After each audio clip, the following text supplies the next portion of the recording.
right? So I mentioned those droughts. I probably should have mentioned as well that in Somalia, worst drought in 40 years, the brink of famine, right? So these are absolutely pressing conversations. So while fossil fuels has probably played a major role in the current climate crisis, not probably, I'll be unequivocal here, absolutely has played a tremendous role in the current climate crisis. I think clean energy can help mitigate it, right? And we talked about some of these ideas. The one, obviously, we're going with over and over again is solar as a way to displace diesel. That's a big one, especially in this setting. But there's many, many more out there that can be a way you can mitigate the worst effects. You mentioned smaller farmers. About 60% of the population in sub-Saharan Africa is, and most of them depend on rain. Irrigation's tough. Irrigation's expensive. It's hard on subsidy and subsistence crops. It's hard, again, back to my first point, there's no money in the system. So it's really hard to continue to make it go easier. Now we try to move to higher value crops to get money into the system so it can circulate and people can all benefit. But clean energy is another way to help do that, right? So one way we looked at is in a lot of spots there is sufficient groundwater. So can a solar-backed pump system be part of the solution then? So you have a pro-climate crisis or development, and you also have one that's working with vulnerable populations. So solar-powered pumps, we work with a company called Sun Culture, for instance. Tens of thousands of farmers are moving to try to get to a renewable solution to what is a climate-focused problem. Another example in a refugee camp, I think a good one as well, that we're proud of is in the Kiran Yandogo refugee settlement in Uganda. We're working with solar-powered chicken hatcheries, for instance. So Andrew made the point as well, absolutely salient one, and we're looking at this for Power Africa in all contexts, is that energy access is critical. Productive use of energy access is really the step to get from where you're at to where you need to be, and that's sustainable. And Mark, if I add one last question for 1 minute only, sure. Because we hardly have any time. Thank you, Thomas, for showing the mark. Looking forward, what are the next steps from engagement of Power of Africa in displacement setting? Because this is the main point we really want to connect. So in 1 minute, what's your insight? 1 minute. Wow, that's a problem for 1 minute. No, I mentioned we're in redesign mode, so please come talk to us about what you think we should be doing. Much like Andrew, we want to hear it. If we're not doing the right stuff, we need to understand and hear more voices. It's always a challenge to get the inclusivity of voices we need to get the right solutions.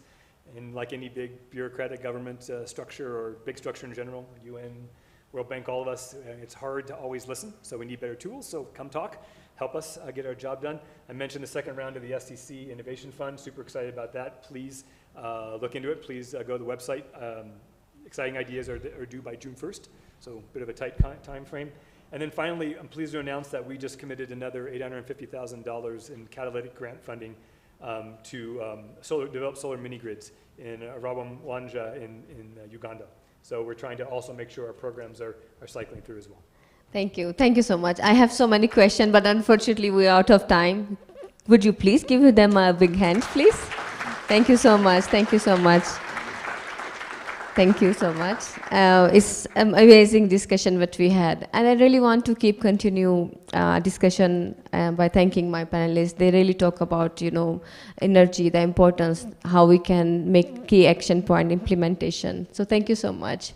Now I will go to the amazing video which we had, and I would like to, to my tech team again, if they put the video. But before introducing the video, I also like to introduce Mr. On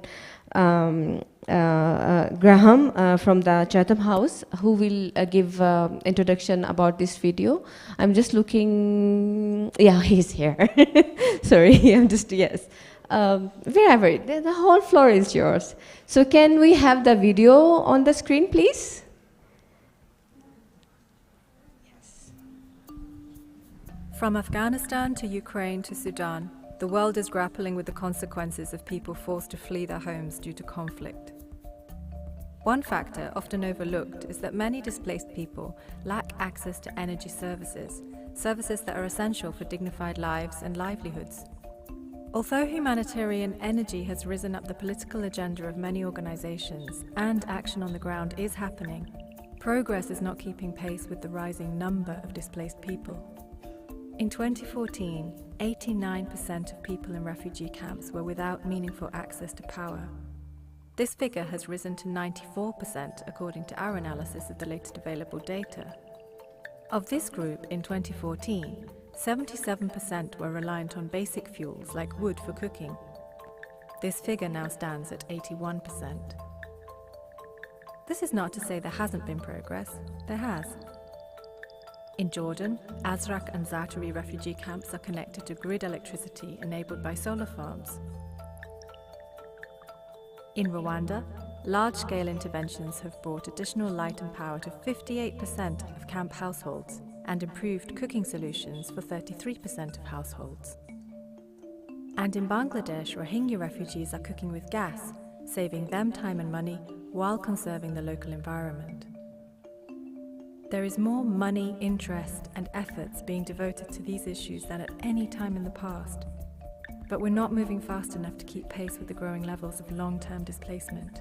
In the period between our analyses, the number of people in refugee camps has risen from 8.7 million in 2014 to 13.1 million in 2020, an increase of 34%. We must redouble our efforts and our financing to avoid leaving these groups behind when it comes to delivering the heat, light, and power they need. Visit the website of the Global Platform for Action to find out more. Thank you very much. There you go. That's our new video. Yeah, and I guess just hello to everybody. It's so lovely to be here. It's great to look out across this room, see so many familiar faces, and also just as a personal reflection to look on that first panel. It's super to have climate and energy celebrities coming to our world, and it's a really lovely moment for me. So yeah, thank you for having me again. So if we could go to the slides. I guess as an introduction, I'm Owen Graffam. I'm the Assistant Director of the Environment and Society Programme at Chatham House.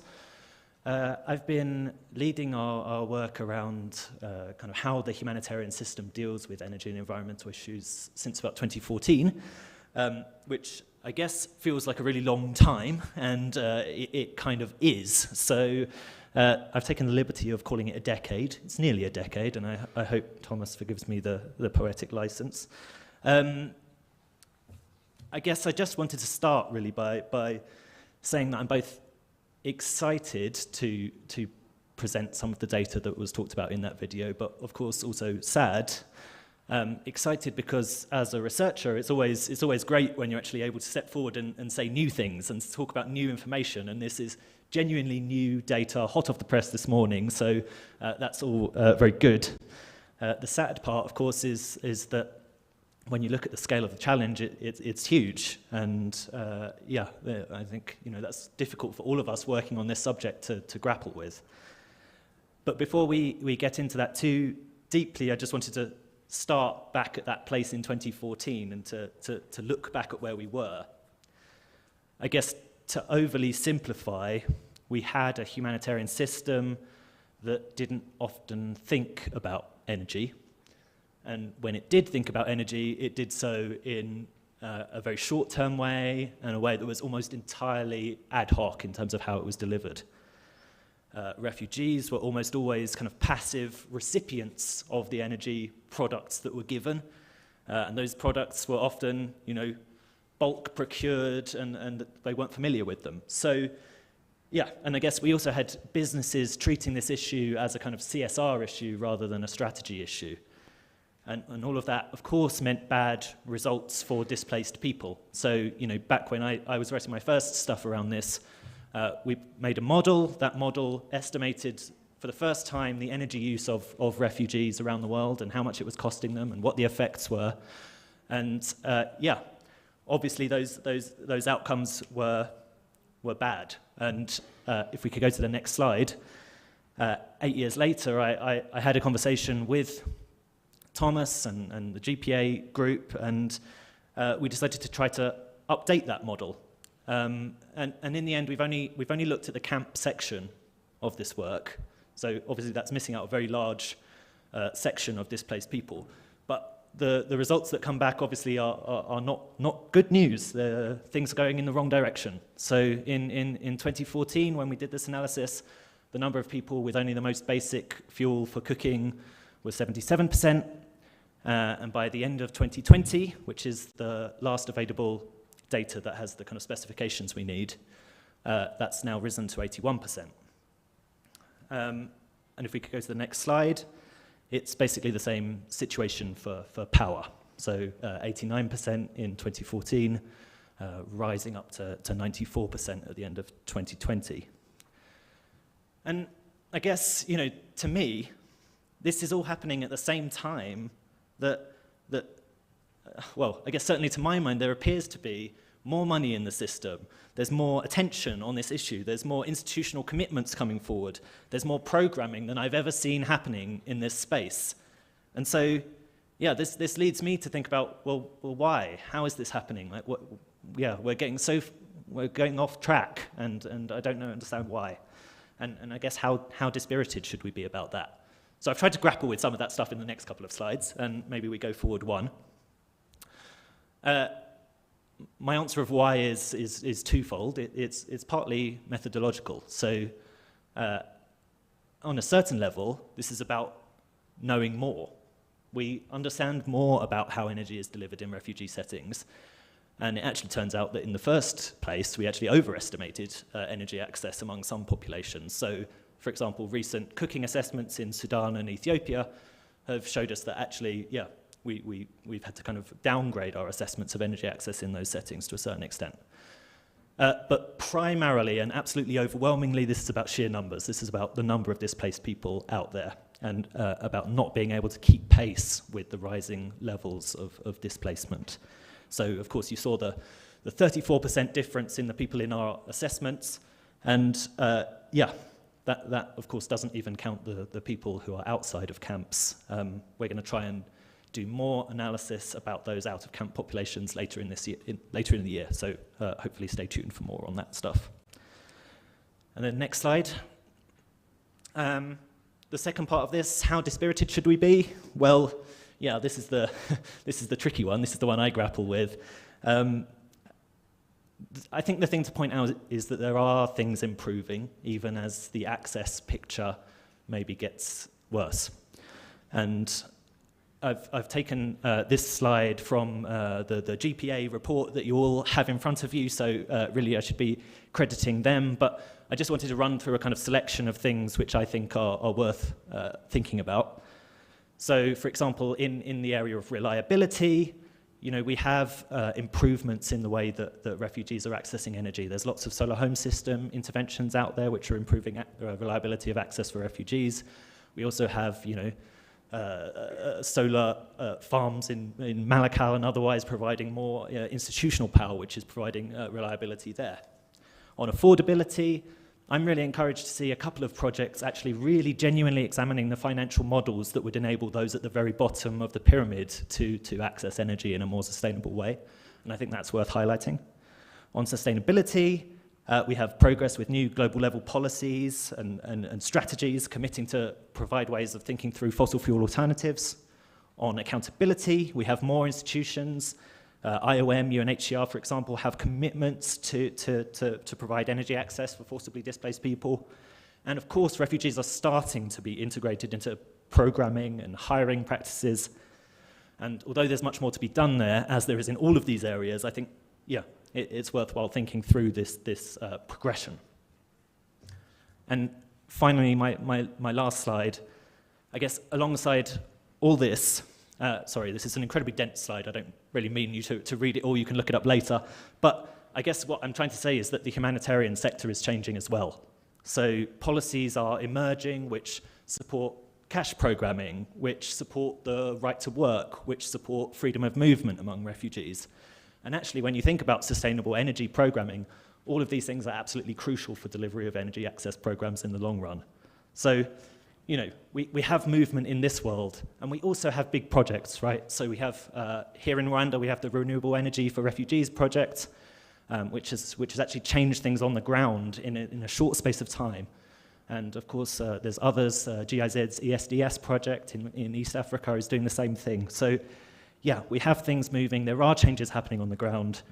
I guess the question for all of us is, yeah, how we can do more, how we can do better, how we can do it faster, and how we can try and close that gap. So yeah, thank you very much, everyone.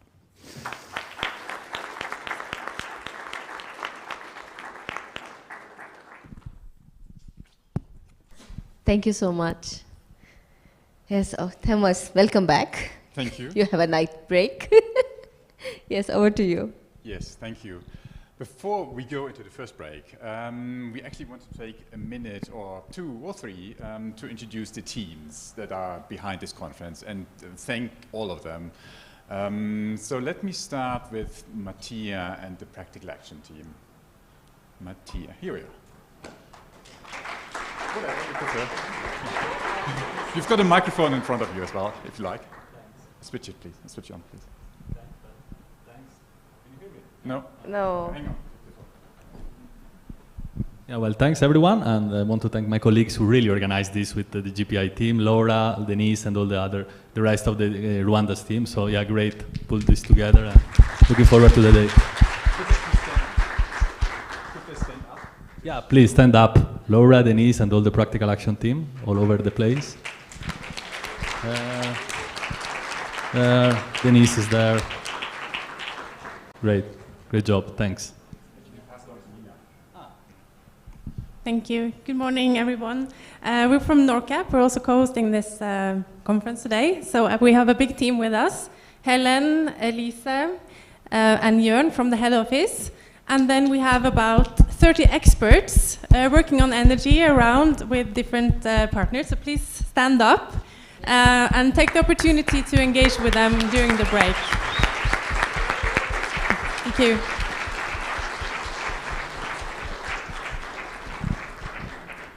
Thank you very much. Now you know whom to talk in the lunch break. GPA team, can you please stand up?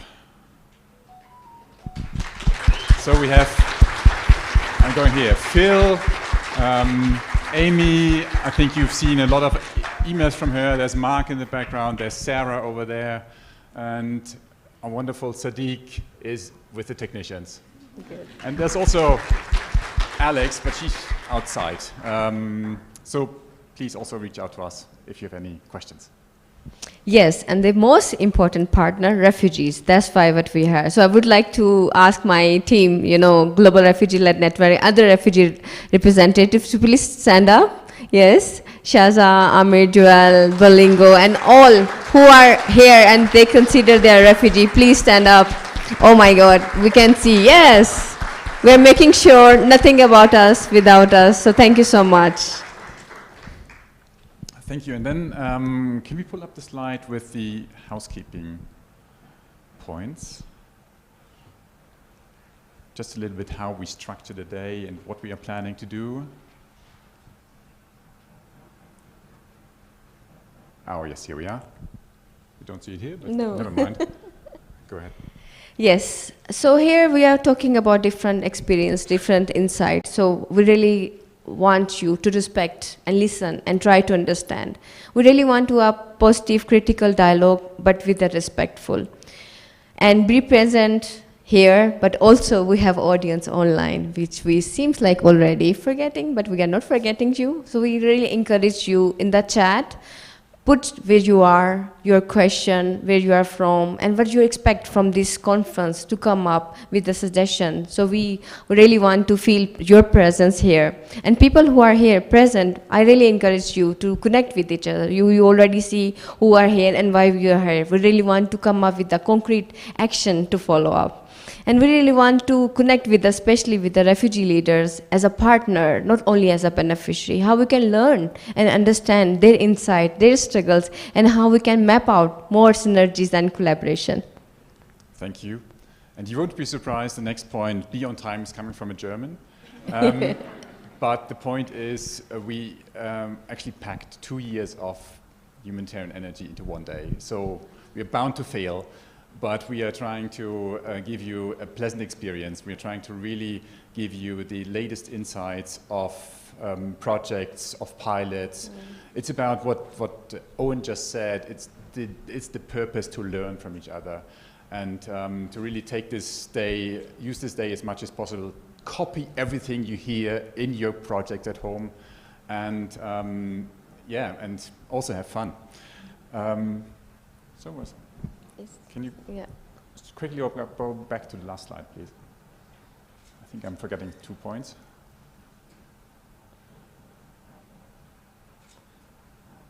Anyway, didn't work, never mind. The agenda for today, as you can see, as I mentioned earlier, we have 2 tracks, track A, track B. Track B is here because we have more people signed up for track B. So please remember what you signed up for, if you can, and stick to your original plans because that's how we set up the rooms. This room is much larger than the room downstairs. And otherwise, enjoy the coffee break. Yeah. Thank you very much. Okay, thank you.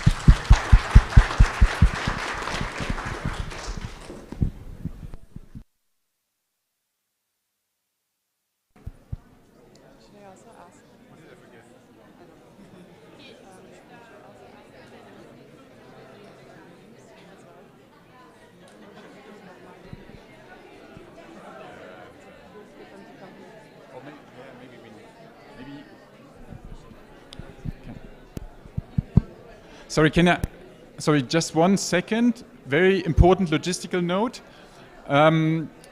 Hello. It's about your coffee. Quick logistical note, there's coffee here, but I would suggest those who go downstairs to track A already go downstairs because there's also a coffee break and cookies and everything available. And it starts at 10:30. Please try to be in the room at 10:20. And also the speakers be in the room at... Sorry, Thomas, just to interrupt a little bit.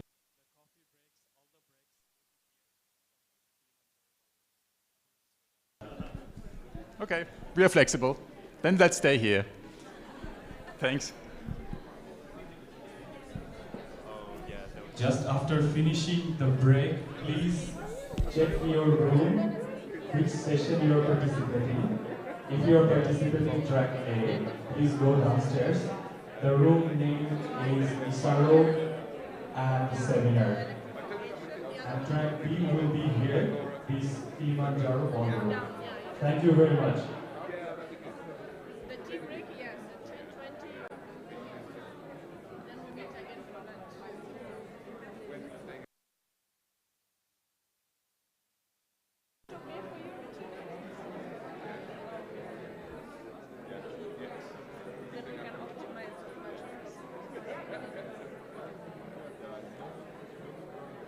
Yes, that's why I'm going around. No, outside. Yeah, because this is international.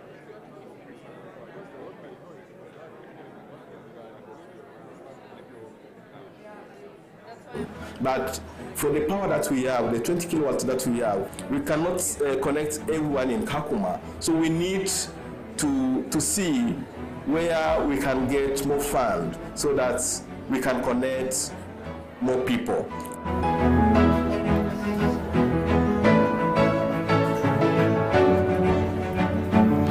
Kama hii kazi yangu mimi ni stima ndo kazi. I compiled all of them last night by 9 p.m. Oh god. I got the last file at like, yeah. Did it need to send it to you? No, I think it's all. I mean, I think it's all on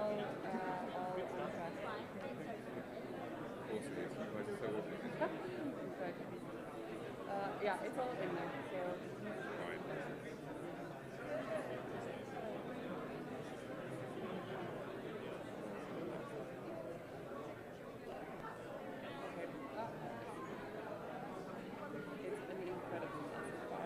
I bet it is. I'm sorry, I have like 36 megabytes or something. Yeah, that's the one. Yeah. You guys. Harriet sent it. So Sarah will do her presentation on state of the sector, and then they'll so then we'll hand it over to Harriet. So that's all, right? That's it. There was no video to play, right? No. Okay. Because we pulled this up and we were like, what video do they want us to play? And then we were like, no, they want us to play. Okay, good. Amazing. Good. So, Yeah, let me know if you need anything else. well, no, that's cool. So just let me know, drop me a line or whatever. Yeah, when exactly. Cool. I'm much more flexible if you're going to be running around. Actually, no. I mean, tomorrow I'll probably be popping around the forum, and then Wednesday as well. So maybe we can just grab a coffee. Yeah, that'd be good. Yeah, Cool. nice. Thanks, Okay, Ross. yeah, good. And you too.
So in this session, which we're starting in a second, we are really exploring what's the mini-grid role in this mix of electricity for refugees.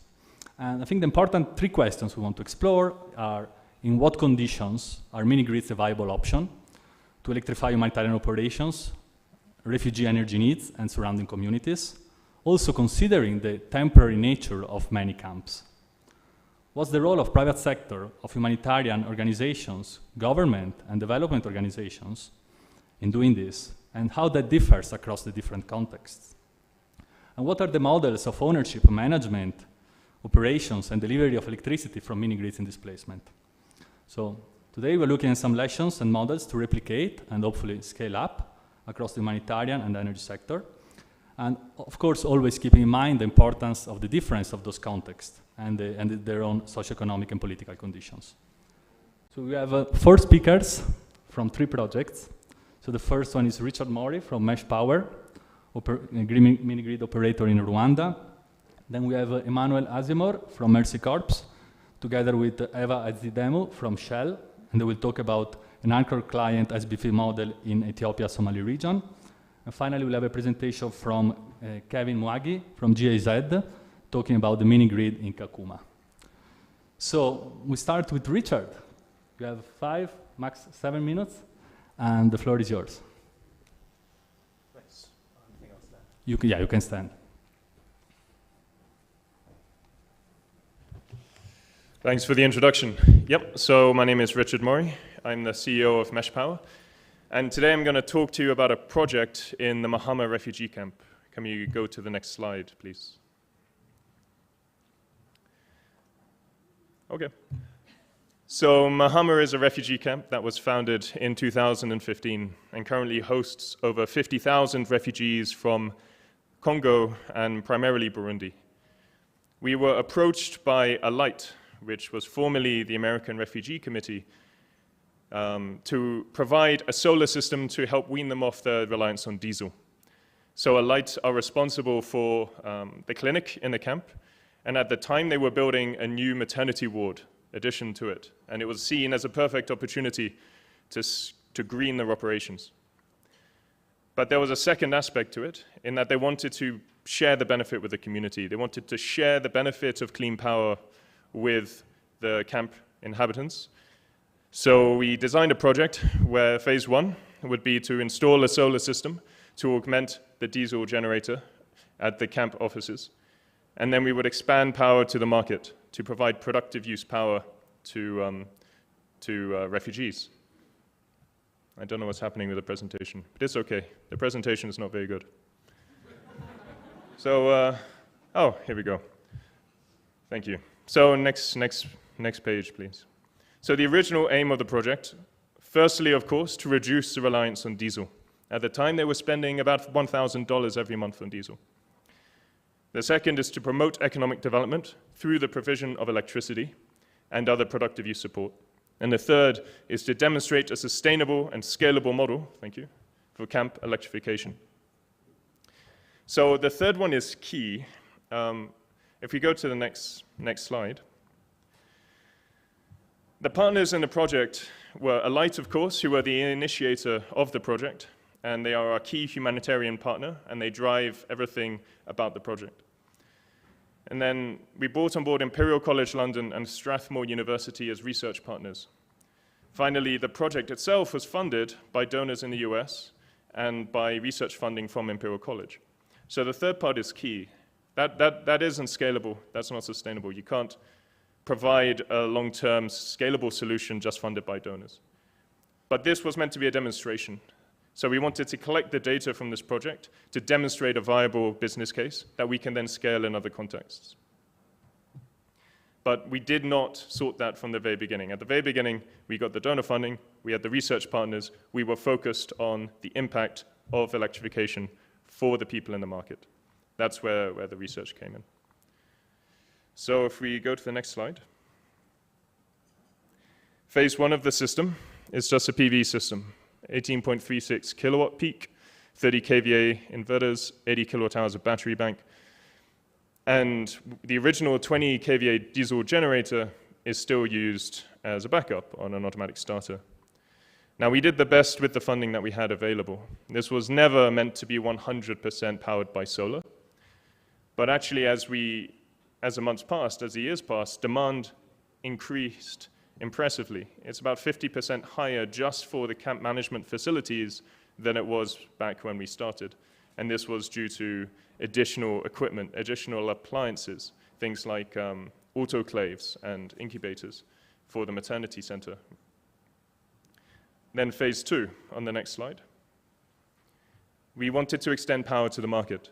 So it was only about one kilometer distribution line with street lighting down the main road for community benefit.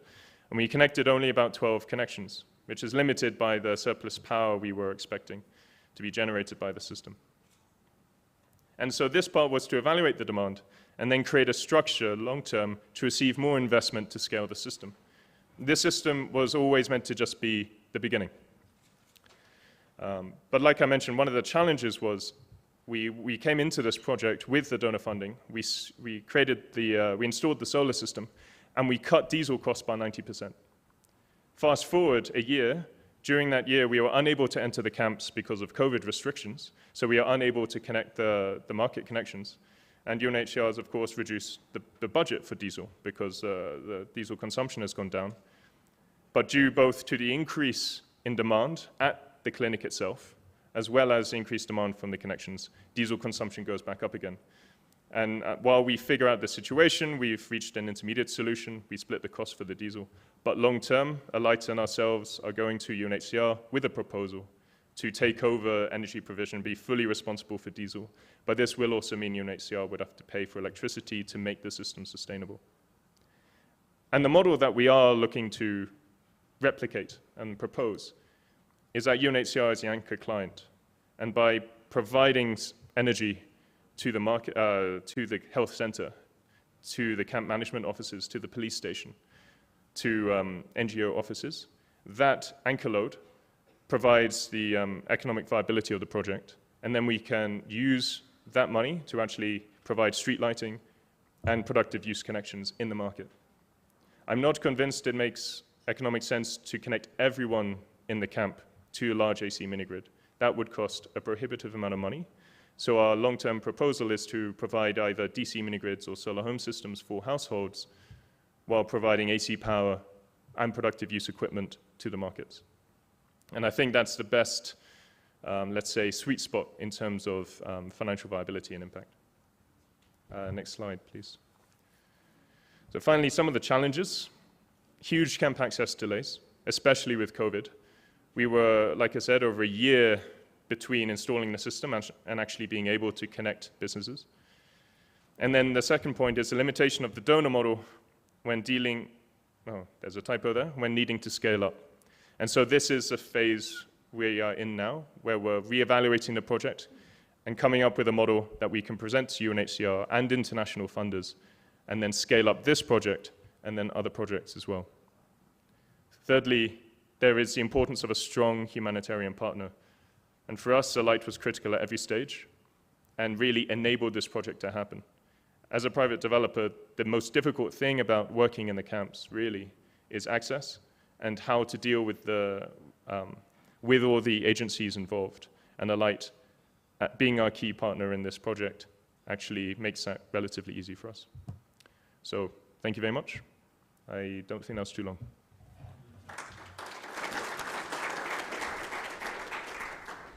Thank you, Richard. Brilliant and great to see a private developer talking about mini-grids in Humanitarian. This didn't happen, I think, 5 years, 10 years ago when we first met as a group. So great. Now we move on to another very different project and model between Mercy Corps and Shell. And give the floor to Emmanuel, please.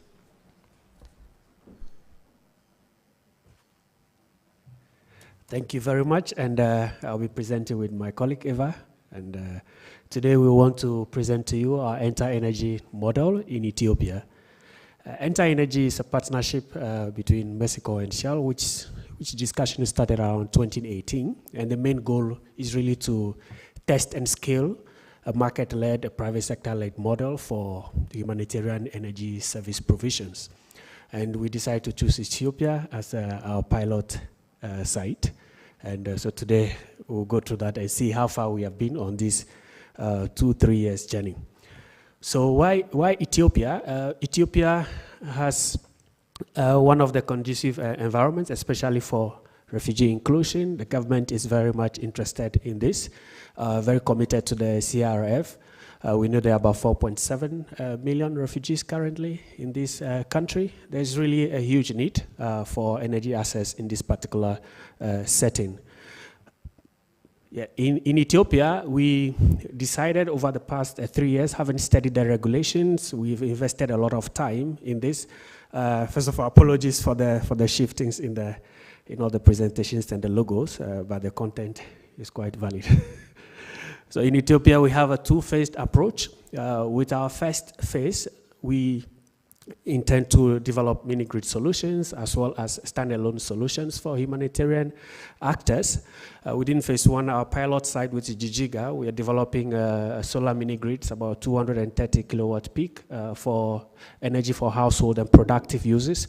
So one of the underpinning values, underpinning issues of Enter Energy is driving livelihoods, driving productive uses of energy, because we see that as critical to the model, the financial sustainability of the model, and also improving incomes at the household level. So in phase one, we start off with Shedder. Shedder will come on stream, and then we also, as part of phase one, provide captive use power to some UN agencies and also Mercy Corps offices in the Somali region. We also believe in this model, and we want to be the first beneficiaries or the first users of this. During phase two, when we have really learned quite a lot about the operations of this model, we intend to scale to other parts of the Somali region in the Dolo Ado area to see how best we can connect other households in one of the 5 Mekaldida camps, and also looking at expanding the footprint or support to humanitarian partners to come on stream as key anchor clients, as Richard has really mentioned. Next. Our financing model is, I would say, very simple. Having studied the regulatory environment, and just to know that Ethiopia is not one of the easiest places to do business. So we believe if this could work in Ethiopia well, maybe it could work elsewhere as well. We have decided as part of the regulatory environment to establish an SPV, private sector SPV, which pools funding from both philanthropic and commercial sources. So we have actually established that SPV in Ethiopia currently. It's called Human PLC. I'm sure you've picked some brochures this morning around that. So this Human PLC has already received about 3 million worth of investment from Mercy Corps as the majority shareholder, and also from a private investor in Ethiopia, which formed the capitalization for the company. From this Human PLC will basically design, finance, and construct energy infrastructure, mini-grids, captive systems for humanitarian facilities and operations. In addition, part of this funding will go to engineer livelihood activities, looking at productive uses of energy at the community level, at the household level, so that at least we are meeting the total kind of energy needs of a typical community. Of course, clean cooking is not left out in this model as well. Next, and welcome, Eva. Thanks, Emmanuel, and just like to continue and give a bit of context and background to the project, because what Emmanuel explained didn't, of course, happen overnight. As Emmanuel said, this has been the result of a partnership between Shell and Mercy Corps over the last 3 years. And basically, we spent a lot of time behind the scenes laying the ground, creating the building blocks that supports the structure that Emmanuel just outlined. And probably the key things to highlight in terms of building blocks that we recommend everybody who's considering something along these lines is to make sure you understand the regulatory environment. Very important, in particular, the nexus of displacement settings, energy access, and private sector investment in a country like Ethiopia was very important for us to understand. Another point we invested a lot of time on is building relationship with national stakeholders. And also thinking ahead already about what kind of livelihood opportunities could the energy access support. Because as we probably all know, one thing is putting the supply chain and getting that up and running, but if there's no demand and no result for the livelihoods, then you're not setting yourself up for success.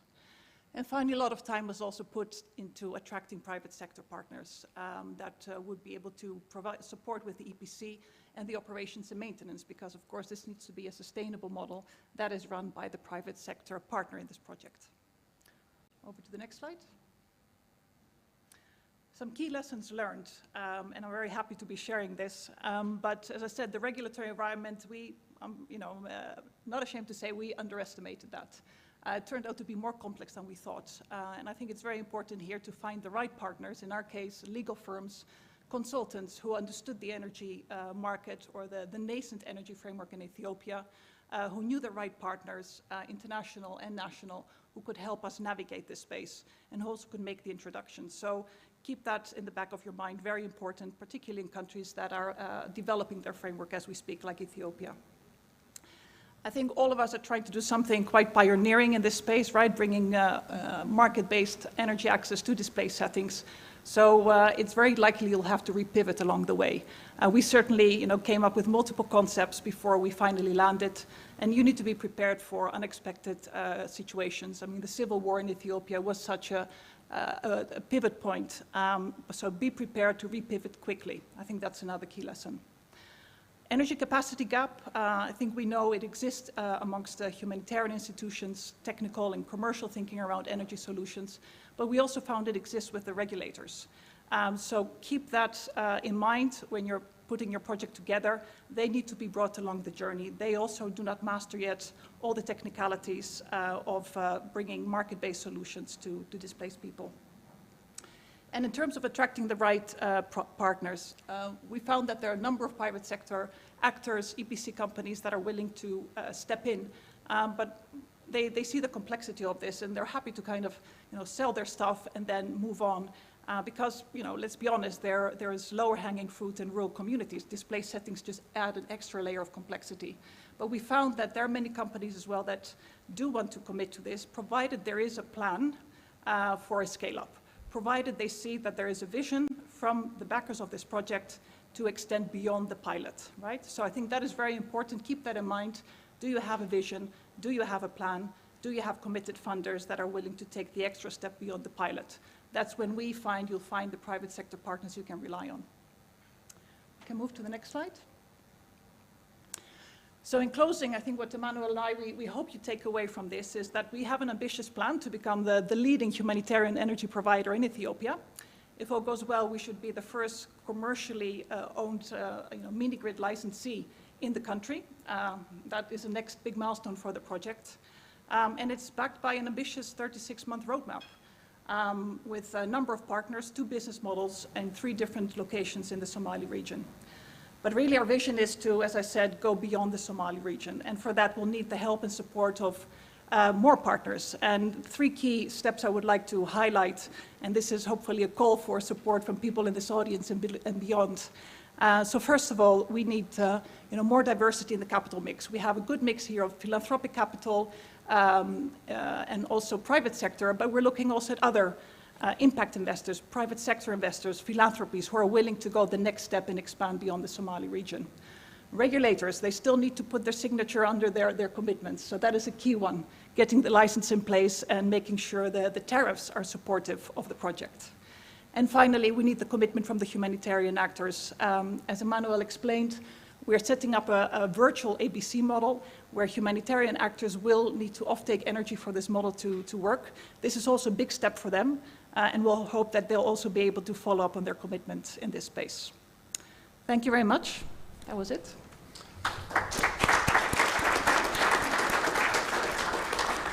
Many thanks, Emmanuel and Eva. Really, really inspiring to hear how such a bold collaboration brought to this, and how the whole sector can learn really, and I wish you can scale. And we'll have a session after where we can go a bit deeper with questions. I will ask one to each panelist, and the public also will have some time to ask questions. It's a good opportunity for everybody, I think, to ask questions to those people. But the final speaker from us is Kevin Mwagi from GIZ. I will talk about mini-grid facilities in Turkana region in Kenya. Thank you very much, and thank you for the invitation to come and speak. Because of the questions, I'll say I came with a few more people so that when I stammer, I'll just point to the group and then they will answer some of these questions. However, we are glad to be here today. So we could start. So my name is Kevin Mwangi, as said, from GIZ Kenya, working for the Energy Solutions for Displacement Settings project. And here we are looking at to promote market-based approaches for renewable energy project and access to electricity. So we have been working in the displacement settings and specifically in Turkana County and mostly in the Turkana West sub-county for since 2019. And we have built onto a project and, oh, sorry, you could go on to the next slide. Okay, yeah, we are building onto a project that already started a while back, and this was a results-based financing project where we supported the development of mini-grids in 2 counties, and one of the county was Turkana County, and the developer there put up 2 mini-grids in the displacement settings, one in the settlement and one in the host community. Next slide, please. Our project is looking at 3 areas of cooperation, and one is in the policy, coordination, and capacity development. Here we are looking at promoting capacity, building the capacity of the Turkana County government and also the UNHCR in the coordination of energy activities in the humanitarian setting. We're also providing technical assistance to the UNHCR to green their infrastructure, both at the compound and also the field posts. And thirdly, the one that has brought us here is high electricity access to households, businesses, and social institutions in the settlement and also in the host town. So the main area we are working on, as we continue to the next slide, is Kalobeye, and Kalobeye is an integrated settlement.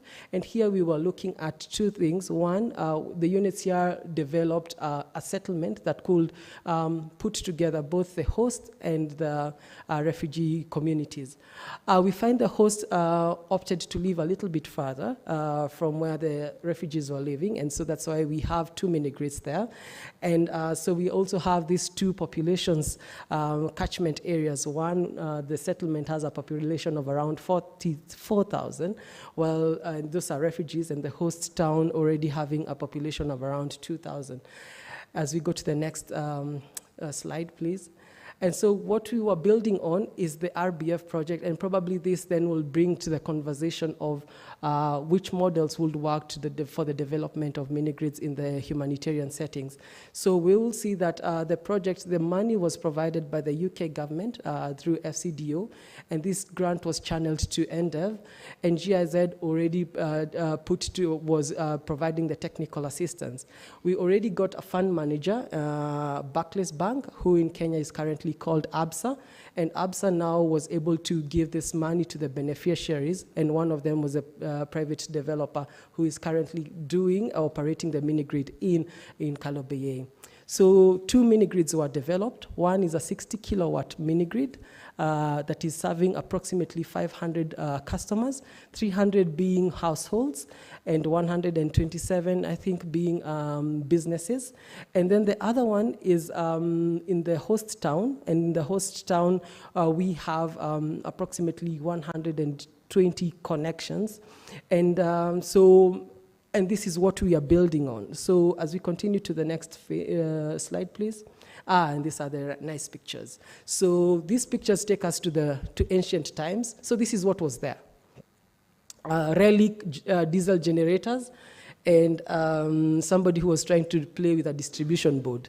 So in the end, what we saw as we were coming in is that there was need for electrification. However, it was being provided by unregulated mini-grid operators who were operating some relic diesel generators, and also they did not care at all about safety with regards to how they supply their customers. And so an opportunity for somebody to come in and provide electricity that is reliable and sustainable through renewable energy resources was there. Next slide, please. So how did we do it in the RBF that you are building on? So the incentives were capped at 50%, but because of the do no harm policy, for Kalobeye, it was extended up to 82%. The market price or the cost reflective tariff was approximately 0.89 USD per kilowatt hour. But now with 82% subsidies, that was 30% capex incentive and 70% connection incentives. This we brought down to around 0.16 USD per kilowatt hour. So this is a current tariff that has been approved by the regulator to be used by the private operator of the mini grid. Next slide, please. So this is what we are changing from. We are changing from this diesel generator to clean and renewable energy. And we would like to say that the activities for expansion are ongoing. We have realized as the mini grid was being operated, the demand outstripped the supply, and therefore the operator has been able to get funding to increase this 60 kilowatt mini grid, and currently construction is ongoing for expansion of 544 kilowatt peak mini grid. As GIZ and as the ESDS project, we are also assisting this operator to build a distribution network, and this is also ongoing, and we also plan to connect an additional 2,500 homes, social institutions, and businesses in the settlement. Next slide, please. For the COVID-19, during the COVID-19 pandemic, there was a request by the UNHCR and also the county government of Turkana to provide supply of reliable electricity for medical services. In the end, we were able to connect 3 health institutions in the host and settlement, and also connected schools in the settlement that were also earmarked for isolation facilities.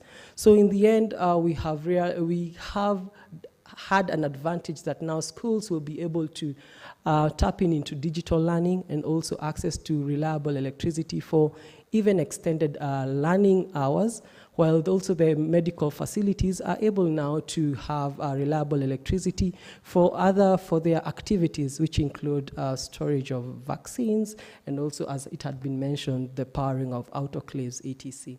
Next slide, please. Thank you. So what are the lessons learned? Planning to manage demand is one of the things that needs to be done on the onset. As we said, as the private developer or operator continued to manage this mini grid, the demand outstripped the supply. And there was a time that now diesel generation was being used a little bit more by the operator, which also now brings the question of the cost. Up to a certain time, we can say that they started curtailing, or they also started load shedding, and some part of the evening there was no availability of electricity. So we also need to include refugee and host communities while developing these projects, because then this brings about the buy-in and reduces the conflicts. There's also the regulatory framework. I could say that we have worked really closely with the national government and the Turkana County government in developing these projects, and this also has benefited the operations of the mini-grid operator. Next slide, please. I will just highlight 2 things, and these are the last 2 points, that productive use of electricity should be stimulated for sustainability of the mini-grids. Currently, we could say, like, for example, a bank is already connected. We can see the telecom towers in the settlement are connected to this mini grid. And also there are businesses. There is welding machines. There is salons and also shops that are offering cold beverages, and which is really good. And also innovative ways of doing things. I think SNV are working on a productive, on electric pressure cookers, which we could also see as an opportunity for the mini grid, and thus reduce the stresses on biomass cooking. Innovative integration of generation plans for social institutions, and this is important because as we continue to understand, to realize is that humanitarian partners, when they go into the camps, they think what do we require? And so they put their own solutions in place. So when a mini grid comes, they realize, oops, there are people who have already captive power, and how do we integrate this? And a good example is, currently there's a 60 kilowatt mini grid, and in the same locality, the Red Cross have a hospital that has a 50 kilowatt installation. So how do we put together these two so that all of us could use electricity, and we could also, when there is low demand from the institutions, for example, during the weekends, that this could also be used by the businesses, for example. So this needs to be looked at and also discussed, and how best we could go about this. I could already probably, as I finish, talk about that pole.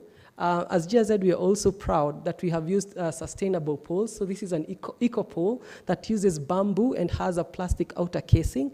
And we are really proud of doing this, although a little bit expensive, because again, it promotes some sustainability, and we are supporting the mini grid operator in also installing this. Thank you very much. I hope to hear from you.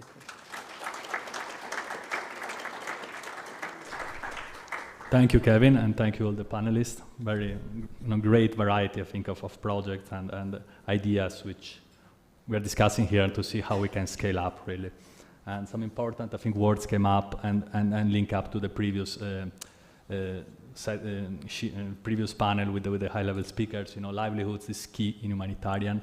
It's not just about giving people electricity, it's about giving opportunity to change their lives, and mini grids can do that. But we heard about the limitations to do this in a scale which involved all the refugees. And we heard about anchor loads linking up to humanitarian operations and markets.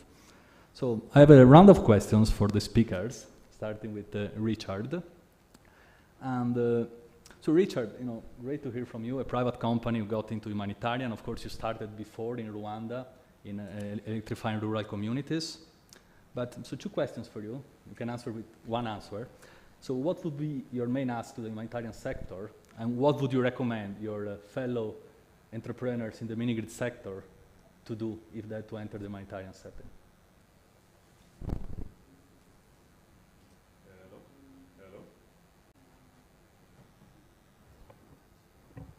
Hello? Yes. Thank you. Yeah, I'd say, as I touched on in my presentation, I think the most important thing is to have a strong and committed partner that you can work closely with, and who can make it much easier to get access to the camp, to deal with the different stakeholders within the camp, and to help you liaise with the communities. As a private developer coming in from outside, that can, you can be viewed with suspicion. You definitely don't want to be seen as taking advantage of the population in the camps, nor of the situation. So it is most important to work closely with a partner that, that can help be that bridge, that connection with the community. So I'd say for the humanitarian actors, it would be to be open and be interested in different models, in different ways of operating, and to build closer ties with different private companies. Great. And what would you say to your colleagues in the private sector? Would you recommend them to get involved in humanitarian? Yeah, I would. Mahama is less of a town, it's more of a city, it's huge. And as pointed out in Kilobe, there are significant productive loads there. There are people running businesses, and there's a huge need, there's a huge demand for electricity. And it will take a lot of different people to come together to make this a reality. To build a mini-grid covering Mahama would be several $1 million, which is also why I think a combined approach makes sense, where you have smaller mini-grids to power productive use, and then separate DC mini-grids or solar home systems for household use. But yeah, I would definitely encourage my private sector colleagues to get involved. Great, thanks Richard, thank you very much. So moving to the Shell and Mercy Corp's collaboration here, I mean, we heard a lot of the word partnership in your presentation. So I'm curious to really understand how this came to life, a corporation like Shell with Mercy Corps, and also with all the partners you mentioned. And also wanted to ask, maybe Emmanuel, you can answer to this, and then I wanted to ask Eva, what was the role of Shell, the motivation on being involved in this?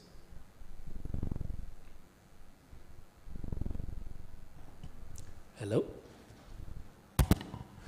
Okay, thank you very much. So Mercy Corps as an organization has a very long history of collaborating with various actors, CSOs, public and private sector actors.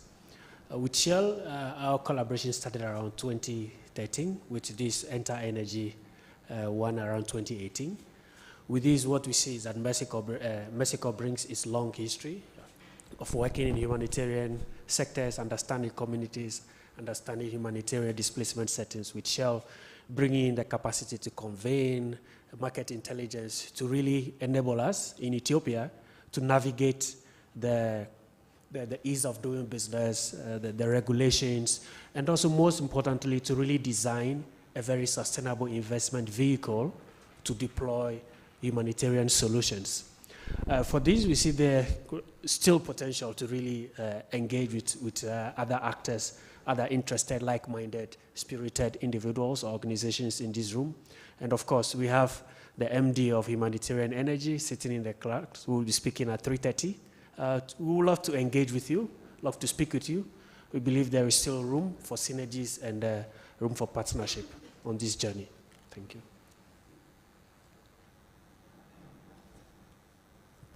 I hope this works, yes. Yeah, so Mattia, to your question, I'm responsible for the program Enter Energy. It's an initiative set up by Shell a couple of years ago, and we're working with Mercy Corps in Ethiopia on this project, but also with IOM in Mozambique on another one.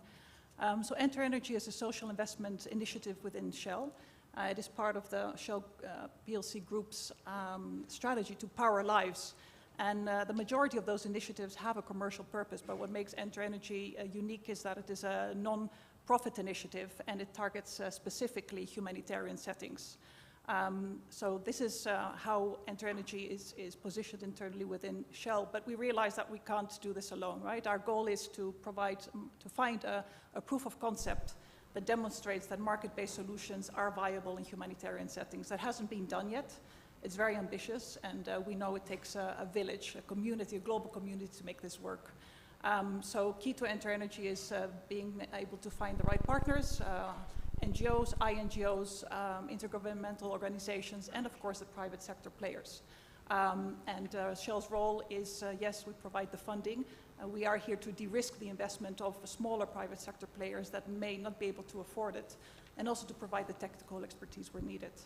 And we're very lucky to have established the relationship with Mercy Corps in Ethiopia. But as I said, it takes a village, and we're not there yet, but we are very committed to do so. Thank you, Eva, and thank you, Emmanuel. And before I ask my question to Kevin, I would ask to the public to start thinking about their questions, because in a couple of minutes we open the floor to all of you. So Kevin, I mean, you talked about, there were many ingredients in your presentation. You talk about, the different financing coming in, how the RBF worked out, the role of Barclays as a fund manager, the role of GIZ, and also the integration, how this allowed to integrate energy services and to bring them to both hosting communities in Kalobey and the refugees. But really, I mean, if you had to replicate this was one of, just to say, it was one of the first mini grids in displacement, if not the first one, I think.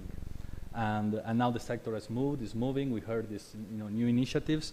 So if you had to do this again or do it bigger, what would you do again? What were the ingredients of success which you think need to be replicated and scaled up?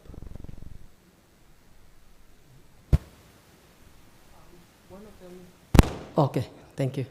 I think one of them is we have to strengthen collaboration. The county government, the national government, UNHCR, private sector, should already be in harmony as we continue to do these projects.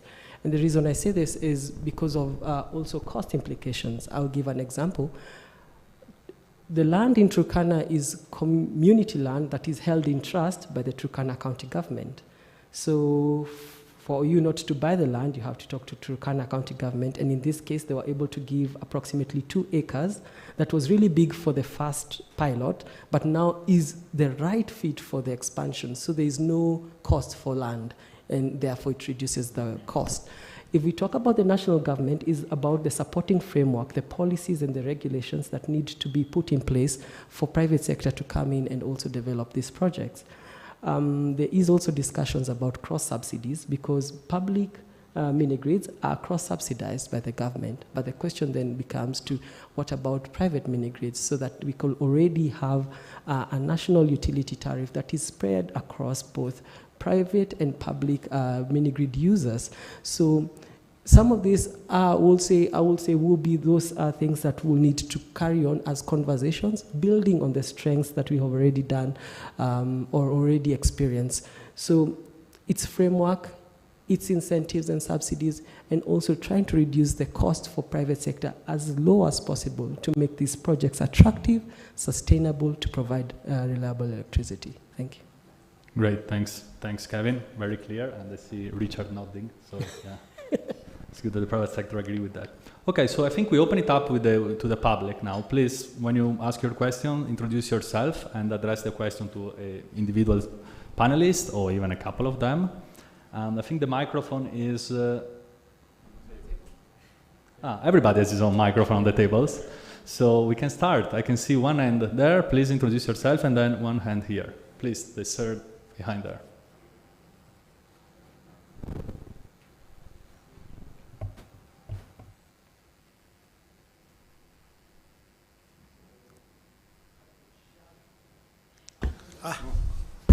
Now you can hear me. Can hear you, yes. Hi, Richard. I am Bakr Bahaj from the University of Southampton, UK. I've got a question to people who are actually doing mini-grids, and also perhaps a question around how these mini-grids to be expanded further. So the question is, how do you allow people who are at the base of the pyramid access electricity at the right tariff? Okay, and do you think the private sector will be able to recoup their investment based on income, which is very variable in these poor countries? Right, so there are really two questions in one. And with regard to the COSOB program, which I think one of your colleagues mentioned, that there is the mini-grid guidelines already being done by the regulator.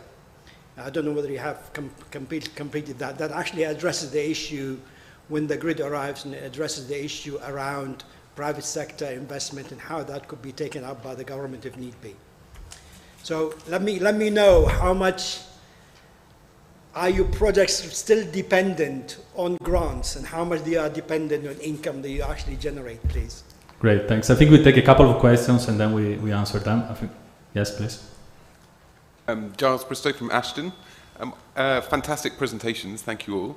I wonder if you could just tell us a bit more about how you promoted jobs amongst the refugee community themselves within the projects. So how you recruited those, how you provided training and that kind of thing. Thank you. Thanks, great questions. I think we take a last one and then we start answering those ones. I think it was first that, sir there, sorry.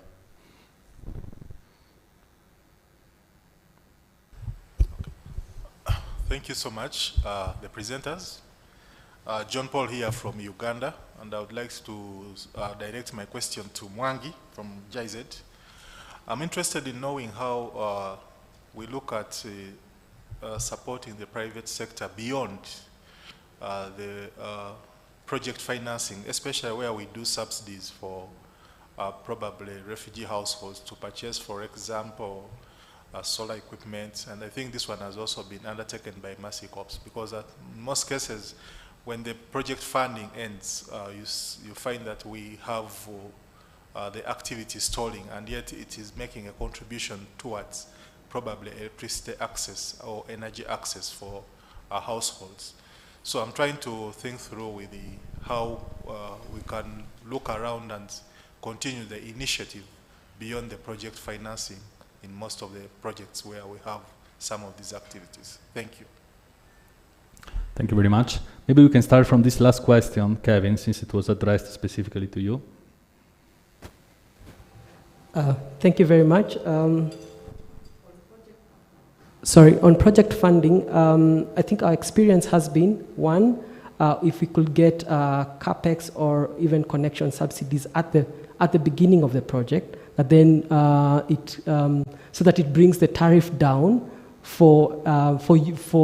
to a level that is affordable to these customers, then will be a way to go at first. That will be my first point. And then secondly, probably promoting what has been called, and we continue to promote productive use of energy, so that we come out from what we are saying, dependency to empowerment.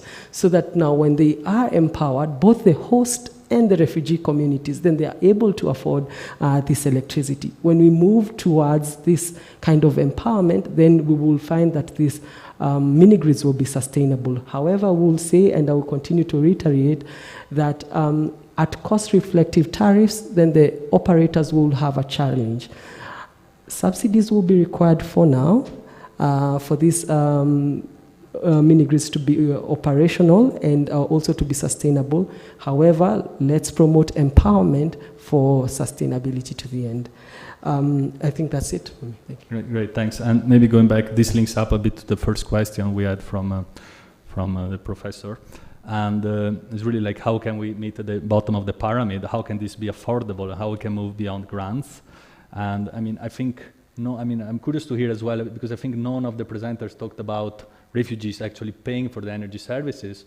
The mini-grid is an infrastructure which needs an anchor load, and then can be paid back also by some of the productive activities. I think in the rural Africa there is a debate about subsidies to make them in the right fees as just rural electrification plants are the same way.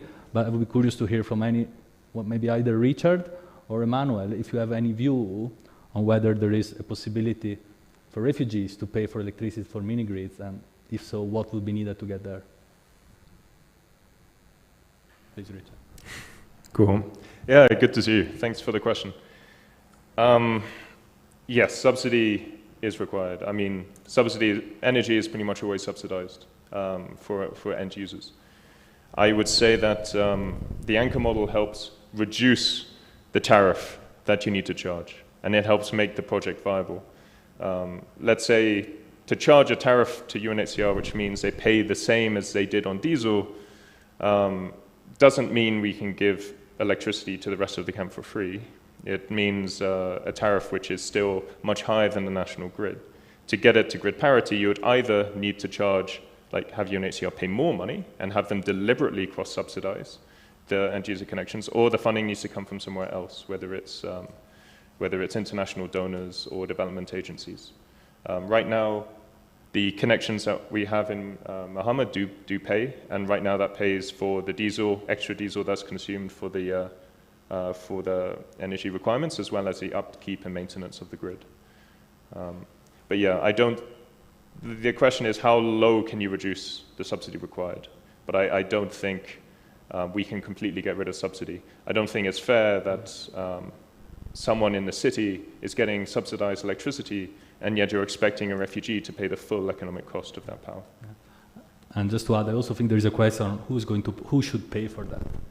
Should the governments pay as if they are paying for city users, or should it be part of the humanitarian sort of investments in humanitarian operations? So I think there is an opportunity there as well to link those two. I think we have an important question about jobs and recruitment in refugees, and the opportunity that mini-grids brings there from Ashton. So maybe Emmanuel, you want to answer that? Yes, so job creation, livelihood improvement is very critical, and this could be looked at from various phases of the mini-grid development and operation. So you are looking at even within construction phases, how much more you can involve local talent, local skills in this. Just to let you know that this has to be situated into, for example, government regulations around the right of refugees to work, which is kind of a bit very kind of accepted a lot in Ethiopia and some other countries. We also see that from our assessments, most of these refugees really do have skill sets. We found electrical engineers in these camps. We found people who have degrees, enough skill sets that could be used. And we intend to integrate a lot of this during the construction phase. It also fits into our local content policy under this particular project, using local material, local talent, local financing as much as possible. Of course, once operation is in vogue, you want to make sure that you are engineering ability of people to use the energy as a conduit or as a catalyst for business activities. So we found ice cream making in these camps. We found a lot of people who are doing very fantastic stuff. Milling is very active in this particular camp. So these are opportunities and options that we intend to engineer, which is a key link or key component of this project beyond just the investment vehicle. Of course, you're looking at also most of these community members already retail to the other members using diesel generators already. So there is a lot of understanding of them of the value chain. So we intend to integrate some of these businesses who understand dealing with their own people much better into the operations side of the business, either retailing, credit cards for the energy units and all of that. So we are looking at a broad spectrum of opportunities that should allow refugees at least to be involved in the labor market of these locations. Thank you. Great, thanks. And yeah, just to add, maybe there is also a dimension of formal versus informal jobs, right to work, other regulatory aspects which are important to consider and they really matter and change context by context. I think we have time for another round of questions. I think there was, yes, lady there. Yes, hello. Oh. Hi, my name's Elena Fanova from Arizona State University. My question was, especially to Richard at Mesh Power, but anyone that can speak to a private sector opinion, how is the private sector reducing risk in humanitarian settings, specifically for providing electricity, given that your customers are inherently transient? So what can be done to reduce project risk in that regard?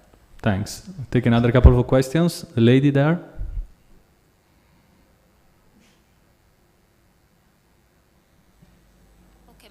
My name is Anne Nyambane.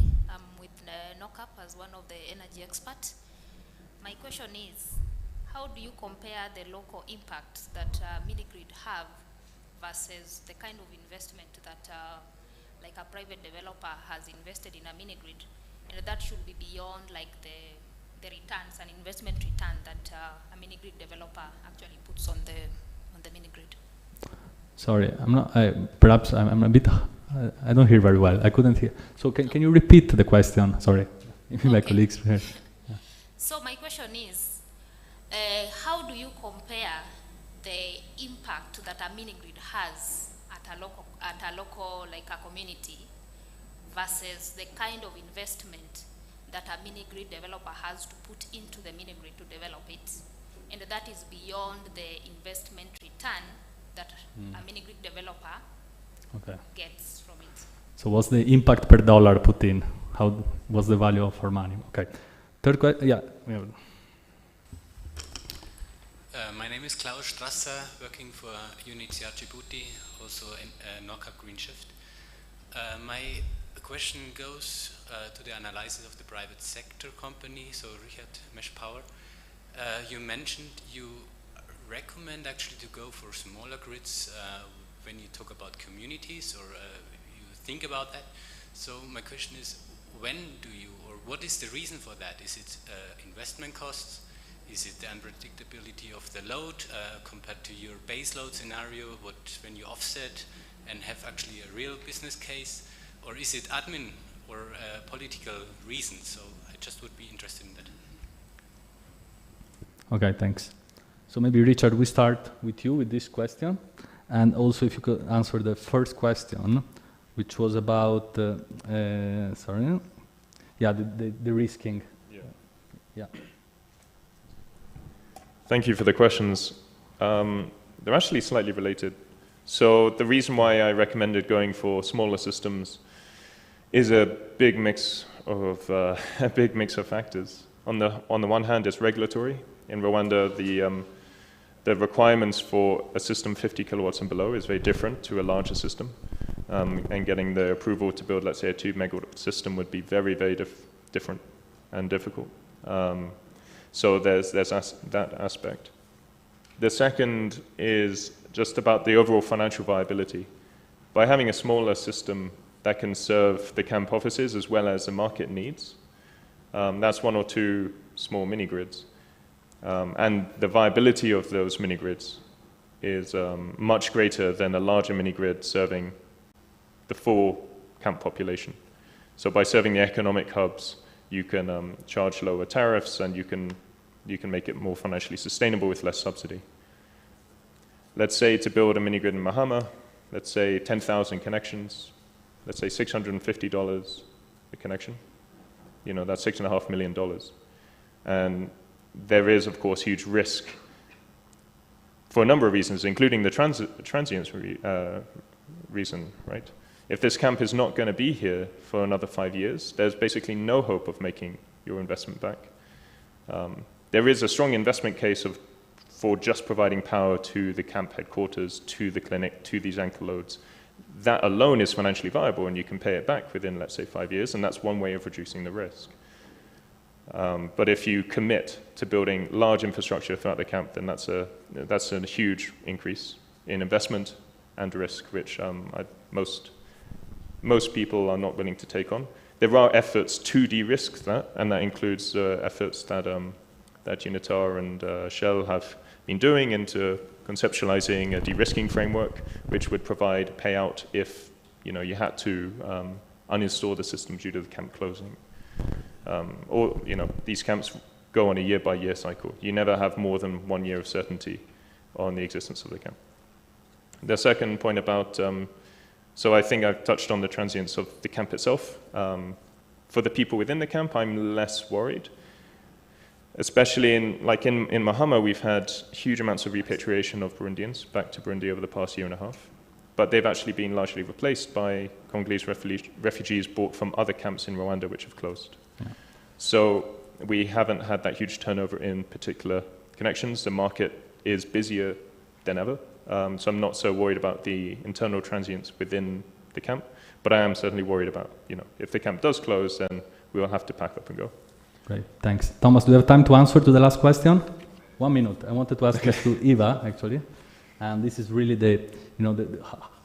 since you are a founder, what's the impact which is coming out from this, and how do you see this compared to other investments for impact you can make? And also to bring it back on why we are doing this, it's really to change the life of refugees, and that's the impact I think we want to do. So how is it that work?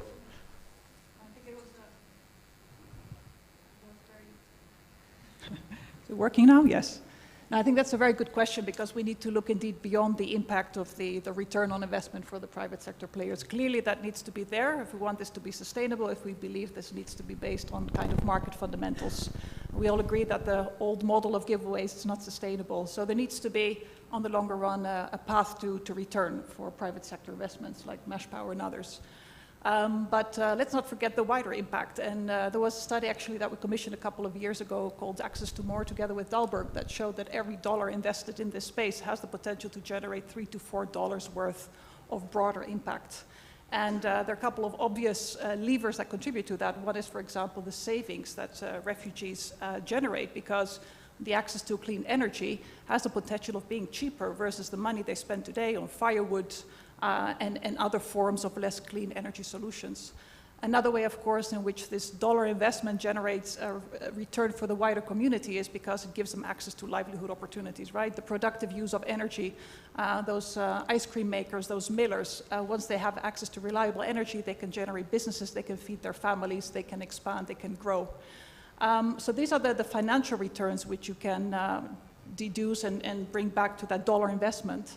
But then, of course, there are the non-financial impact indicators, and they range from gender equality. I think Damilola in her introduction referred to some of the benefits of clean energy access, which include, of course, making sure kids get access to education. That is also translatable into a financial impact on the longer term. It also has to do with the safety of women and girls who are out there collecting the firewood and being exposed to unnecessary attention, let me put it that way. So definitely, absolutely, the impact has to and does extend beyond the return for the private sector investment. And as I said, this could amount to $3 to $4 per dollar invested in energy access solutions.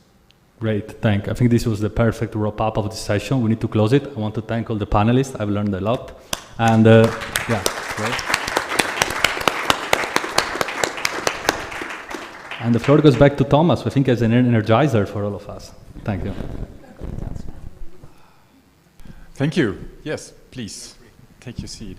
Actually, before we go to the Energizer, and it will be quick, and it will be hopefully a little bit of fun as well. I forgot something earlier. This is not only about a conference where you can listen to the latest updates on humanitarian energy. We would also like to get something very concrete out of this, out of each session. And we have, for that, a couple of people in the room. Also, I take notes.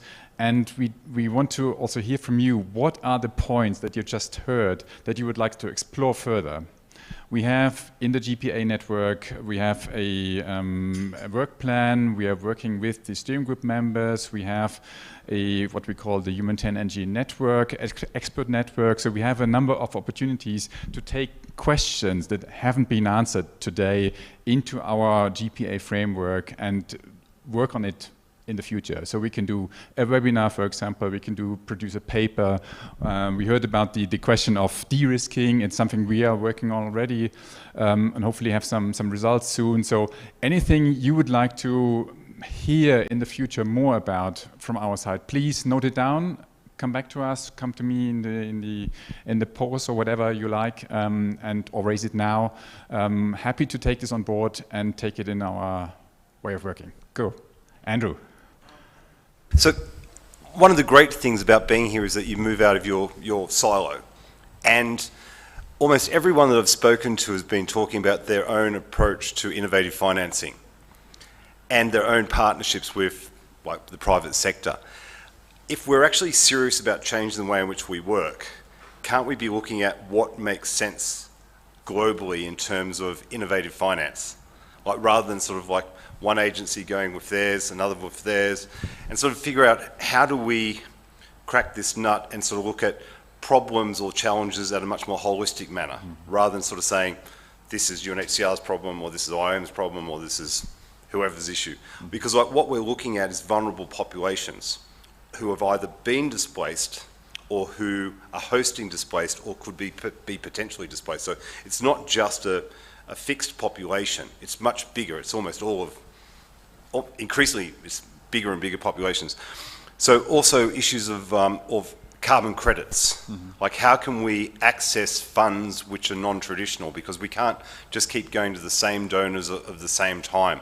And so how do we look at this sustainability options as well? So this is, to me, I was writing and sort of saying, here's another innovative financing model.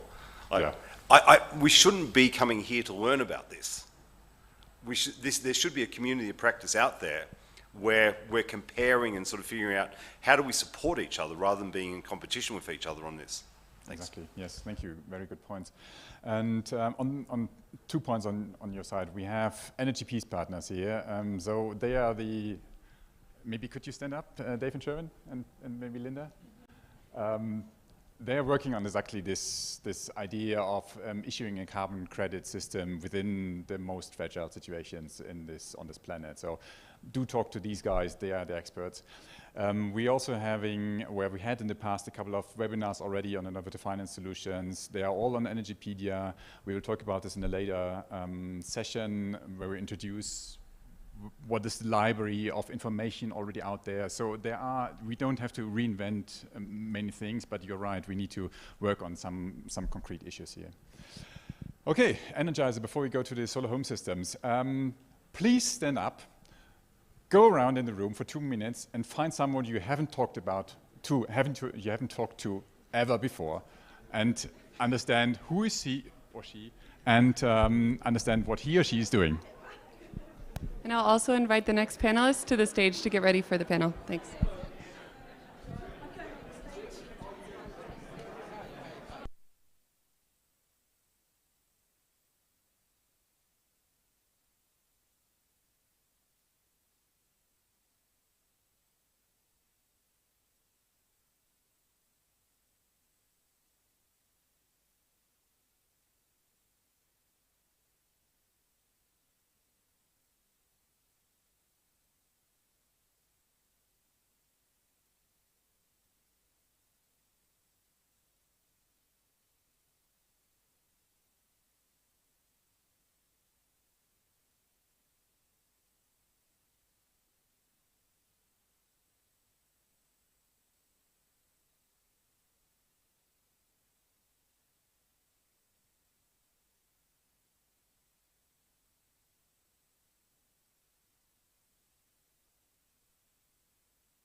Thank you very much.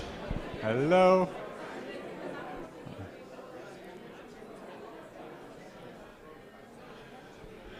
Now you're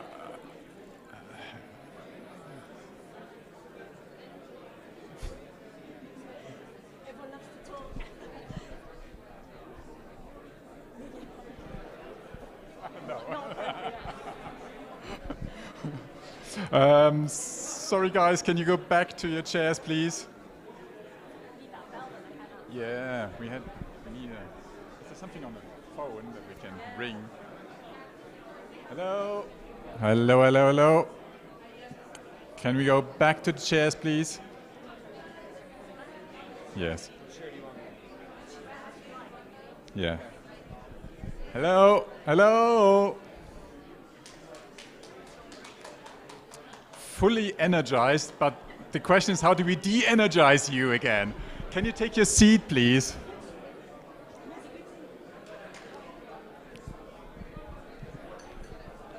Maybe that works. Can you hold this?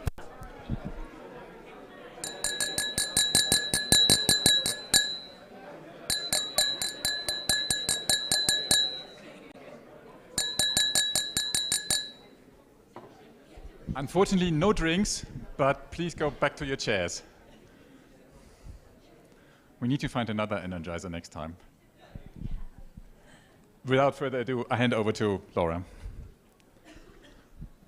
Thanks very much, everybody. And just to quickly introduce myself, I'm Laura Clark from Practical Action, and I've been the project manager of the Renewable Energy for Refugees project for the last few years.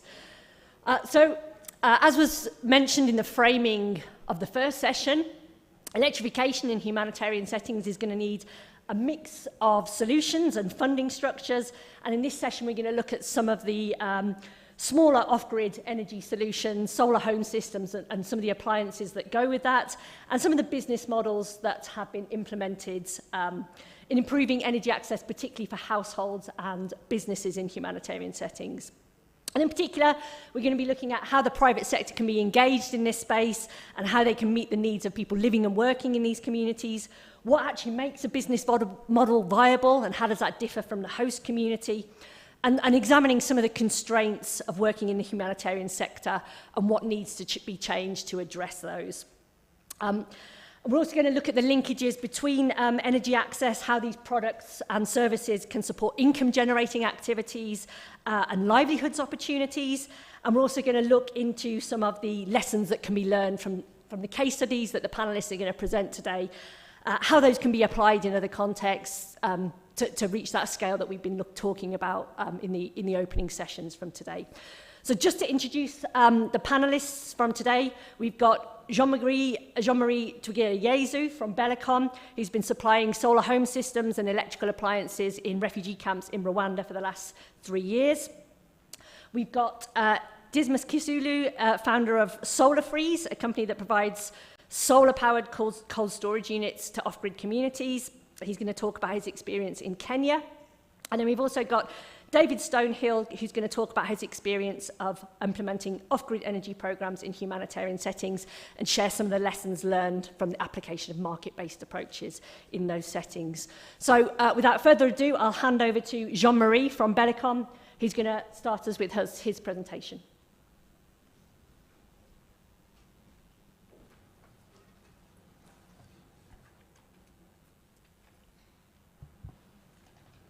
Thank you, Madam. Good morning, everyone. My name is Jean-Marie, as she said. I'm from Belecom Limited, a local company from Rwanda.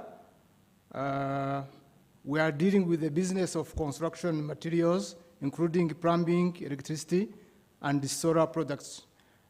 In 2019, we get the opportunity to have a partnership with the Practical Action and with NHCR to provide the solar home system in the 3 camp refugees, which are Kigeme, Nyabiheche, and the former Gihembe. With our business model, we opened the shop in each camp from 2019, and we started to sell the product Those products was two types. The first one was solar home system, which was affordable to refugee, and we facilitate them to pay them an installment of 6 months.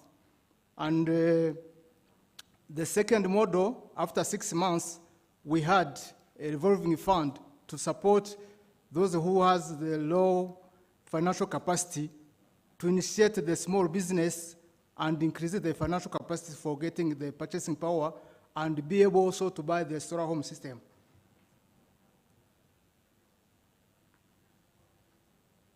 So the work we conducted in those 3 refugee camps, we started by the familiarizing with the camp, and we set up the outlet for those three camps. Also, we did the recruitment of the staff and trained them, and after we did a market-based research, and we decided also to upgrading the solar home system from 12 watts up to 20 watts. Also, our shop in the refugee camp helped us to sell, to provide the solar home system easily, and do the service of after-sales services, which is the maintenance and repairs of the solar home system, which is needed. Then after we started to set up the revolving fund, where I said we initiated the business for refugee by making the meeting and train them, and then after we provide the money. We provide the money for doing that business. Among the employees we used, we trained 40 staff from refugee camp, but today we are using a half, which are 21 staff. Also, after starting the business, we got some problem, we got some challenges. You know that 2020 we get problem of COVID-19, but Belecom has established the contingency plan to solve this problem by using the online working, and we have been able also to work in these 2 years ago.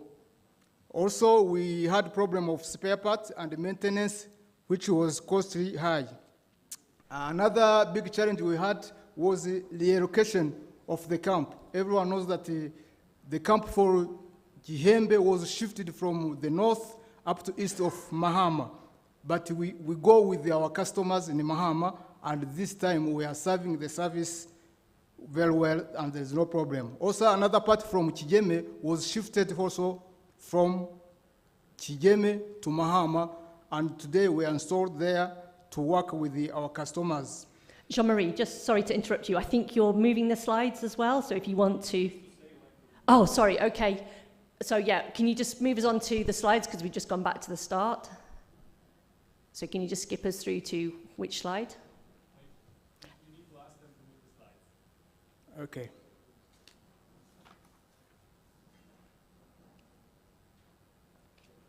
So yeah, if we can just get the right slide up on the screen, and then Jean-Marie can indicate to you when they need to change. Okay, thank you. I was saying that the Belecom is a local company from here, Kigali, where we work also in three camps, which are Mahama, Kigeme, and Nyabiheke. We have the outlet there. I can go to the next. So, it's okay. We saw these ones. If you just want to move us on and pick up where you got to, and then we'll carry on from there. Yeah, okay. Thanks. For our location, we work before we reach to the camp. There was a problem of writing, and people was using the candle, was using the kerosene, which had the problem of cost. And also there was the problem of pollution. And that's why when we arrived there, we brought the solar home system for lighting and also reduce those problems of cost. And we thought that for the people who were not able to buy the solar home system, we established a model for revolving fund. Can you go to the next? So we had two products, which are solar home system and revolving fund. The solar home system was affordable because we thought to provide this solar home system and facilitate the refugee to pay an installment of 66 months. And as I said also for revolving fund, we were thinking that we will find the people who don't have the financial capacity and we facilitate them to create the business and train them and fund them. On that, we had a seed capital of 64 million and we used for the last 2 years. Can you go to the next? Yeah. So by arriving to the camp, we started by familiarizing with the administration, including the UNHCR, Practical Action, Minema. Also, we did the outlet and we did also the awareness of the product and we organized some events for informing the refugee that we brought our product. Also, we did the civil education program. Another activity we did is the administration and operation setup, where we recruit the staff from the camp and we train them to work. Then after, we was working well with them.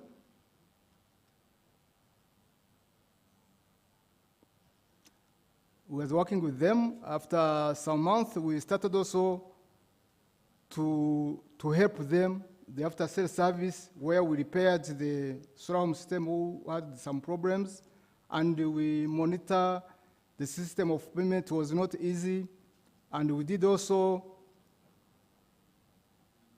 I'm sorry, I'm not looking well. I'm not reading well, sorry.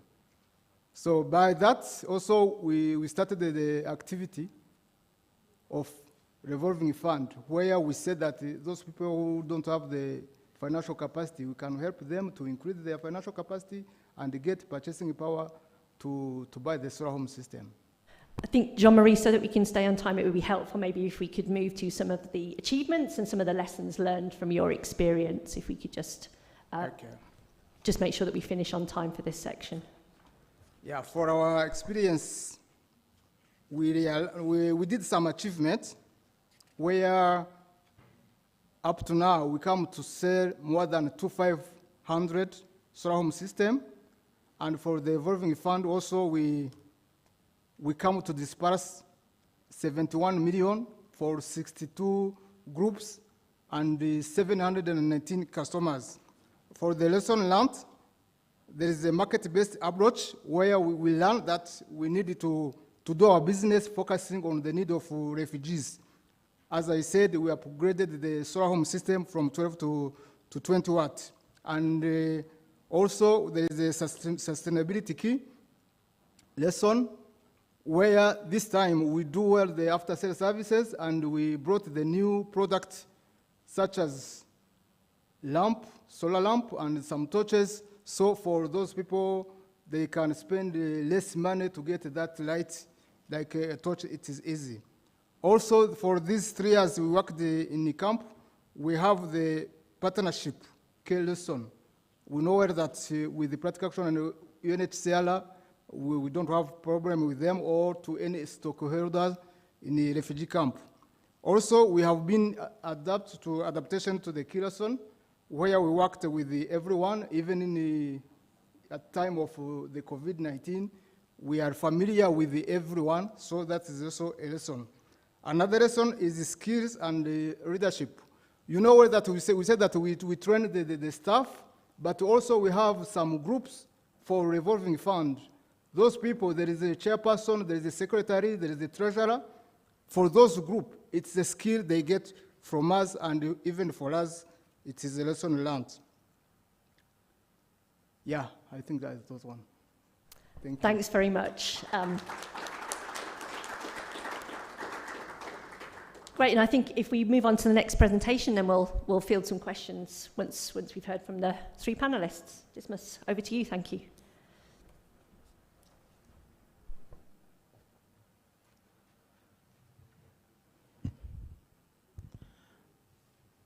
Hi, is the slide up?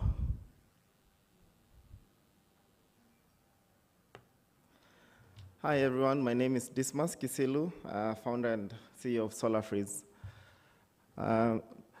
SolarFreeze is primarily working in Kakuma refugee camp, and on to my next slide, please. We realized that access to productive use assets, such as refrigeration and cold storage, are quite difficult to find, not only in the refugee camp, but across the board in Kenya. So we are a pioneering company in terms of access to refrigeration and cooling through a pay-as-you-go model. And on my next slide, you'll see that Kakuma is a place that is buzzing with activities. Currently, it has over 160,000, a population of 160,000, and over 2,000 small businesses serving the population with their daily needs. And once you're in Kakuma, you'll realize that the place is really super hot, and a lot of businesses rely on energy to do a lot of things. But the challenge is that diesel is the main source of energy, and this is primarily provided by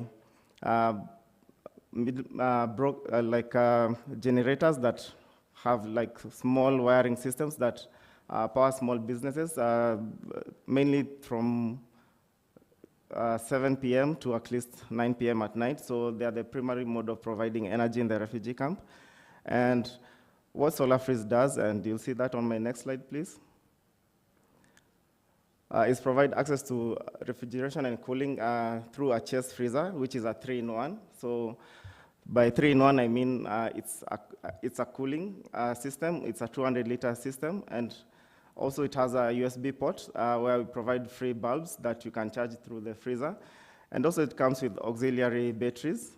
If, for example, you have surplus energy, you can charge the batteries and use it for anything else. So we have seen the small businesses that we are serving move from an income of at least $25 to 45 based on just providing our solar-powered refrigeration unit. So next slide, please.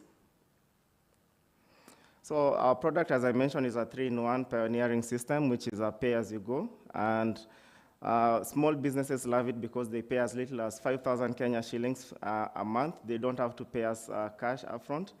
And this goes on to a period of between 12 to 18 months, which is very ideal if you are saving money. So the alternative for them is AC freezers that you'll see in Kakuma. A lot of small businesses have AC freezers. So SolarFreeze currently is in process of onboarding these AC freezers and replacing them with DC freezers. And we are doing this through providing a 30% discount on the fully solar-powered system. So we are currently flooded with a wait list of small businesses that want to take on our product. And on our next slide, you'll see practical businesses such as even small clinics that are offering storage of things, critical vaccines and medications that are being stored there. And our most successful businesses are small and medium-sized kiosks, restaurants, clinics. The pay-as-you-go is one of the things that attracts them to it, and also the 3-in-1 service. And we are seeing a lot of them using the extra energy to charge the batteries that they can use even in other home use systems, such as their TVs and stuff like that. Next slide, please. Yeah, so we have a token system that is embedded on the freezers. We send a 9-digit code based on how the businesses want to pay. Most of them are paying on a monthly basis. And we send this via SMS, and they are able to key in the 9-digit code, which has been the primary method, and it helps us also scale up much faster. Next slide, please. So our competitive advantage is our pioneering pay-as-you-go storage system that is the first of its kind in the market.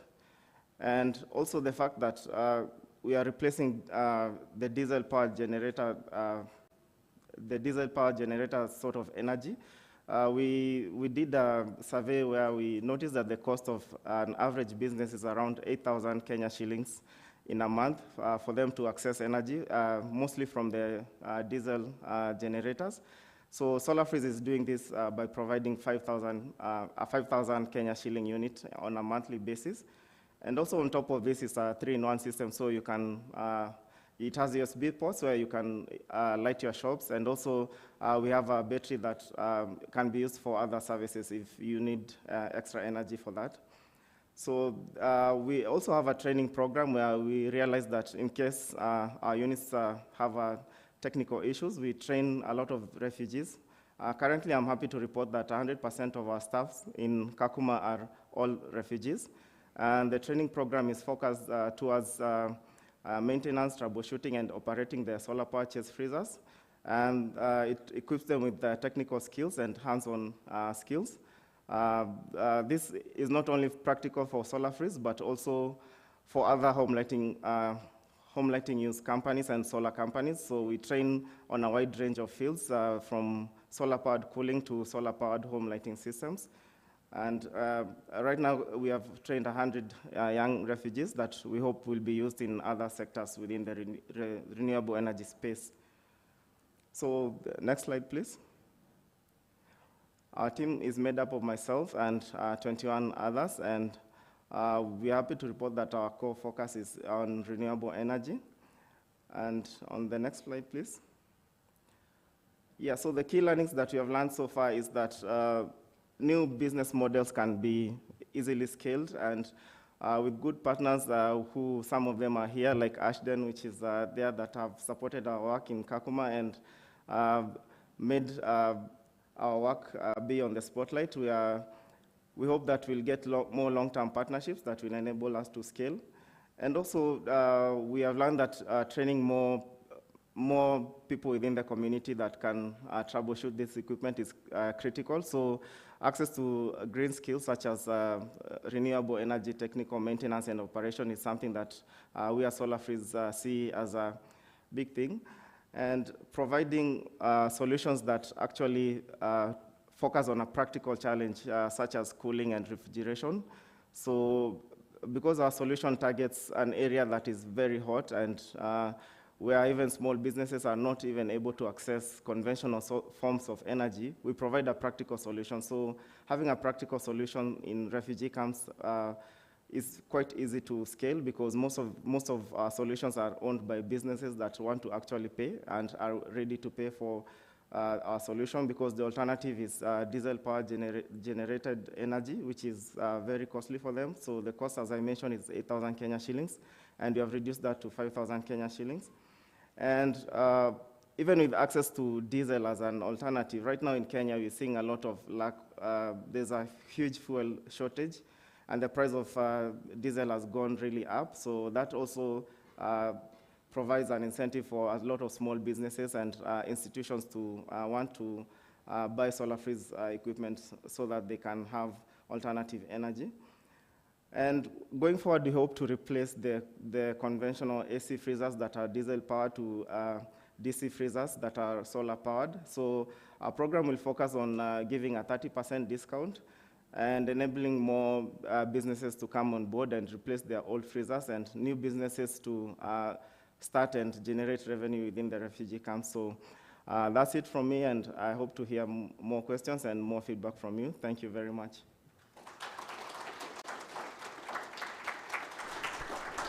Thanks very much, Dismas. And if I can just hand over to our last panelist, David, for the last presentation for this session.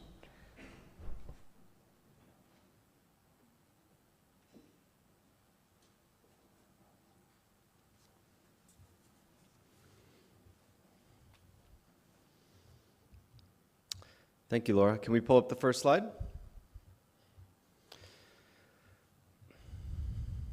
So my name is David Stonehill. I'm here today representing Power Africa. If you've never heard of us, we're a U.S. government-led energy access partnership that's housed within USAID.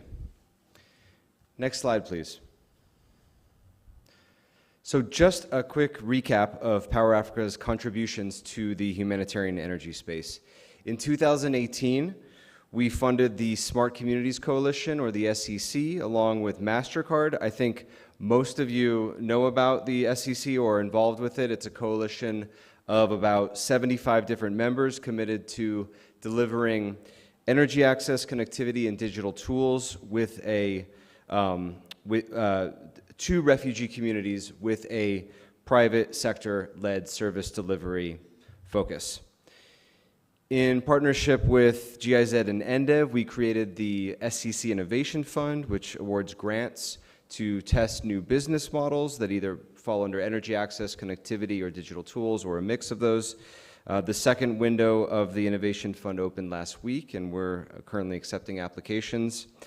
And we just awarded 2 grants, totaling about $850,000 to solar mini-grid developers in Uganda's Ruamwanja refugee settlement. And also we provided about $700,000 in de-risking grants so that 3 solar home system companies could enter 2 refugee settlements in Uganda. Next slide, please. So in terms of lessons learned, my time is short today, so the first thing I want to do is point you all to 2 resources which will be linked in your agendas. One is a white paper that summarizes finding and recommendations from 13 different humanitarian energy access projects. It was produced by a team of graduate students from Columbia University on behalf of the SCC.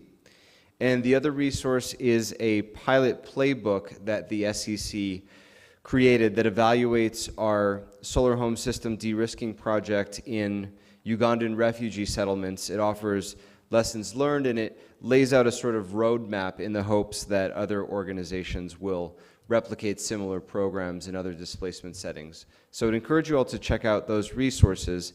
And I'm going to mention 2 lessons learned highlighted in Columbia University's white paper. So the first is that if off-grid solar companies want their businesses to be sustainable in displacement communities, they can really only rely on relatively wealthier households with stable income or productive use of energy customers. For example, e-mobility companies or chicken hatcheries or internet cafes or clinics, etc. The business model seems to work really well when it comes to customers who already have income-generating activities, but things really start to fall apart as you move down the pyramid to lower-income households with lower levels of affordability.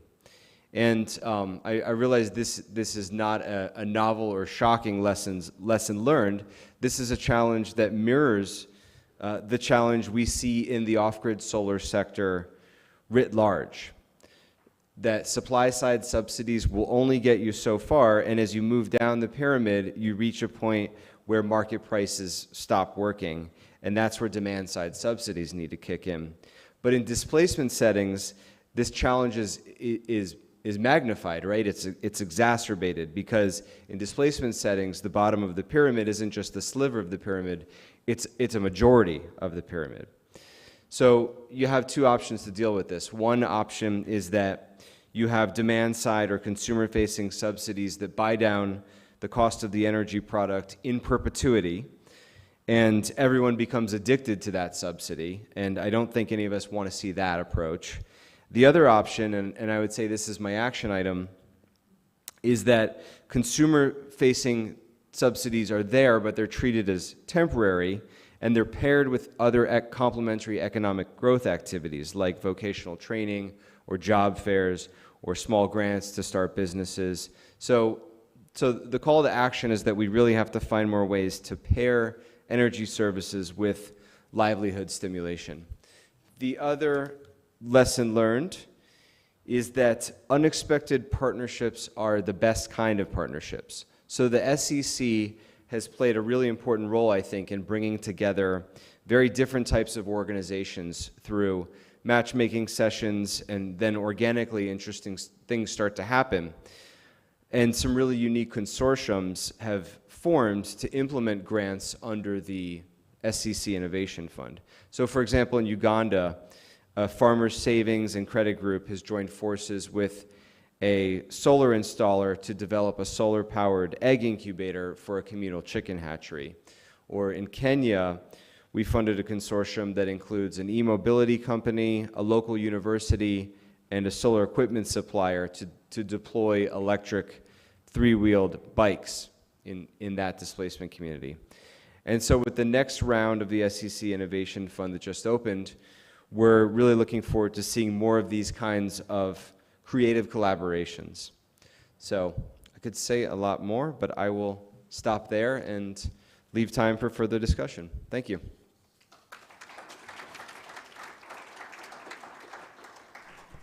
Thanks, David. And before we sort of open the floor, I just wanted to ask a follow-up question to each of our panelists, starting with Jean-Marie. And you described Bellicom's operations and that you were already established in the host community in various sectors before you started working on this project. Could you maybe share some reflections on the differences between working in the host community and entering the humanitarian space, and what adaptations you incorporated into your business to move into that space? Thank you. Yeah, as I said, we started in 2019, and we realized that working in the host community and in a refugee camp is different totally, because when you see in a refugee camp, they are in one side, they are in the center, it is like in town, and they have stable income monthly, even if it is low, but it's stable. But working in a community environment, you see how the population stay. You can move even a sector or a district, it is harder than coming in the center. That's what I realized. And also on the income, you realize that it's different. Some wait the harvest and the other have the basis monthly. It's what I can say on it. Thanks very much. And were there any adaptations that you made in entering the refugee space or entering the camp specifically that helped you overcome those differences? So this needed the business model, which are different. The way you work in the camp, it's not the way you use outside. Yeah.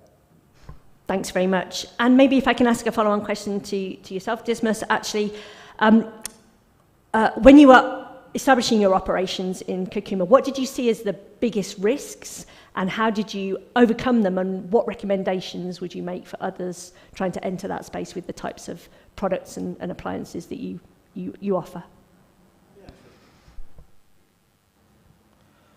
Sure. So for us, when we started working in Kakuma, the biggest risk was automatically the fact that a lot of them are looking towards moving to other countries as part of their main goal. So how we mitigated this risk is that SolarFreeze primarily works with small businesses that are there long-term. So 100% of our clients are small and medium-sized businesses, and some of them are institutional clinics that are working there. So we focus on those businesses because they serve the community in turn. So maybe in the long term, we are going to figure out a way whereby directly we are going to be working with those refugees in terms of them accessing the SolarFreeze technology within their homesteads. But the most effective way for us currently, because our asset is a productive use asset, helping small businesses generate more revenue and reduce their reliance on diesel-powered energy, is that we are working with businesses, and this is more sustainable for us and even for the community as refugees to interact with SolarFreeze. Thanks very much. And I think one of those interesting reflections and the links between the energy access and livelihoods is, on the one side with the Bellicom model, we've got a scheme through the revolving fund to do income generating activities to help with affordability, and then on the sort of other side of the coin, you've got providing energy access to boost incomes and livelihoods opportunities. So the two go together in both of those case studies and those models. And maybe, David, if I could ask a follow-on question to you, is you mentioned about supply side and demand side subsidies and financial support. Have you got any reflections or recommendations on how that can be most effective, or what helps to really make that work? Any lessons learned in that area?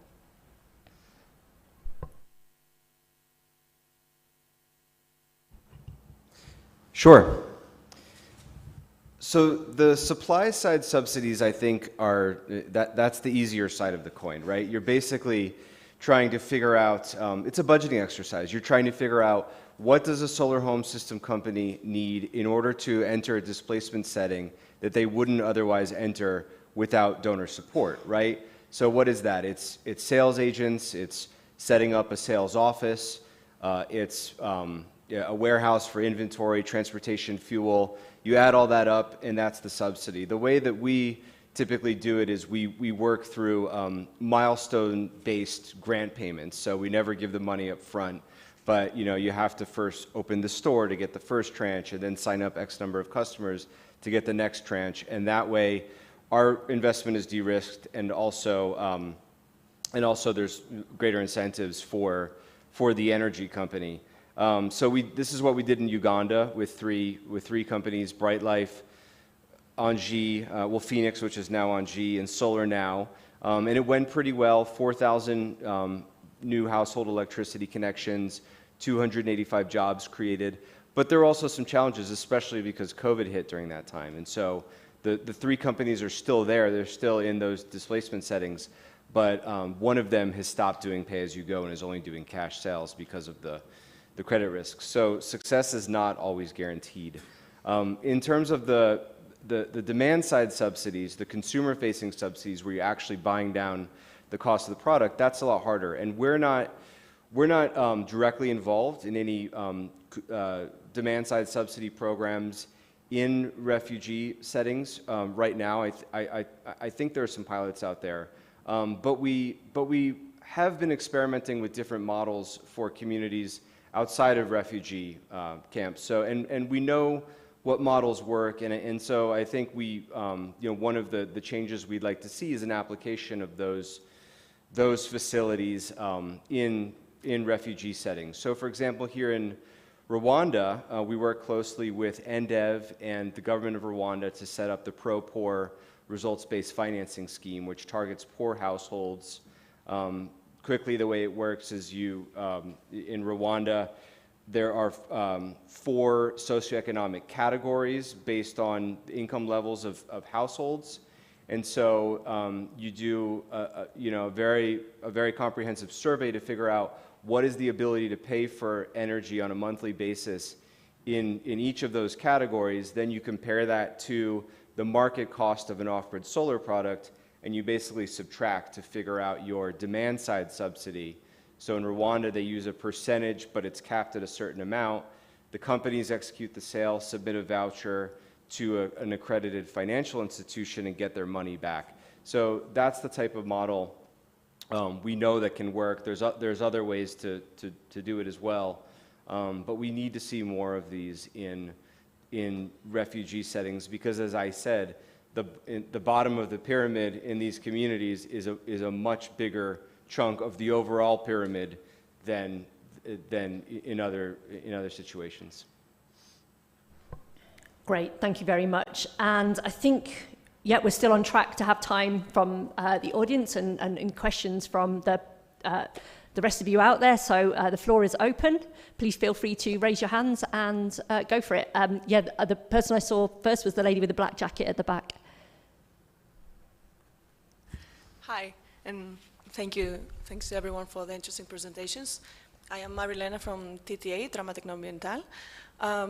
I wanted to ask, triggered from the presentation of Jean-Marie, if you actually thought about distributing solar home systems for productive uses of energy, or like larger systems, and if not, why do you stick to the smaller ones? And the other point is that, for me, it's very interesting to hear about the revolving fund, that you have a very positive experience. And I wanted to ask David if this was also assessed by Power Africa, especially for the bottom of the pyramid users. Thank you. Great, thanks. And as before, maybe if we take a couple of questions and then we can get the participants, panelists to wrap them up. Another question on the same table.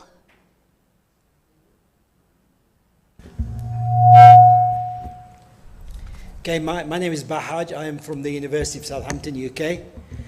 Solar home systems are really good if the appliances you're going to use there are highly efficient. So I just want to ask our colleagues from Kenya and also from Rwanda, what experience they had in relation to the appliances themselves.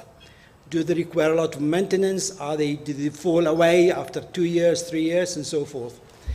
And to David, what is an accredited financial institution? How do we find them? Okay, and then I think I saw Amare raising his hand as well, if you want to.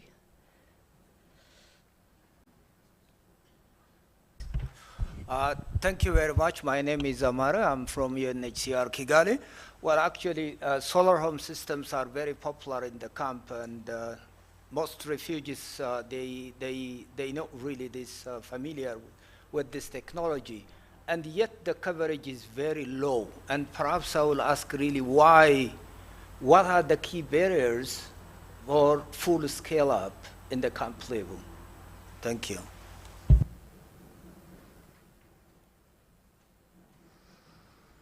Okay, maybe if I could ask the first question first to Jean-Marie about the sizing of your solar home system and whether you considered larger solar home systems for PUE purposes and sort of your product offering in that space.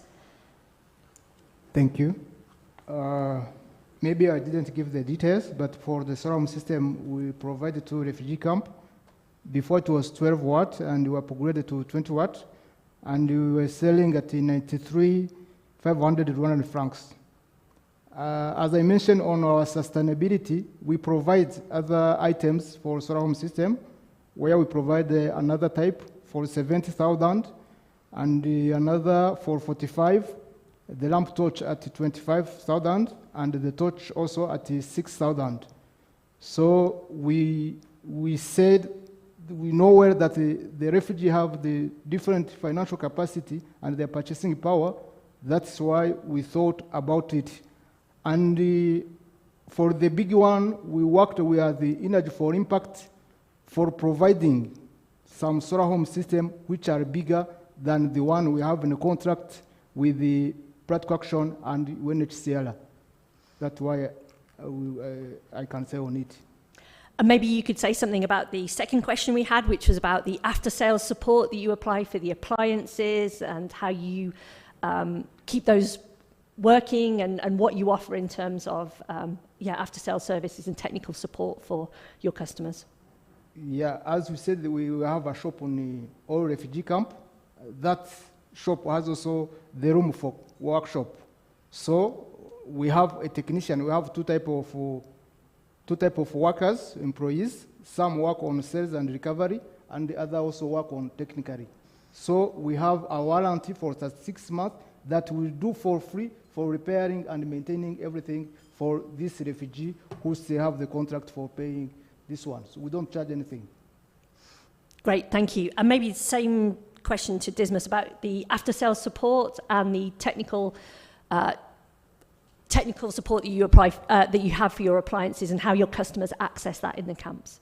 Yeah, sure. So one thing we realize is that access to technical support is very critical, and what SolarFreeze does is provide training it's free for 4 months. So together with the technical university, we onboard, like it's a peer learning program whereby the engineering students from the university, they come and then provide a hands-on technical training. So that gives us a boost on the ground for technical support, just in case we have troubleshooting issues. And also in terms of also the quality of the products, we make sure all of our products are Kenya Bureau of Standards certified and also the Global Leap certified. So all our products are certified in terms of that. So in case any technical issues come up, we also have a 2-year warranty and a 10-year warranty for our compressors. And having technicians on the ground helps us on top of having quality products to sell to the consumers as well. Great, thank you very much. And then maybe, David, if I can come for you, you had a question about the revolving fund. And I've written down AFI, but I forgot already what AFI stands for. So maybe you can remind me what that stands for as well. So, a little clarity on which revolving fund. Is it the Belecom one, yeah, okay. whether you considered that in your studies, yeah. Right. So, as I said, we assessed 13 different humanitarian energy access projects through this white paper that was conducted by Columbia University. I don't have them all committed to memory. My apologies. So I'm actually not sure if that was one of them, but I can get you an answer immediately after the session. Maybe Jean-Marie knows. I'm not sure. But it is, revolving funds are definitely one of the models that seems to be appropriate for refugee communities. I think where they really work well is solarization of diesel generators, including humanitarian agencies that have a lot of diesel generators. So there's an upfront cost to switch out the energy system, but you'll hit your payback period pretty quickly, 1 or 2 years, and then after that, you can plow all those savings back into a fund to keep purchasing more and more solar systems until eventually you have no diesel generators. So the model is definitely a good one in certain cases. And the other question was about accredited finance institutions and how we access them and how they fit into this model overall. Accredited finance institutions. Was that the right thing? Was that what an AFI was? Did I get that right? That was a question.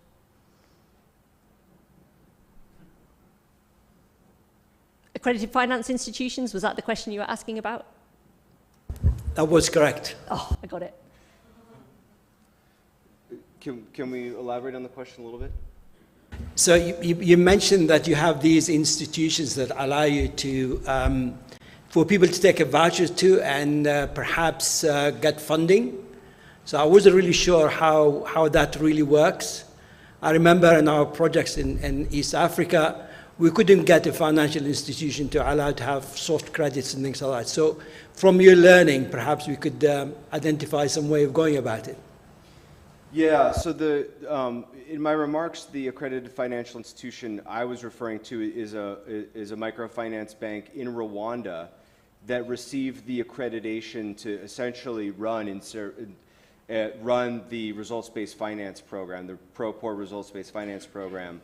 And they served as a clearinghouse, essentially, for the payment vouchers to validate every receipt submitted by the solar home system company and then pay them back using government funds. They were World Bank funds, but essentially government of Rwanda funds.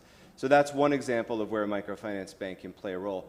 But generally, we, in displacement settings and beyond, we're really pushing for microfinance institutions to play a greater role in consumer financing for off-grid solar.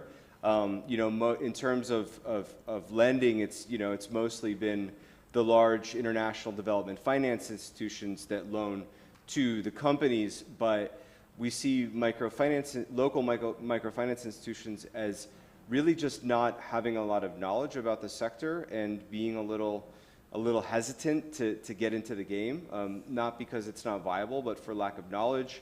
Their comfort zone seems to be, lending for things like, tractors and that sort of thing. And so we've just done a lot of matchmaking and partnership brokering around the continent to get local MFIs more involved in off-grid solar. Great, thanks. And maybe before I hand back over to Thomas, we could have some quick reflections on Amare's question, which are about what are the barriers to scale and uptake, and maybe if I could put that quickly to each panelist. Starting with Jean-Marie, what do you see from your side as a solar home system supplier? What do you see as the barriers to greater uptake and greater scale, particularly with your customers in the refugee camps that you're working in? As I said, we are familiar with the customers.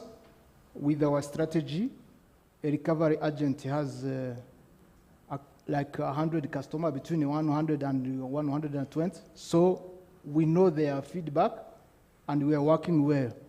80% they are satisfied of our service, and we know that there is the 20 who are not satisfied. So in the business, we need to try to see how to maximize the satisfaction for our customers. We know that they are vulnerable and they are refugees. We try to work together and understand them. That's why we said that we had a market-based research for their needs and their capacity. So this time we are closely working with them, and due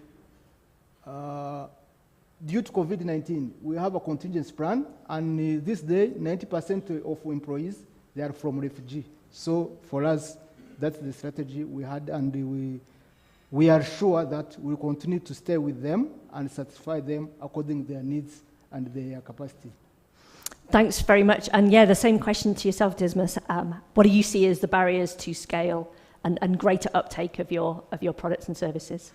Yeah, sure, that's a good question. So before we got into Kakuma, we were working on solar-powered refrigeration systems that were not pay-as-you-go, because getting productive use assets to have pay-as-you-go technology is it's something new in the market. That technology has been well scaled in the home lighting system area where the energy is not that intensive, but for high energy productive use assets such as refrigeration and cooling, pay-as-you-go wasn't there.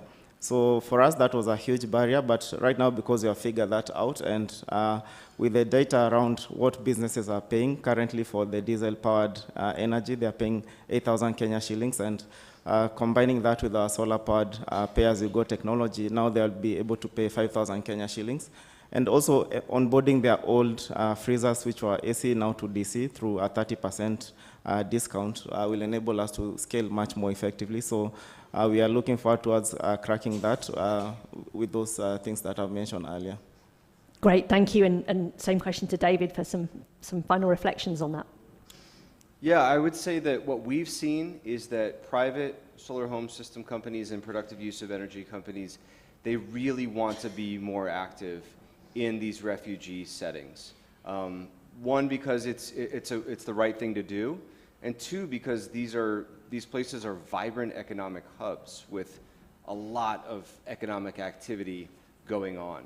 But these companies aren't going to do it unless a solid public-private partnership model is on the table. And you know, there's some examples that exist, but I think as Andrew pointed out earlier, there are just too many disparate pilots. There need to be national level programs or continent-wide programs that companies can join up with. Once that's in place, then I think also we need to take a more nuanced approach to how the business model is structured. You need both supply side and demand side subsidies. And of course, as I said earlier, if you do have a demand side subsidy that's actually buying down the cost of the product, you also need to work cross-sectorally and pair that with some sort of economic growth activity that is stimulating livelihoods and income generation and ensuring that people are able to steadily move up the energy ladder so that they're not dependent on those subsidies forever. Thanks very much. And I would like to wrap up the session there and say thank you very much to all of our panelists for their presentations and for responding to your questions. And thank you to you as participants and for asking such great questions to the panelists here. And I'll hand over to Thomas to wrap us up. Thank you very much. Thanks, Laura. I'll be very brief and you can stay for the minute. I'm not trying to really cover everything what we said, but I think what comes down again and again is it's not a lack of technology that we were talking about, right? What's blocking us? It's also not a lack of companies, as David just said. There are good companies out there, there are good partners out there. I think it's key. We heard a couple of key points that I want to mention, and that's also something we want to take into account in our work plan. We talked in the first session, especially around the anchor model. We are working on this since 2 years already. I think we know a lot, but we still need to see the progress on the ground on this point.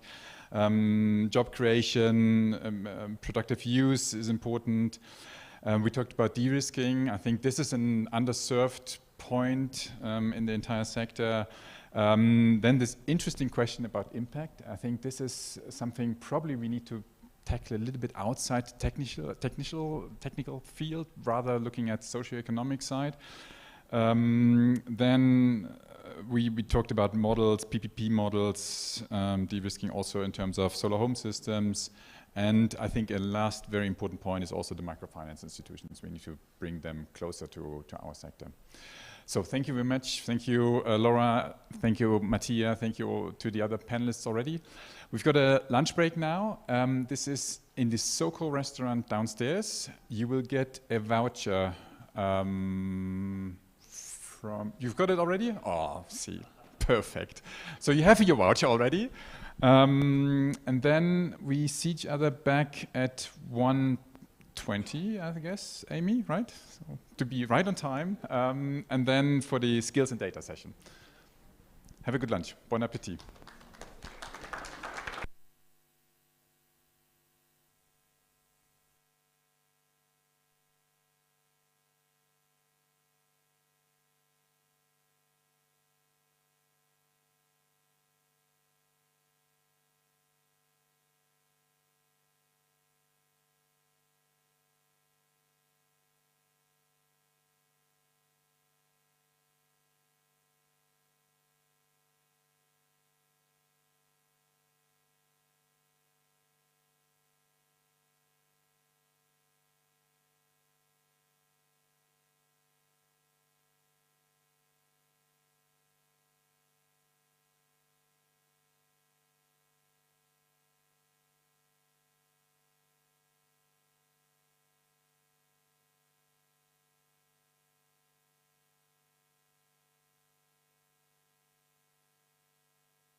decided to go in green energy first. When I came here, we are really struggling to get light.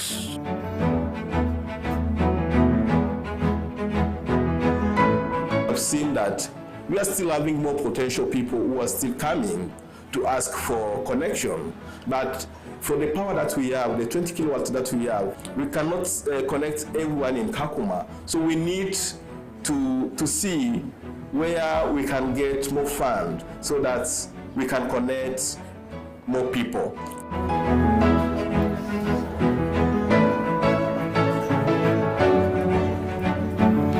Kama hii kazi yangu mimi ni stima ndo kazi. Kama hakuna stima, hakuna kazi. Shida ya generator ilikuwa kuna saa tulikuwa tulipata jioni muda wa saa 11 nazima na saa 5 ya usiku.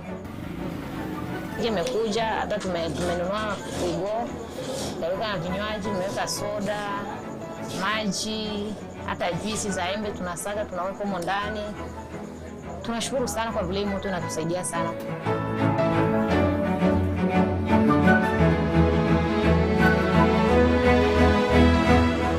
The sustainable and green electrification activities in Kakuma are part of several priority energy areas for the Kakuma sub-office. In the past months and years, we developed 50+ solar mini-grid in different locations for different purposes. But this development will allow us to achieve the 100% green electrification targets for education facilities, for health facilities, for the UNHCR field post and reception centers. For the UNHCR compound in Kakuma, now we are transitioning from gigantic diesel generators to solar energy systems. So in a few months from now, we will have a solar system that covers 80% of the energy need for the compound, where the 20% will be covered by diesel generators. And this will allow us to achieve significant carbon emission reduction by 917 tons per year of CO2 equivalent.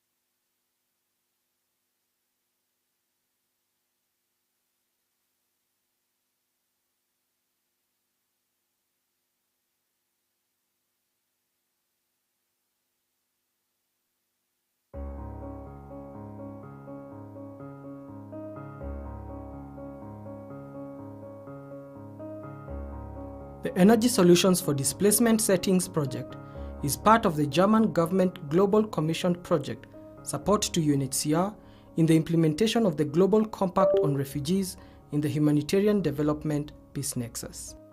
ESDS Kenya is being implemented in Turkana West Sub-County since July 2019 and ending in October 2022.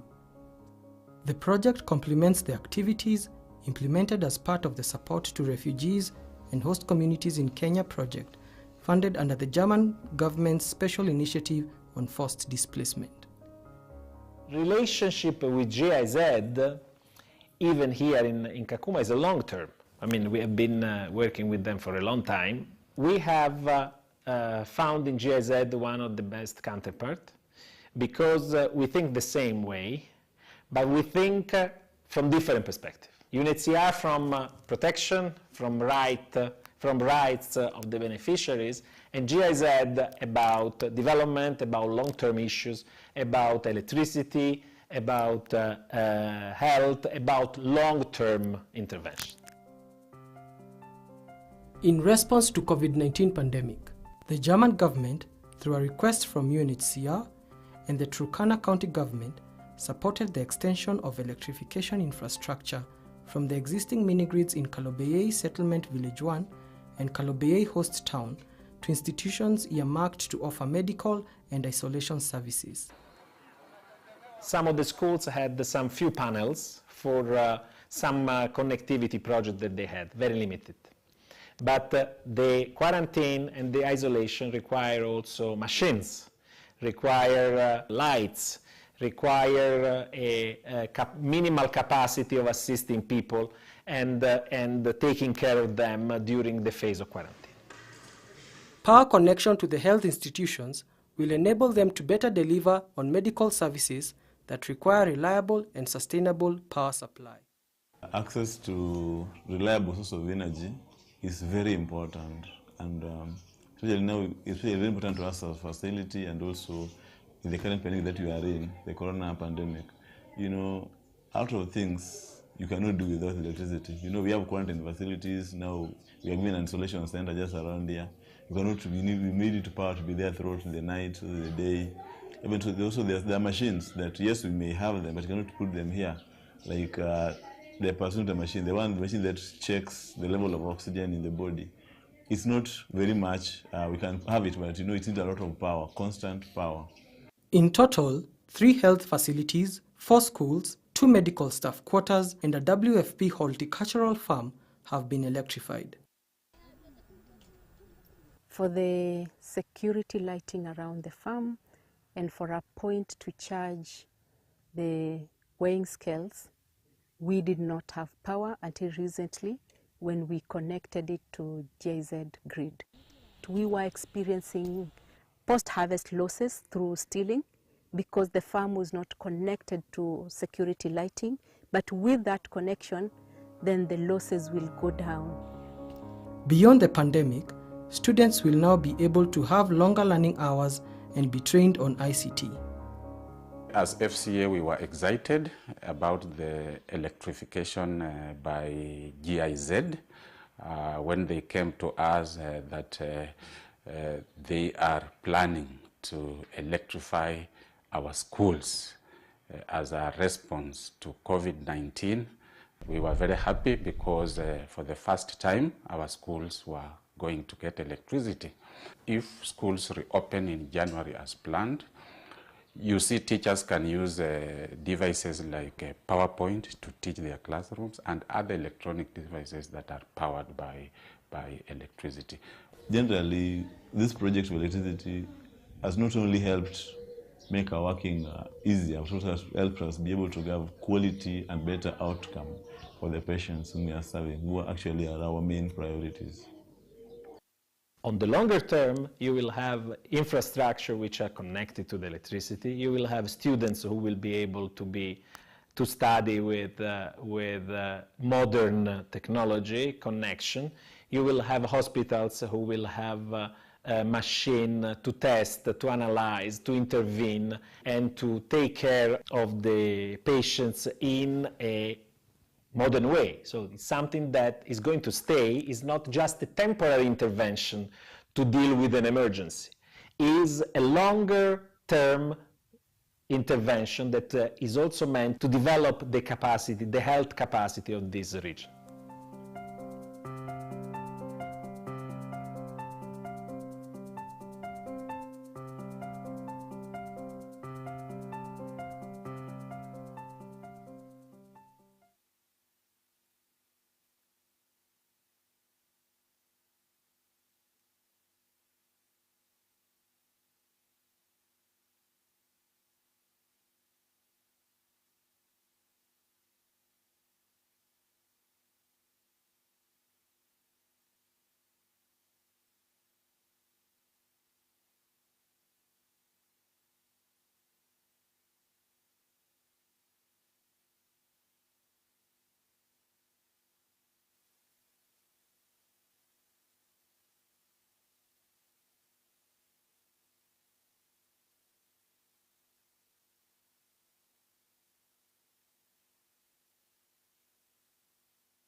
6,500 acre পাহাড়ি বনাঞ্চল এই সেটেলমেন্টের আওতায় চলে যায়।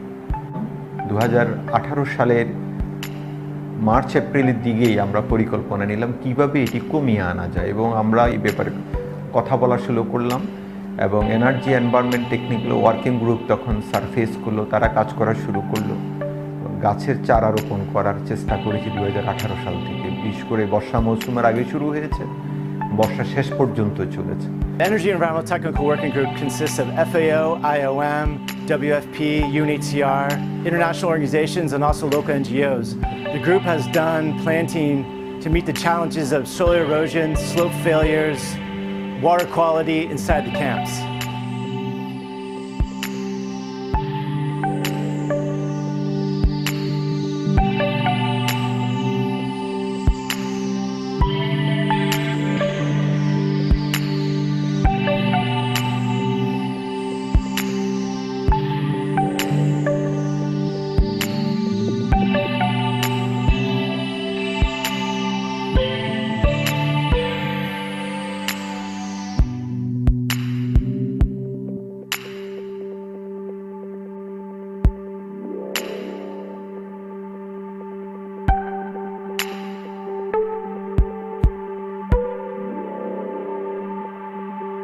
In this afforestation program, we can improve our environment, not only inside the camps, but as well as surrounding the camps. In future, also, we will go for this afforestation program with the help of Energy and Environment Technical Working Group, Food and Agricultural Organizations, IOM, UNHCR, and likewise this sort of international organizations, UN organizations, NGOs, INGOs, with the help of local community, with the help of government organizations, and with the help of, after all, the Rohingya people also.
akode fe lichuma de gara angudi mude okpa ma de family ma de takene wal chu gara sa zorko ke de urusi ongaji kuna inu dingedio eron bi bentu mo hatalo holaji beti welni o ado hoji hadini nangi nyo woyunda hoja njaro hilo ling alingaji do bade nara taban mude e do ongo do murju ri heduna ngotulor ki ho ban taban haglu mude jugia fa ban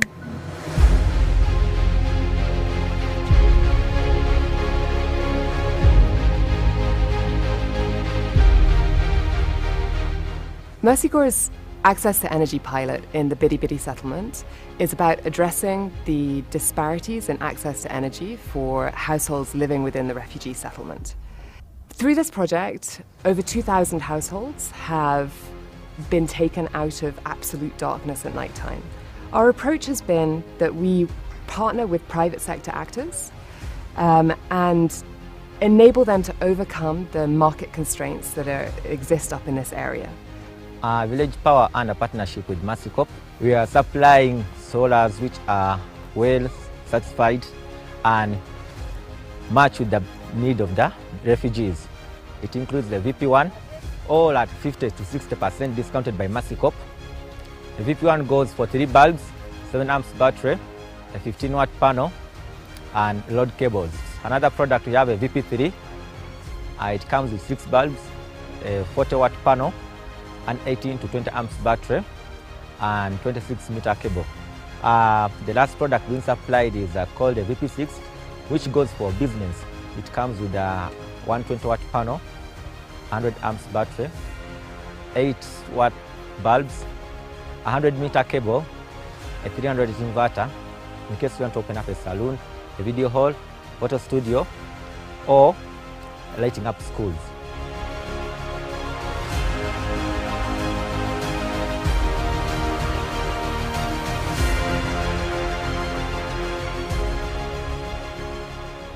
Under a system of pay-go, a customer is involved in paying a deposit of a certain amount. Then after, he can either pay to the mobile money or manually via our respective offices in Bidi Bidi.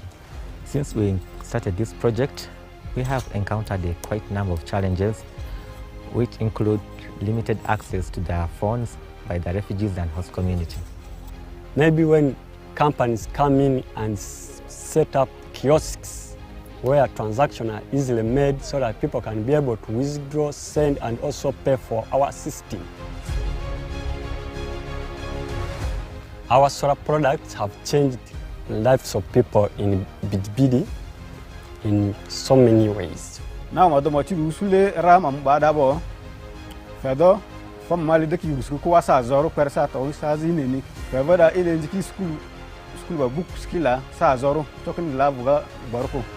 And then in the aspect of security, with the intervention of humanitarian partners, we have been able to install solar panels to light those dark corners, and this one greatly reduced on such instances of assaults and then rape cases. I manage up to open a business where I can save people here, and also I charge people telephones, and I'm able to get money. Kai kung hune ma eron tiana na eron bebe agua. Dice ko holo duhilang ohana gala. Se hodo min di parik taban ngang harahinda. We encourage Mercycorps to lobby for more funds to expand this program to cover the entire settlement. Reason being that it is at affordable price, and if it is replicated in the entire settlement, the pressure on other energy sources will really reduce greatly, especially on cutting down of the trees. Now maloti training or you isat Sudan ana yundi Mercycorp na.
Renewable Energy for Refugees project worked to improve quality of life and security in refugee camps and host communities through access to sustainable clean cooking stoves and energy solutions for homes, businesses and communities.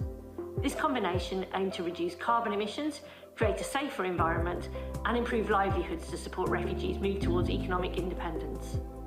As the project drew to a close, practitioners, policymakers and other experts gathered together to discuss the project, as well as progress in the sector and the future of renewable energy in humanitarian settings. Clearly, access to energy was not just seen as an important factor for refugees and for displaced populations and even surrounding communities. It was really secondary to the humanitarian response priorities, and even if it's clearly an enabler to all what humanitarian is about. It's about protection, creating opportunities for refugees, giving them opportunities to integrate, work, and really live like proper lives.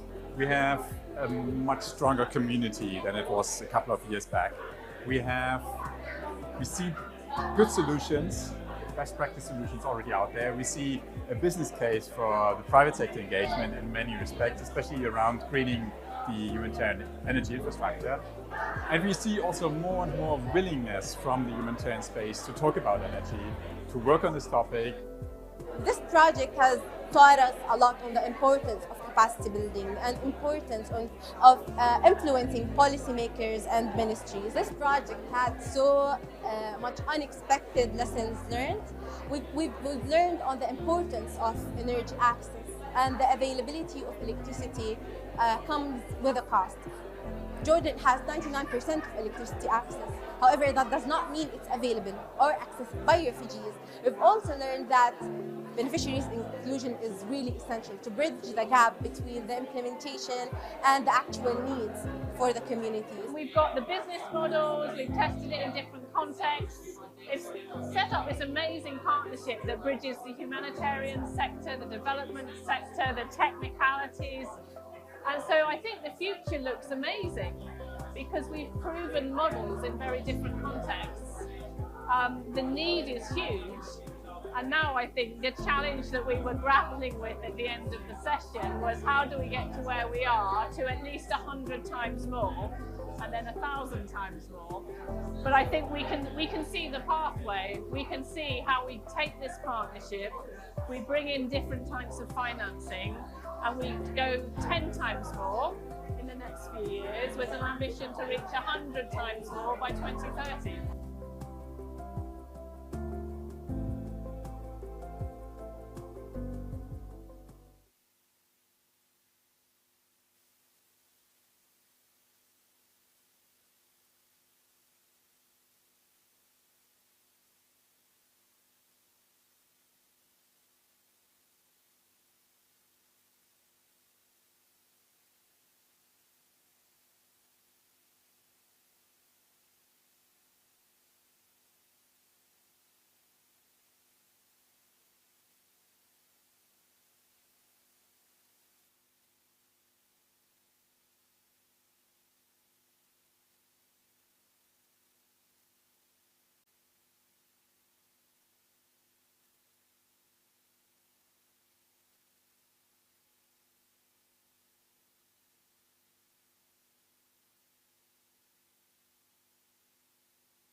uyu murasire iri tara naribonye biturutse ku murasire n'ubundi noroherejwe kubona na practical action kuva icyo gihe nabonye amatara gucuruza ntabwo icyo gihe byari byoroshye kubera ko iyo byageraga saa 12 twakingaga ubucuruzi ariko ubu ngubu kuva icyo gihe turakora bisanzwe kugeza saa 2 niyo saha ya hafi dushobora gukinga nta kibazo dufite haba no gucana mu nzu bisanzwe uretse no mu bucuruzi mbese yadufashije mu buzima bwacu bwa buri munsi nturiye umuhanda nagize n'umugisha ko itara rireba mu muryango ni naho mpera nshyira ibicuruzwa ku muryango rikamurikira noneho tureke n'uhaza wese nawe aza afite kuba abona neza akaza akanahatinda noneho nk'umwana mbabwiye tubana muri umuna wanjye yarategereje mu wa 6 wa primaire yaje mu cyiciro cya 2 ariko ubwo yanafashijwe n'uko abona urumuri agakora etide kumva rero bituma abana biga neza impfu zikaba nkeya ndumva ari ibyo ngibyo imirasire yadukoreye hari n'akandi nkatwe baba mama hari igihe bukorana ugasukura ibyombo ku butara nk'ubu njya mpasukurira nkahatekera bigatuma ubushyuhe bwo mu nzu buba bukeya urumva mbese byaziye igihe muri make ubu tugiye tuvuga ngo ubuzima bwaroroshye umushinga wadufashije imashini ikobora bituma tubona akawunga kuri make hanze bayigurisha 13 ariko twe tukayigurisha 12. Inyungu twabonye nuko bidufasha n'umuryango wacu tukabasha kubona imyambaro kwambara n'ibyo kurya waba ushaka nko kurihira umwana bikagufasha kurihira n'umwana mu kigo wifuza. Murabyumva nkuko nababwiye ninjize mu 250 ku kwezi nkashobora kwitunga n'umuryango wanjye nko kubagaburira no gufasha abana. Uyu munsi niba nacuruza 10,000 nkabyandika bikamfasha kuvuga ngo nimba ndi bukenere gukoresha amafaranga ndamenya gukoresha amafaranga nkoresheje urugero bitewe n'amafaranga ninjije uwo munsi. Rero icyo practical yadufashije nicyo ngicyo nababwira muri makeya nibyo kandi twatwishimira. Ku ruhare rwanjye rero ubu ngewe ngiye bagaraba afite ubumuga kandi nanjye mfite ubumuga. Imiterere y'inkambi nawe muri kubona n'amabuye ariko iyo ngiye koga muri dushe ngenda hagaragara nta mbogamizi mpona nazo kandi noneho nakwinjira mu nzu ninjiramo hanze mu habona. Ikindi mbega uba amatara yabereye inyunganirangingo ku basaza mbega muri rusange ku bageze mu zabukuru. Imbogamizi ni uko twabaga turi mu kizima.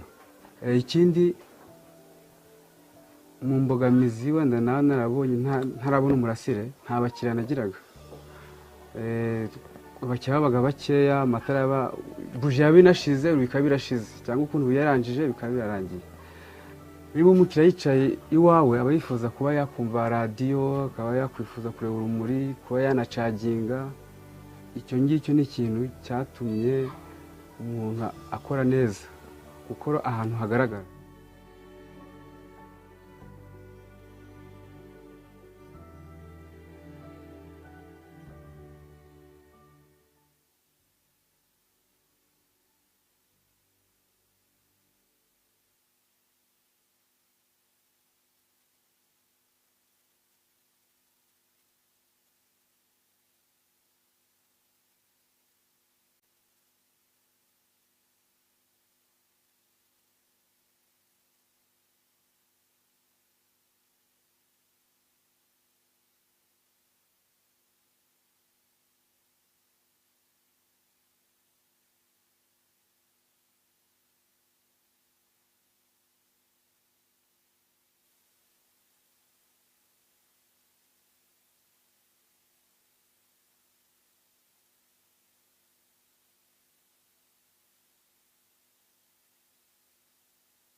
decided to go in green energy first. When I came here, we are really struggling to get light.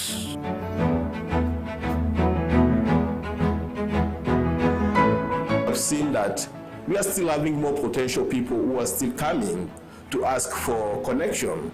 But for the power that we have, the 20 kilowatts that we have, we cannot connect everyone in Kakuma. So we need to see where we can get more funds so that we can connect more people.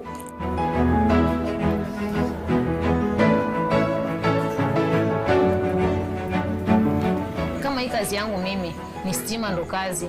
Kama hakuna stima hakuna kazi. Shida ya generator ilikuwa kuna saa tulikuwa tulipata jioni muda wa saa 11 nazima na saa 5 ya usiku. Hii imekuja hata tumenunua kugo, kaweka na vinywaji, tumeweka soda, maji, hata juisi za embe tunasaga tunaweka humo ndani. Tunashukuru sana kwa vile moto inatusaidia sana.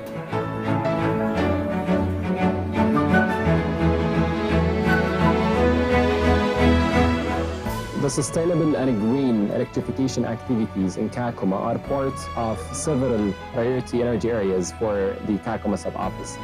In the past months and years, we developed 50+ solar mini-grid in different locations for different purposes. But this development will allow us to achieve the 100% green electrification targets for education facilities, for health facilities, for the UNHCR field post and reception centers. For the UNHCR compound in Kakuma, now we are transitioning from gigantic diesel generators to solar energy systems. So in a few months from now, we will have a solar system that covers 80% of the energy need for the compound, where the 20% will be covered by diesel generators. And this will allow us to achieve significant carbon emission reduction by 917 tons per year of CO2 equivalent.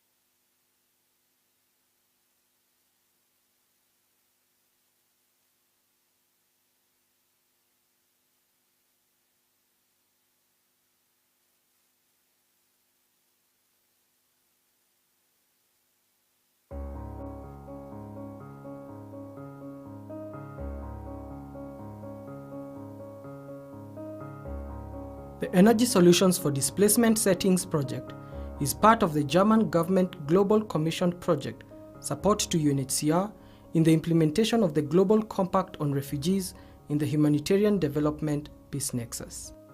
ESDS Kenya is being implemented in Turkana West Sub-County since July 2019 and ending in October 2022. The project complements the activities implemented as part of the Support to Refugees and Host Communities in Kenya project, funded under the German government's Special Initiative on Forced Displacement. Relationship with GIZ, even here in Kakuma, is a long term. I mean, we have been working with them for a long time.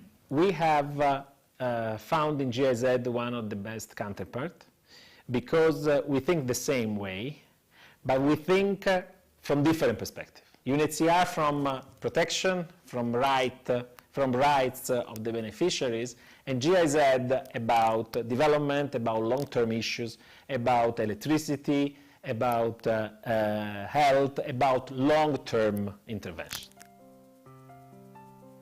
In response to COVID-19 pandemic, the German government, through a request from UNHCR and the Turkana County government, supported the extension of electrification infrastructure from the existing mini-grids in Kalobeyei Settlement Village 1 and Kalobeyei Host Town to institutions earmarked to offer medical and isolation services. Some of the schools had some few panels for some connectivity project that they had, very limited. But the quarantine and the isolation require also machines, require lights, require a minimal capacity of assisting people and taking care of them during the phase of quarantine. Power connection to the health institutions will enable them to better deliver on medical services that require reliable and sustainable power supply. Access to reliable source of energy is very important, and especially now it's very important to us as a facility, and also in the current pandemic that we are in, the corona pandemic. You know, out of things you cannot do without electricity. You know, we have quarantine facilities now. We have an installation center just around here. You cannot. We need power to be there throughout the night, throughout the day. Even so, also there are machines that, yes, we may have them, but you cannot put them here, like the personal machine, the machine that checks the level of oxygen in the body. It's not very much. We can have it, but you know, it needs a lot of power, constant power. In total, 3 health facilities, 4 schools, 2 medical staff quarters, and a WFP horticultural farm have been electrified. For the security lighting around the farm and for a point to charge the weighing scales, we did not have power until recently when we connected it to GIZ grid. We were experiencing post-harvest losses through stealing because the farm was not connected to security lighting, but with that connection, then the losses will go down. Beyond the pandemic, students will now be able to have longer learning hours and be trained on ICT. As FCA, we were excited about the electrification by GIZ when they came to us that they are planning to electrify our schools as a response to COVID-19. We were very happy because for the first time our schools were going to get electricity. If schools reopen in January as planned, you see teachers can use devices like PowerPoint to teach their classrooms and other electronic devices that are powered by electricity. Generally, this project of electricity has not only helped make our working easier, but also helped us be able to have quality and better outcome for the patients whom we are serving, who actually are our main priorities. On the longer term, you will have infrastructure which are connected to the electricity. You will have students who will be able to study with modern technology connection. You will have hospitals who will have a machine to test, to analyze, to intervene, and to take care of the patients in a modern way. So it's something that is going to stay. It's not just a temporary intervention to deal with an emergency. It is a longer term intervention that is also meant to develop the capacity, the health capacity of this region.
2500 acre পাহাড়ি বনাঞ্চল এই সেটেলমেন্টের আওতায় চলে যায়। 2018 সালের March এপ্রিলের দিকেই আমরা পরিকল্পনা নিলাম কিভাবে এটি কমিয়ে আনা যায়, এবং আমরা এই ব্যাপারে কথা বলা শুরু করলাম এবং energy environment technical working group তখন সারফেস করলো, তারা কাজ করা শুরু করলো।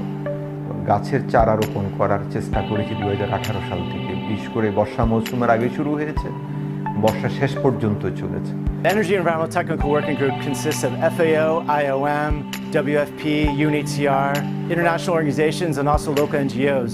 The group has done planting to meet the challenges of soil erosion, slope failures, water quality inside the camps.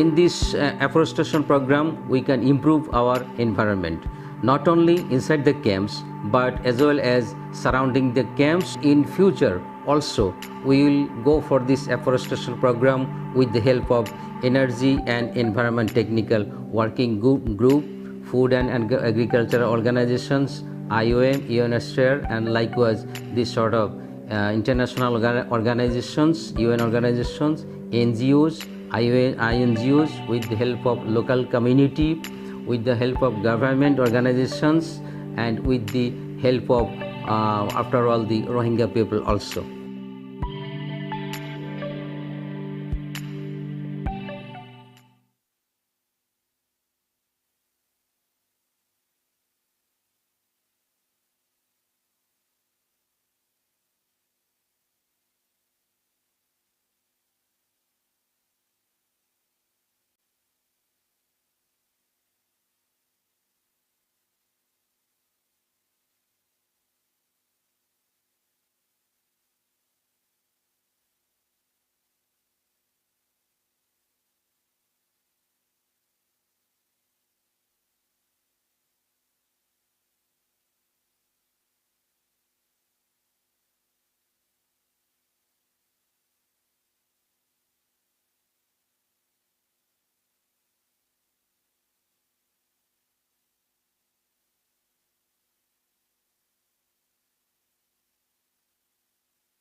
Akode fe lichuma de gara angudi mude okpama de family ma de chakena wali chugara sa zorko kede urusi ongaji kuna inu dingedio eron bi bentu mo hatalo holaji beti welunio adohoji hadini nangi nyo woyunda hojanjaro hilo ling alingaji do bade nara taban mude e do ongo do murju rihedu nangoto lor ki hoban taban haglu mude jugi apa ban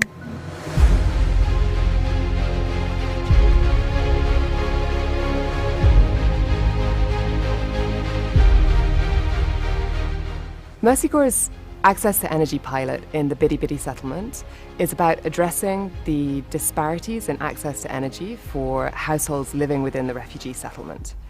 Through this project, over 2,000 households have been taken out of absolute darkness at night time.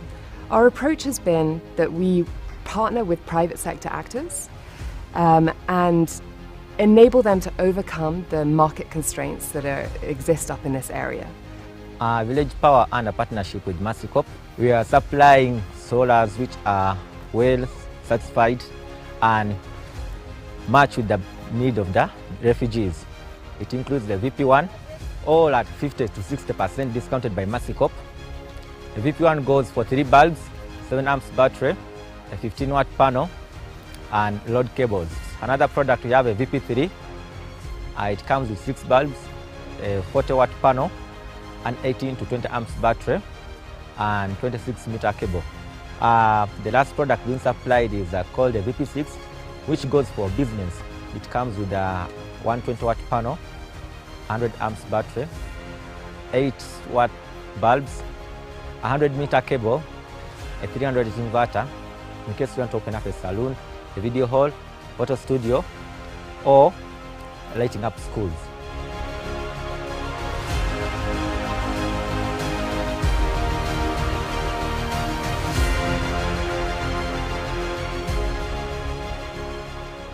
Under a system of pay-go, a customer is involved in paying a deposit of a certain amount. Then after, he can either pay to the mobile money or manually via our respective offices in Bidi Bidi.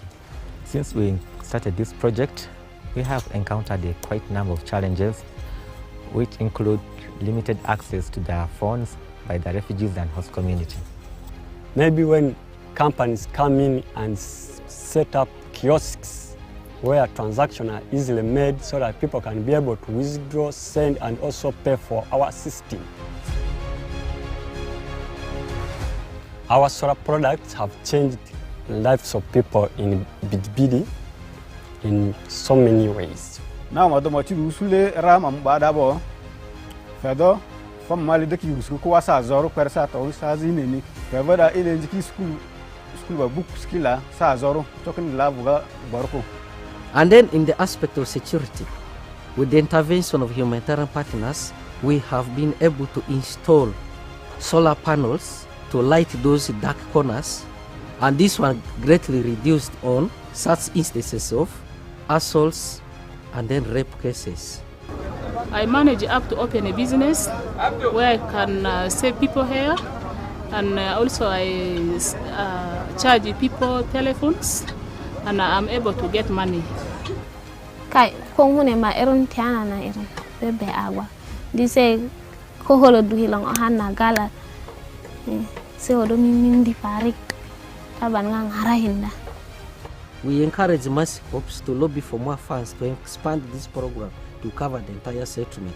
Reason being that it is at affordable price, and if it is replicated in the entire settlement, the pressure on other energy sources will really reduce greatly, especially on cutting down of the trees. Now maluti training or you isat Sudan ana yundi nas kobna.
Renewable Energy for Refugees project worked to improve quality of life and security in refugee camps and host communities through access to sustainable, clean cooking stoves and energy solutions for homes, businesses and communities. This combination aimed to reduce carbon emissions, create a safer environment and improve livelihoods to support refugees move towards economic independence. As the project drew to a close, practitioners, policymakers and other experts gathered together to discuss the project, as well as progress in the sector and the future of renewable energy in humanitarian settings. Clearly, access to energy was not just seen as an important factor for refugees and for displaced populations and even surrounding communities. It was really secondary to the humanitarian response priorities, and even if it's clearly an enabler to all what humanitarian is about. It's about protection, creating opportunities for refugees, giving them opportunities to integrate, work, and really live like proper lives. We have a much stronger community than it was a couple of years back. We see good solutions, best practice solutions already out there. We see a business case for the private sector engagement in many respects, especially around greening the humanitarian energy infrastructure. And we see also more and more willingness from the humanitarian space to talk about energy, to work on this topic. This project has taught us a lot on the importance of capacity building and importance of influencing policymakers and ministries. This project had so much unexpected lessons learned. We've learned on the importance of energy access, and the availability of electricity comes with a cost. Jordan has 99% of electricity access. However, that does not mean it's available or accessed by refugees.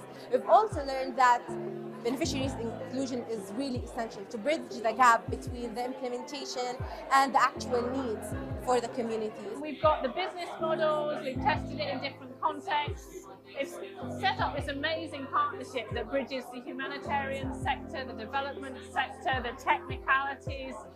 And so I think the future looks amazing because we've proven models in very different contexts. The need is huge.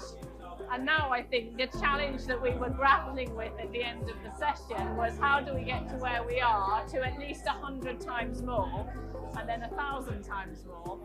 But I think we can see the pathway. We can see how we take this partnership, we bring in different types of financing, and we go 10 times more in the next few years with an ambition to reach 100 times more by 2030.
Good afternoon, colleagues. Hello. Thanks for coming back after lunch. So it seems like the morning was interesting. That's good. I hope you had a pleasant lunch. Just a quick announcement, because we were actually quite surprised, positively surprised, and maybe this is a news for some of you who are interested to join the SE for All Forum tomorrow.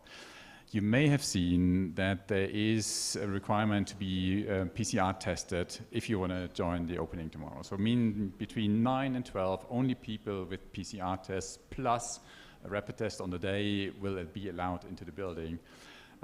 We tried to have a PCR test here. We were told it's not possible. Anyway, SE for All sent us a bunch of medics downstairs. So we have an opportunity to be PCR tested. So everyone who wants to join the opening session tomorrow, please go downstairs. It is towards the other meeting room, Isaro and seminar, just after you come to these big doors. They're waiting downstairs for another like an hour or so. So if you want to do this, then probably now is the time to do it. You may miss a little bit about data and skills. Anyway, welcome to the afternoon. The next session is about, as I mentioned, skills and data. We start with skills, and in about 45 minutes we switch to data.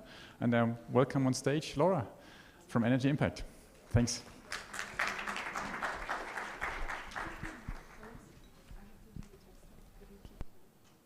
Hello. Oh, wow.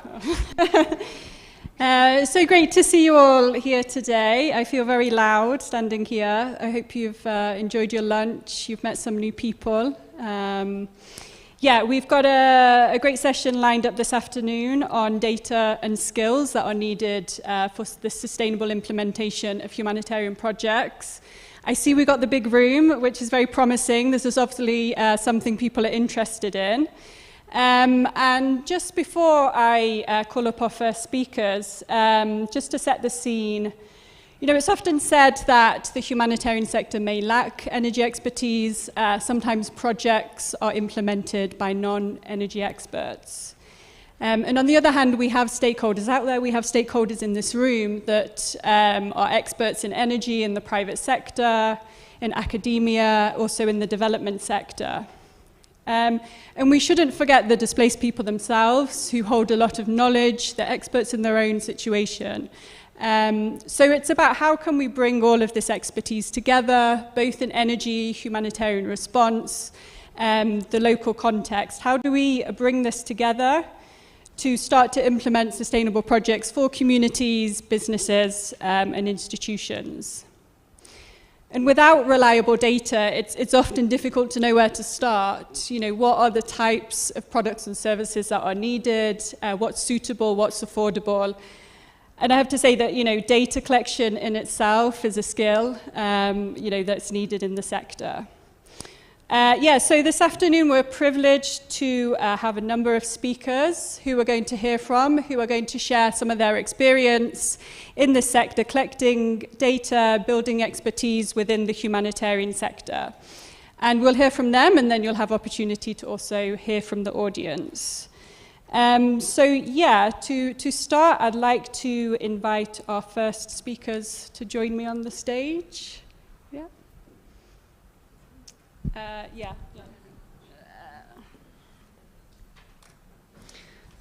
So yeah, we have Anne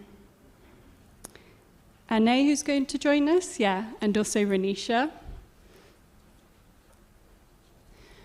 But our first speaker today is actually joining us online, Lama Gabrahe from NRC. Do we have Lama online with us? Okay, let's just wait a few minutes while we connect.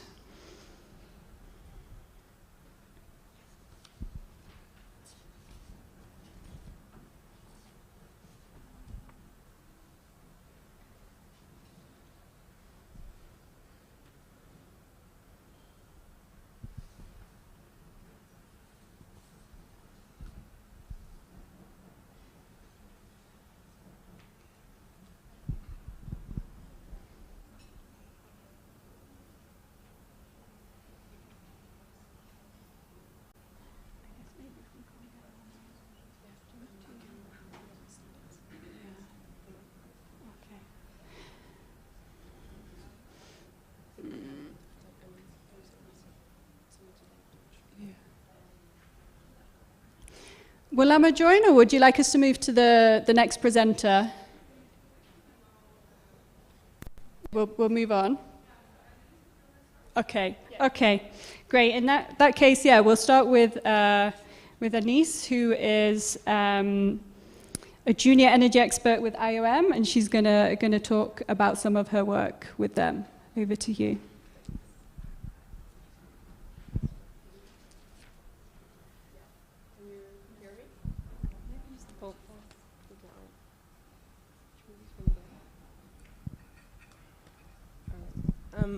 Thank you so much. I don't know if I can have some slides to support my presentation. If not, I can start.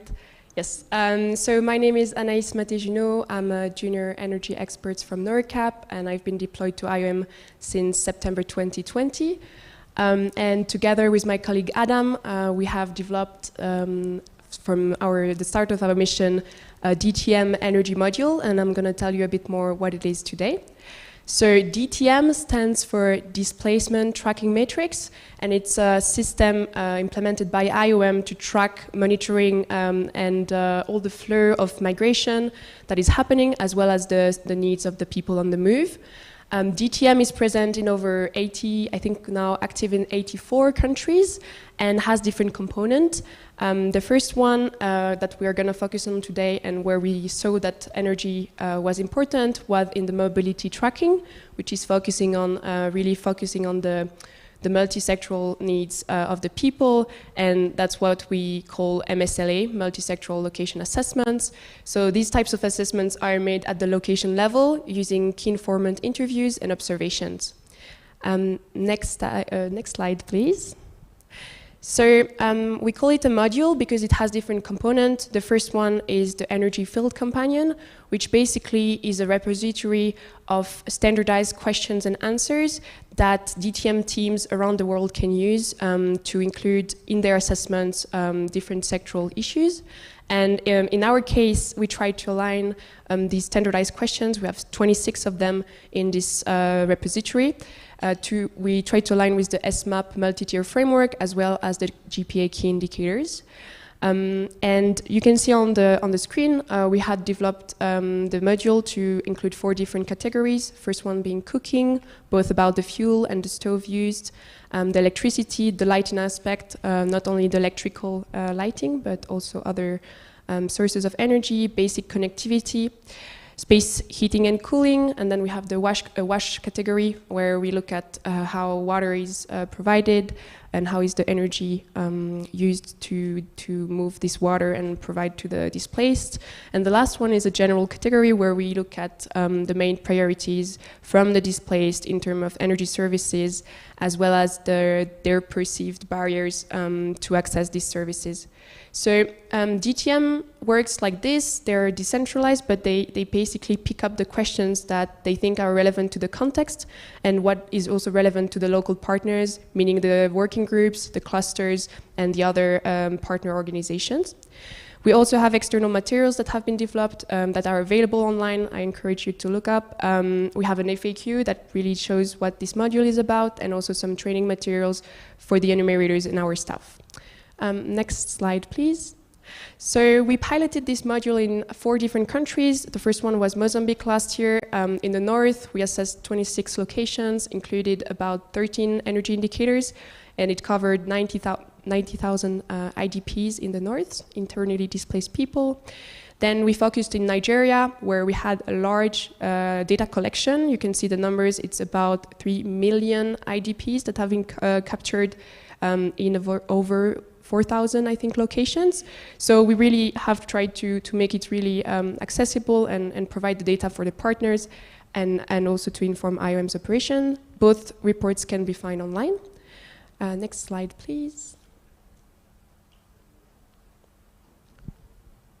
Yes, and I wanted to highlight something about Mozambique. In their multi-sectoral location assessments report, energy is now like the other sectors, like wash, like shelter, like food security, assessed and compared in terms of the needs and the priorities. So this is really new, and this is something we're really happy to see, and seeing energy as a sector focus. We also use this data, so not only for the general public, internally at IOM, we used it to select some sites in order to implement our newly funded project by Innovation Norway in the Sør-Vestlandet province. So it's not only used for the sake of data collection, but it's really useful for us. And the last part that is also interesting is that DTM is not only doing key informant interviews, they can also leverage their expertise and their trainings to do household level surveys. So we really try to leverage the capacity there. Next slide, please. So then we have the two other pilot countries, South Sudan and Niger. We're about to publish a report for South Sudan. You can see the numbers again, 2,600 locations, about 1.7 million IDPs captured in these locations and their needs regarding energy, 90 indicators, same for Niger, a bit smaller scale and regions there, but we're looking forward to publish this data and make it available for the wider community. Next slide, please. And yeah, I wanted to share a few things with you as takeaways. So I said before, we did five pilot countries, more than 6,600 locations, about 4.7 million IDPs captured in this location and their needs related to energy. And I think we tried to show that IOM and DTM through the system has the capacity to serve this data and to make also a role in capturing a baseline for SDG 7 in displacement settings, especially also we focused on internally displaced populations, which are sometimes forgotten compared to the refugees. And the learnings, DTM has capacity to serve, through the wider network of enumerators, through good training, they can do different types of assessments. And maybe what we learned is that the analysis of this data requires resources, time, expertise. So that's maybe what we need to build in the future because it requires time and we need this type of expertise in the sector.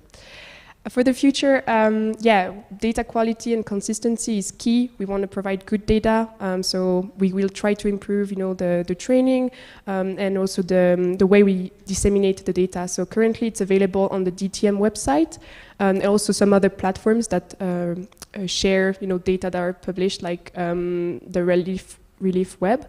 But we're also trying to see if we can simplify and use a notification system so that the whole sector can know when new data are available by country or by region.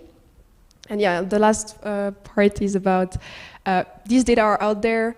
We encourage the whole sector to use it and also to provide us with feedback. If this is not the type of data we're looking into, then we should know it and we should continue to develop this module. It's always a learning. So thank you so much. The next slide is the email address in case you have more questions to us. And yeah, thank you so much.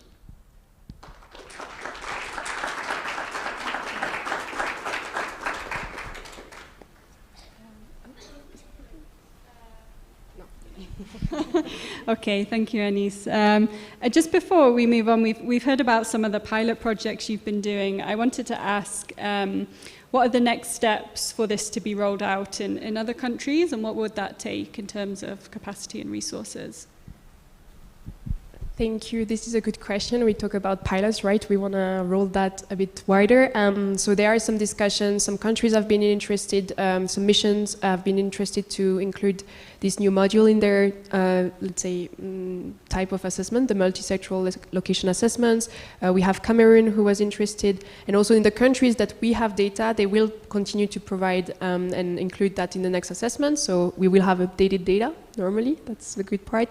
And in Ukraine, we're also in discussion to see if at some point, thanks to the DTM being in place there, we could have information on the needs of the people that are displaced in Ukraine. So we're looking forward to the next steps, and hopefully we will have more data. And it should also come from an expressed needs from our partners and from the sector to get this type of data. So thank you.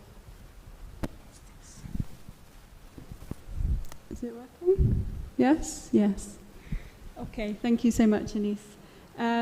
Do we have Lama online? No. Okay. Okay, no problem. Okay, great. In that case, we'll move to Renisha. You know, we're hearing about all this data being generated, all this great work that's going on, and I think it would be great to hear, you know, what are some of the tools and platforms that can be used to collate and share some of this work that's coming out. So I will hand it over to Renisha. Thank you. Maybe I'll use that microphone, it's more comfortable. Thank you. So good afternoon, everyone. Hope everyone had a good lunch and is really happy and satisfied. So as you all know, the humanitarian energy sector is growing, and one of the biggest testimonial is this conference. We have so many new faces, old faces, everybody willing to learn. And as any sector grows, one of the key for moving the sector forward would be knowledge exchange, capacity building, really to learn what has been done in the sector, and if what was the success stories, what was the failure stories, if something worked, why did it work, if it failed, why did it fail? And that's what brought us to the collaboration between Energypedia and GPA, UNITA, where we really sat down and we said, okay, we need to work towards capacity building and promoting knowledge exchange within the sector, because we really want to shed light on what has been happening in the sector, really give a voice to the sector. And that's how we started our collaboration in 2019. And we kicked off with an amazing webinar series called Humanitarian Energy Webinar Series, which I'm pretty sure most of you are familiar with, and we also have it online with the QR code. Actually, I put a pamphlet with a QR code on each desk, but I know the internet is not working. But when you go back home, just tap Energypedia, Humanitarian Energy, you'll get all the resources. But coming back to the webinar series, so we really started in 2019 with a webinar series focusing really on who are the stakeholders, what are the case studies, what are the projects that has worked, and it ranged from all kind of technology uses to case studies to project development, everything. And till date, we did more than 20 plus webinar series, and that has been possible because of our donors like ICRC and GIZ, who are also today present in the room, so thank you to our donors. One of the outcomes of the webinars where we had so much of resources that we collected and so much of learnings, we thought, okay, there is a need to share this. And also so much was happening in the sector. And we were clear in our approach that we do not want to replicate anything that has been done, but we want to complement what has been done. So that's when the idea of the Humanitarian Energy Hub was born. Basically, a one-page or one-stop where we would link up all the resources that has been done, like, for example, the DTM.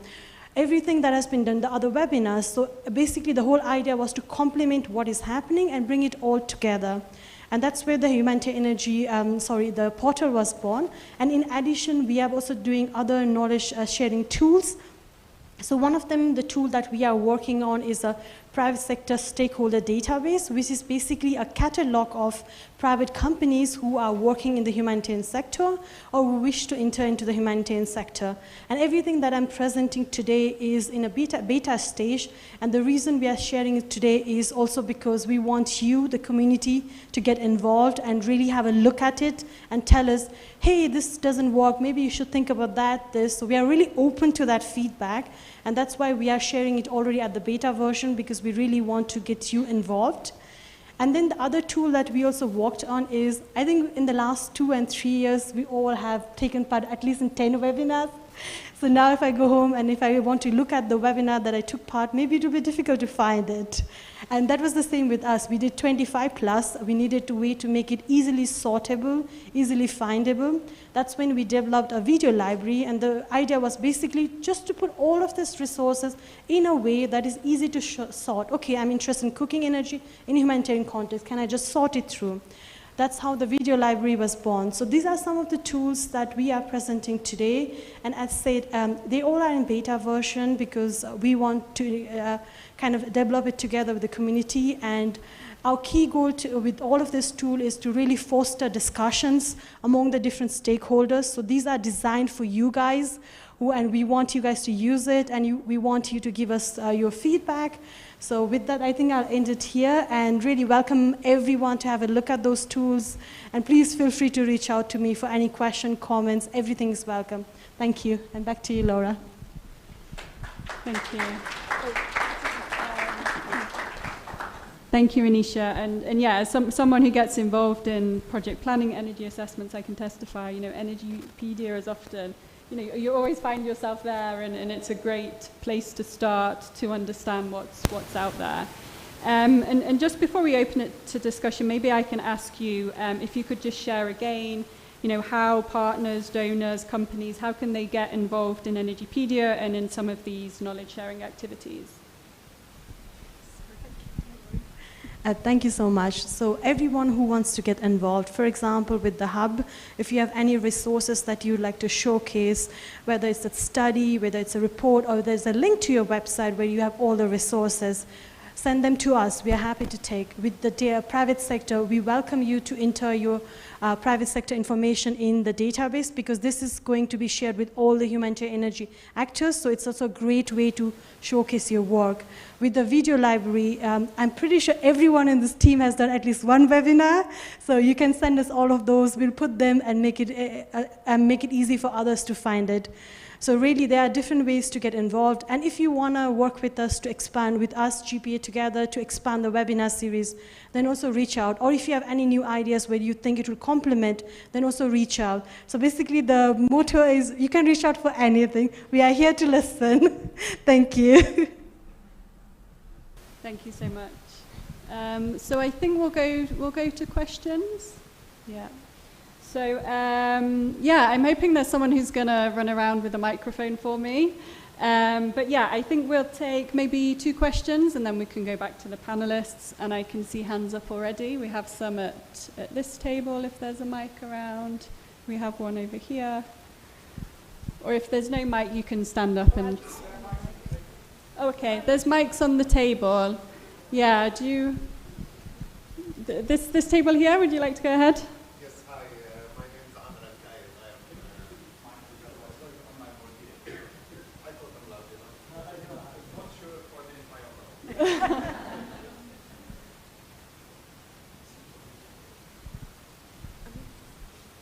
Oh, sorry.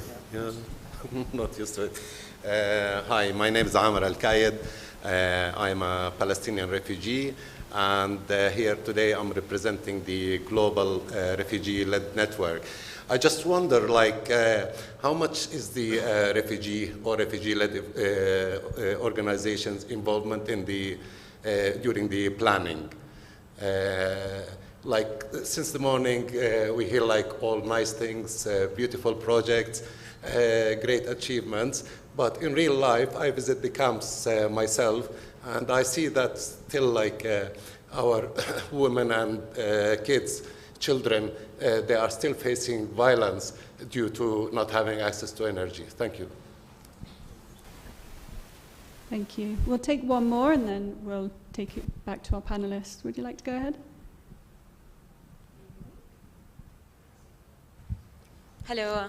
Thank you, everyone, for this interesting discussion in the panel and showcasing the importance of data and skills management within our organizations to reduce duplication of work, because like we noticed, and we've been talking for the past 2 days about like duplicating work because data is not shared enough. My question is to Ranisha. So I've been using Expedia for Energypedia, sorry, for a quite long time since it started. I'm a deployee from NORCAP, and I'm also a student, referencing you guys in a lot of my work. I've noticed that you have lots of interesting tools. You include research a lot. So I was wondering, including academia, it was not done so long ago within the humanitarian sector. So what are your plans to include academia and researches that has been done since the past like 20 years and so on renewable energy and sustainability within your platform? Thank you. Thank you. Over to our speakers. So we had a question on how to get refugee-led organizations involved in planning, and one on including academia and knowledge sharing. Do you want to take that, or should we? Okay. Yeah, and then I take the second one, both of them. Yes, thank you so much for the question. So about the inclusion of the displaced in the planning, I think there are different ways of doing that, and at least at IOM we're really trying to promote inclusive and participatory approaches. In one of the projects I mentioned in Mozambique, we're really taking this step of including them early on, so not just assessing and just collecting data about the needs, but really including them in the early discussions. We organize focus group discussions to get a bit more the perception, their aspirations. We used a bit more of an interactive way for them to tell us what they would really need and their priorities. And then a bit later in the stage of this project, we're going to organize a market dialogue, but it doesn't mean only talking to the private sector, as we heard a lot is important today, but also to involve all of the other stakeholders, the non-governmental organization, the local parties, like local groups. So I think this is key, and we're hearing that also from for the success stories are usually because we've been involving all the stakeholders, including the refugee-led groups that you mentioned, and we're really, it's a priority and we are making sure of that. But I think this is a good point, and we're trying to do our best in our next endeavors. So, yeah. Thank you. And with us, when we were doing the webinar series, we have tried our level best to make everyone included, whether it's the refugee-led, private sector, everyone. And if you go back and look at some of our webinars, we did have someone also from the host community, refugee community coming up and presenting on the experience. So we have tried as much as possible within our reach, but we do know that we should do more. I totally acknowledge that. And then to come up to your questions of how to include all the research that has been done till date. Energypedia as such, we are a non-profit where we facilitate the platform, but all the information has usually come from the users or the community, the energy experts community who work around it. And what we do is we work with the range of expert community. So as such, we are always trying to talk to new communities or try to bring people on board and then say, hey, you should share this because this is going to benefit the other people. But actively just going up and looking up, that's something we do not have the capacity, because at the end of the day, we are a non-profit. So everyone has a non-profit story where they are very much driven by limited resources, having to achieve a lot. So you could be a voice for us and really share it with your community, and we'd welcome anything. If your community, your networks, your peers would like to share, we would also welcome that. Thank you. Thank you. We'll open up to some more questions from the room. We have a question over here. Peter, go ahead. My name is Peter Leskowski. I am from ICRC. I just have one comment. I participated on a webinar from Mozambique where was presented pumping solar software, which was very, very useful. I spread it among our colleagues, and it was used, and we have very positive comments because it's for simple user from the field. Well done. Thank you. Thank you. It's great to get positive feedback. Any more questions? We have a hand over here. Hello, everyone. My name is Simran Katao. I work with WFP at the Regional Bureau in Nairobi. And okay, so what I'm understanding is that numbers don't lie. So it's really encouraging to see data being collected and shared. Really important, again, also for duplication. I think my question to speakers is, where do gendered, cultural, and larger qualitative data fit into your assessment, right? Because considering that qualitative data is one of the most important sources of understanding context-specific information, where does that fall into your analysis? Because energy is a cultural thing. Energy is a gender thing. So I'd like to know more about that. Over.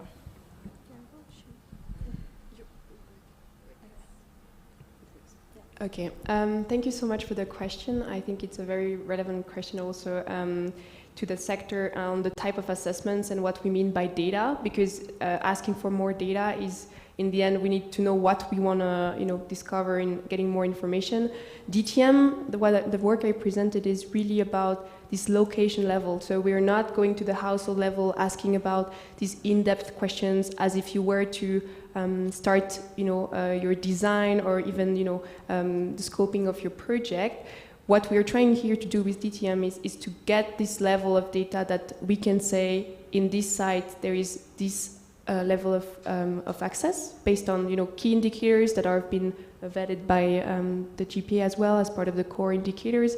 So we need these different type of assessments, and I guess the cultural aspect really gets more when we can zoom in, and when you're really looking to understand what would work, what are the options, what are the practices, what are the preferences, and it is important for everything linked to program design, project design. So I think we need different types of data. What we propose here is maybe more having a level of like the baseline, what's happening, are we tracking what the change is also over time, linked to the displacement of these populations. So yeah, very much acknowledge the fact that this is an important thing, and it's maybe more when you zoom in. And yeah, just another note on this, in the DTM module we have questions about practices linked to how do people collect their fuel, and also we try to ask about like their priorities and the barriers to access. So in that case we can try to connect, like we can try to capture this type of things, but it's very high level because it's reliant on key informant interviews. So we're very also not we know the level of data and granularity we can achieve, and we would not go beyond that. So Ranisha, please. Sure. We as NGP as such, we do not collect quantitative data. As I said, we are very much community driven, but I do encourage you to have a look at not only the Humanitarian Energy Portal, the information hub, but in addition, we have a lot of different hubs for different types of energy technologies like cooking, the solar home system, and there really the community has contributed so much of information that is on gender, on culture, especially with cooking because it's such a cultural context. So there I can proudly say that you'll find a lot of information. And also on to the topic of gender, we have been trying to collect as much of information as possible in the last year or so. So also shout out to any donors or funders who are in the room. So if you'd like to fund us to develop a gender portal, please do reach out to us, because we have been collecting information, but due to limited resources, we haven't launched a portal or hub as such. Thank you. Okay, great. Do we have time for more questions? I think we should go to the other round. Okay, great. So yeah, in that case, I would just like to say once again, thank you to our speakers. Thank you for the great questions. Let's give them a round of applause and we'll move on to the second half. Allow me to add one. Is it working? Yeah. Allow me to add one point on especially Energypedia. When we developed the GPA back in 2018, we obviously also thought about what do we do with our website. And if you go to our website, it's very lean. There's almost, I'm not saying nothing on it, but there is very little content on it, because from the outset we thought, let's go to a platform, Energypedia, which is already present, which is already so much information. I encourage everyone who is trying to set up new projects or similar structures, use Energypedia. It's very easy to work with, very agile. It's a great pleasure. And just to complement what else we are doing in terms of skills in the GPA, we have sort of 3-4 levels. The very first level is sort of basic information, our website on Energypedia. Then we have these webinar series together with Energypedia and ICRC. Then we have the Energy Delivery Model project, which is also something that Amy developed together with partners from WFP, which is essentially an online training, has an online training component as well as a project development component. So if you are interested in developing your own energy projects, that might be an opportunity to use the EDM model. And it's probably not a secret, we're also developing with a university in the UK a master program on humanitarian energy. So stay tuned, not this year, not next year, but we will hopefully kick this off in 2024. Back to you, Laura. Okay, thank you, Thomas. Yeah, we're going to move on to the second part, which we're going to focus on integrating sustainable delivery models into project design. So I'd like to invite our next two speakers to join me on the stage. So we have Maria Ten Palomares. She's a senior energy consultant from Trama Techno Ambiental. And we have Peter Peter Lukowski, who's the North Africa Middle East Regional Advisor for ICRC. And we have Britt Christians, who should be joining us online from ICRC as well.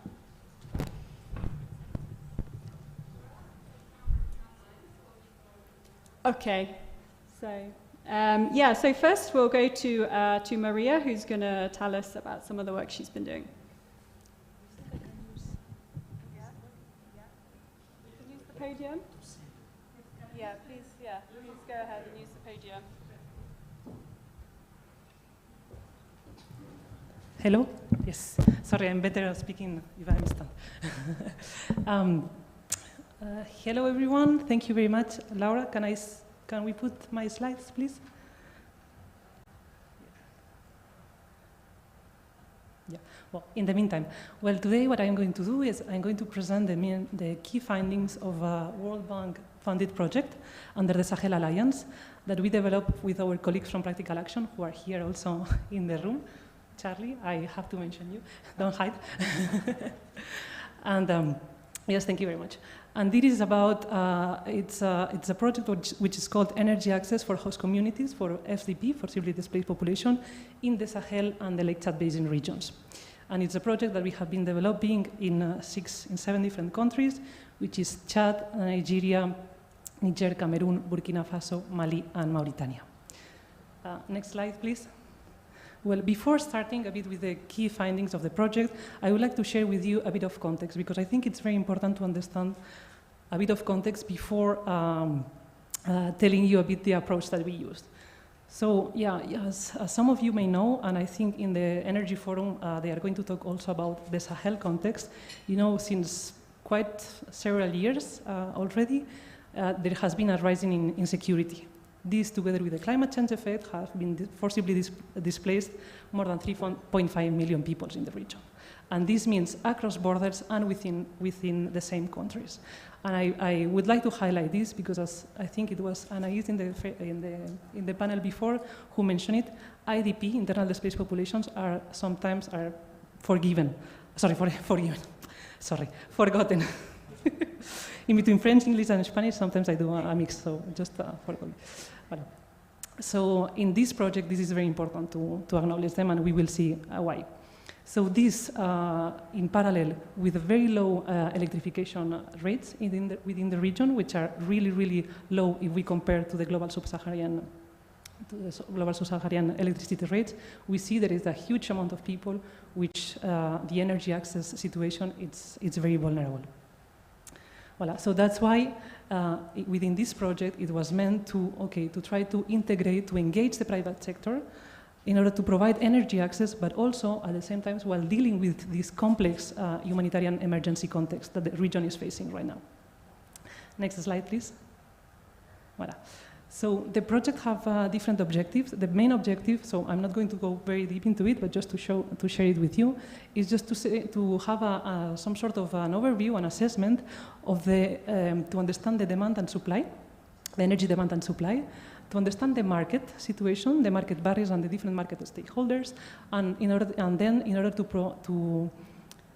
to develop energy interventions and the sustainability models together with the delivery mechanisms required to make them sustainable and to make them commercially viable, if possible. We will see that sometimes it's not so possible, but that was the idea. So the project had 5 main steps that you can see here in the screen. So the first step was to have, let's have a big overview of the energy access situation. What are the energy needs of the different populations in the different settings, and what are the different energy aspirations? And for doing this, we did quantitative and qualitative data analysis.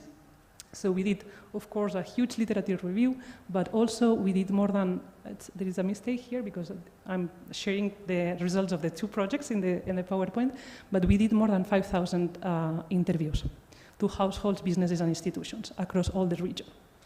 And this we combine it with geographical data. So then in a second stage, we could do a least cost of electrification analysis to see, what is the best technology option able to electrify this forcibly displaced population and their host communities. And these, among the technology solutions, When I said technology solutions, we are talking about grid extension, standalone solar systems, and mini-grids. Then, in a third step, we did market characterization. Okay, with the results of the least cost of electrification analysis, we can say, okay, what is the market size, what are the market barriers, and what are the market stakeholders? And finally, the further step, some sort of the final step, it's the implementation. Now that we have all this overview, what are the sustainability models, the business models, and the delivery mechanisms that we are going to propose in order to make these interventions work? Next slide, please. So here, in this presentation, I'm only going to focus on step 1 and 4. Of course, it's, as you could imagine, 7 countries, a huge project, so if you want to know a bit more, just come back to me or to our colleagues from Practical Action, and we will share a bit more results. Next slide, please. So for the sake of this panel, which is data collection skills, what was our methodology? And I think this is very important to share. We try to collect and analyze the data in 4 levels. The first level is end user category.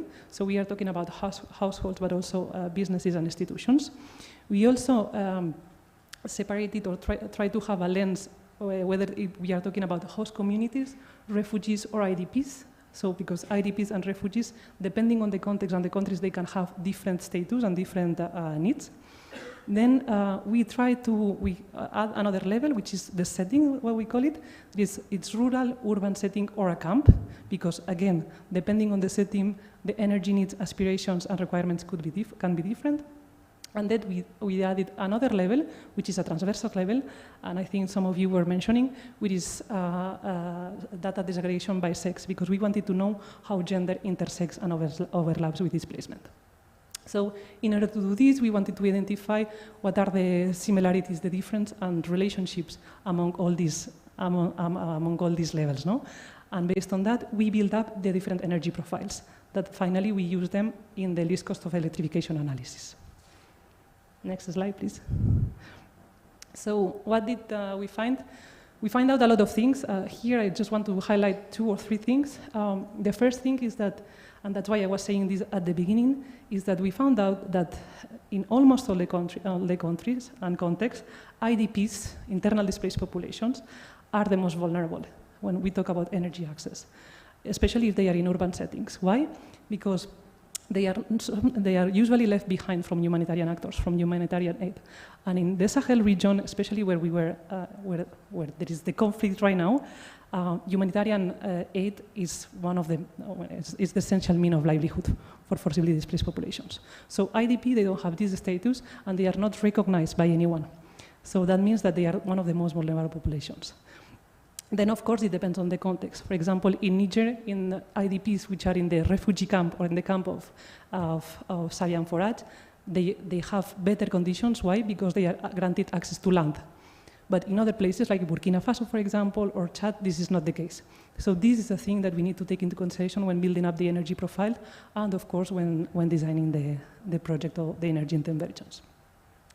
This is one of the things, and the other thing that I wanted to highlight here, that it's not in the slide, but based on the conversation that we were having before, is that when we integrated this gender lens, we saw also that is a component that is sometimes left behind by energy actors. Maybe in cooking not so much, but the ones that work more in electricity, which is gender-based violence. We really saw that is a huge component linked to energy that is causing gender-based violence, and making women and girls much more vulnerable. Next slide, please. So once we had these energy profiles built, we said, okay, let's see what are the barriers for private sector participation if we want to implement these energy interventions. So we looked at three elements, of course: demand side, supply side, and the enabling environment. Some of the colleagues that have been presenting here, they mentioned some of the barriers that we saw. One of them, of course, is the limited ability to pay. As I was saying before, I mean, the forcibly displaced populations living in conflict-affected areas, they really rely on humanitarian aid, and when they don't have this, it's very difficult for them to have sustainable incomes. Let's put it like this. Then we have the gender gap. Then in the supply side, we have also, there is in the places where we work in, we see that humanitarian actors are the ones also providing for free. We call it like this, for example, standalone solar systems. So how this, if other private actors want to enter there, how is this going to interfere or not, for example? And of course, the enabling environment, which is very important, is how forcibly displaced populations and host communities, but especially IDPs and refugees, what are the rights that they have depending on the context. Are they informal camps? Are they recognized by the government, by the local authorities, yes or no? Are they stigmatized because of other things, especially, for example, in the region of Nigeria right now?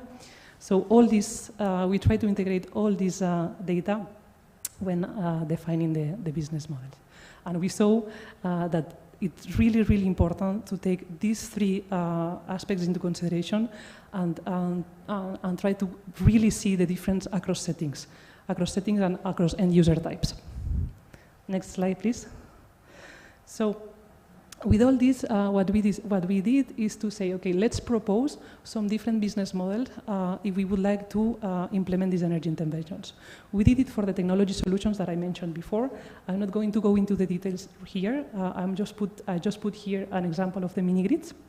It's one of the technology solutions that has been discussed this morning. So there what we said is, okay, we saw that security it plays a key role. So we divided, for example, in between, when we were defining the business models, we divided between camps in high-risk areas and rural settings. Why? Because rural settings normally in the Sahel are much more prone to violence, and camps in low-risk areas and urban settings. So depending on this, where they were, we proposed two different models. For the first one, the PP-ESCO model, where the government has control of the assets and it's supposed a lower risk for the private sector, but still we can integrate collective energy services like education and health, for example. And for camps in low-risk area, we propose PPP models, where it enables a higher private sector participation and ensures a higher financial viability. That being said, this cannot be done with the specific delivery mechanisms. Like some of them, they have been mentioned already by some of my colleagues before, like the risking mechanism is very important, subsidies, CAPEX and OPEX subsidies, supply and demand subsidies, etc., etc. And I go to the next slide because I think my time is running. Voilà, so just to finalize here, I know that it's a lot of information and it's very general, but I think one of the main key messages that we wanted to share with you is that the region is really experiencing a huge emergency in terms of displacement. So, I mean, the numbers have risen a lot during the last 3 years, and the perspectives are not very encouraging, let's put it like this. So, the insecurity context is also getting much more complex. So that means that we need innovative energy business models, delivery mechanisms, and implementation strategies. But for what? For really ensure the protection of forcibly displaced populations. I think it was Andrew, one colleague who was speaking this morning, who mentioned protection. And I think here in Sahel and Lake Chad Basin is where we see how energy really can enable protection of forcibly displaced populations. So that's all. Thank you very much. Great, thank you, Maria. There's a lot of information and work you've been doing there. It's great to hear about some of that. Yeah, and to move on to our next speaker, we have Peter from ICRC. He's the North Africa Middle East Regional Energy Advisor, and he's going to tell us a bit more about the knowledge hub they're setting up. We are going to use the presentation also from Rick. Okay. Can we have the Brits presentation up as well?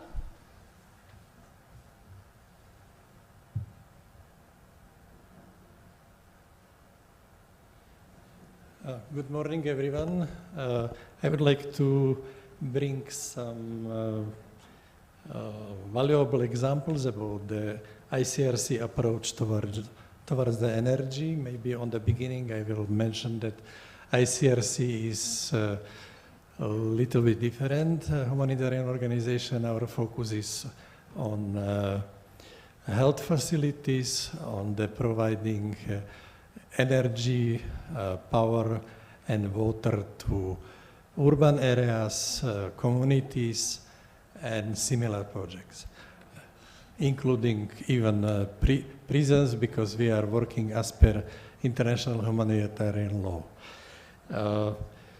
Next slide, please. What is there? Traditionally, ICRC conducted training for the engineers for implementation of the humanitarian projects in Denmark, in Tadium, and it was very general. 2 years ago, there was activity from ICRC headquarters. We received the guidance with the energy transition program, and it was decided to create a regional hub which will be focused on the regional aspect of the implementation of the energy into humanitarian projects. So it will be one hub is already created in Nairobi and is focusing on the Africa region, and the second hub is created or under creation in Dubai, and it will be on the Near and Middle East region focus.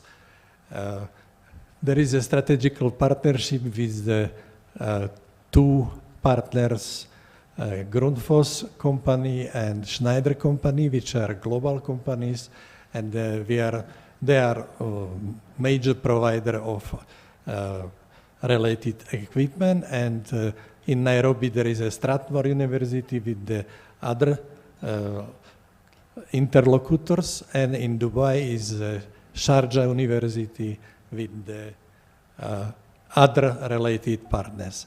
So I would like to suggest that this is not only exclusively for ICRC purposes, it is open for all humanitarian partners, and from the energy it will be later focused also on water pumping equipment, and in the plan there is also focus to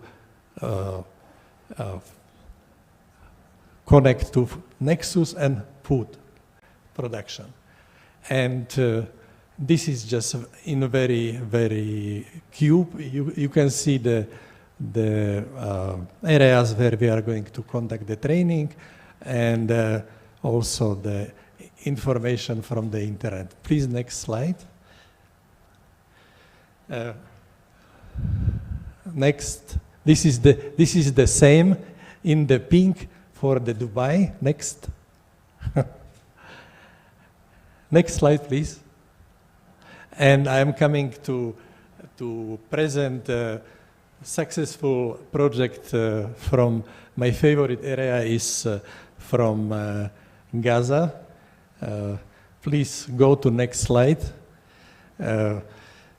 We conducted as an application or practical implementation of the knowledges which we have been obtained from the training. It was really applied to the water and power supply project for Gaza. Gaza is very specific, is the isolated island where is living approximately 3 million people.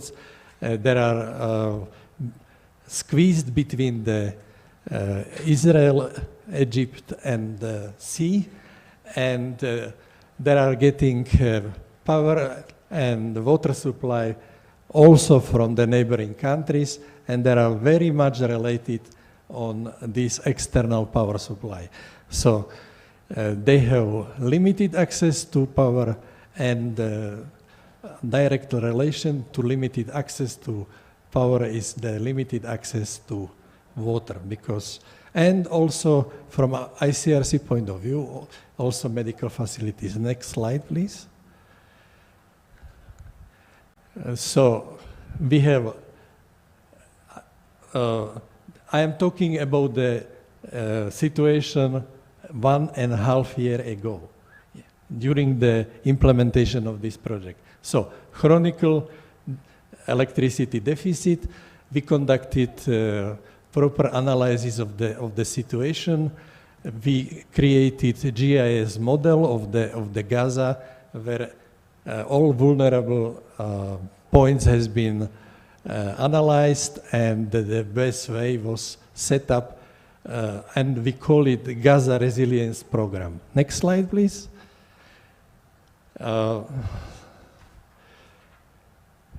We connected into the specific net 51 water wells, and also we are trying to implement redundancy lines which are not depending on the power line, our present power lines.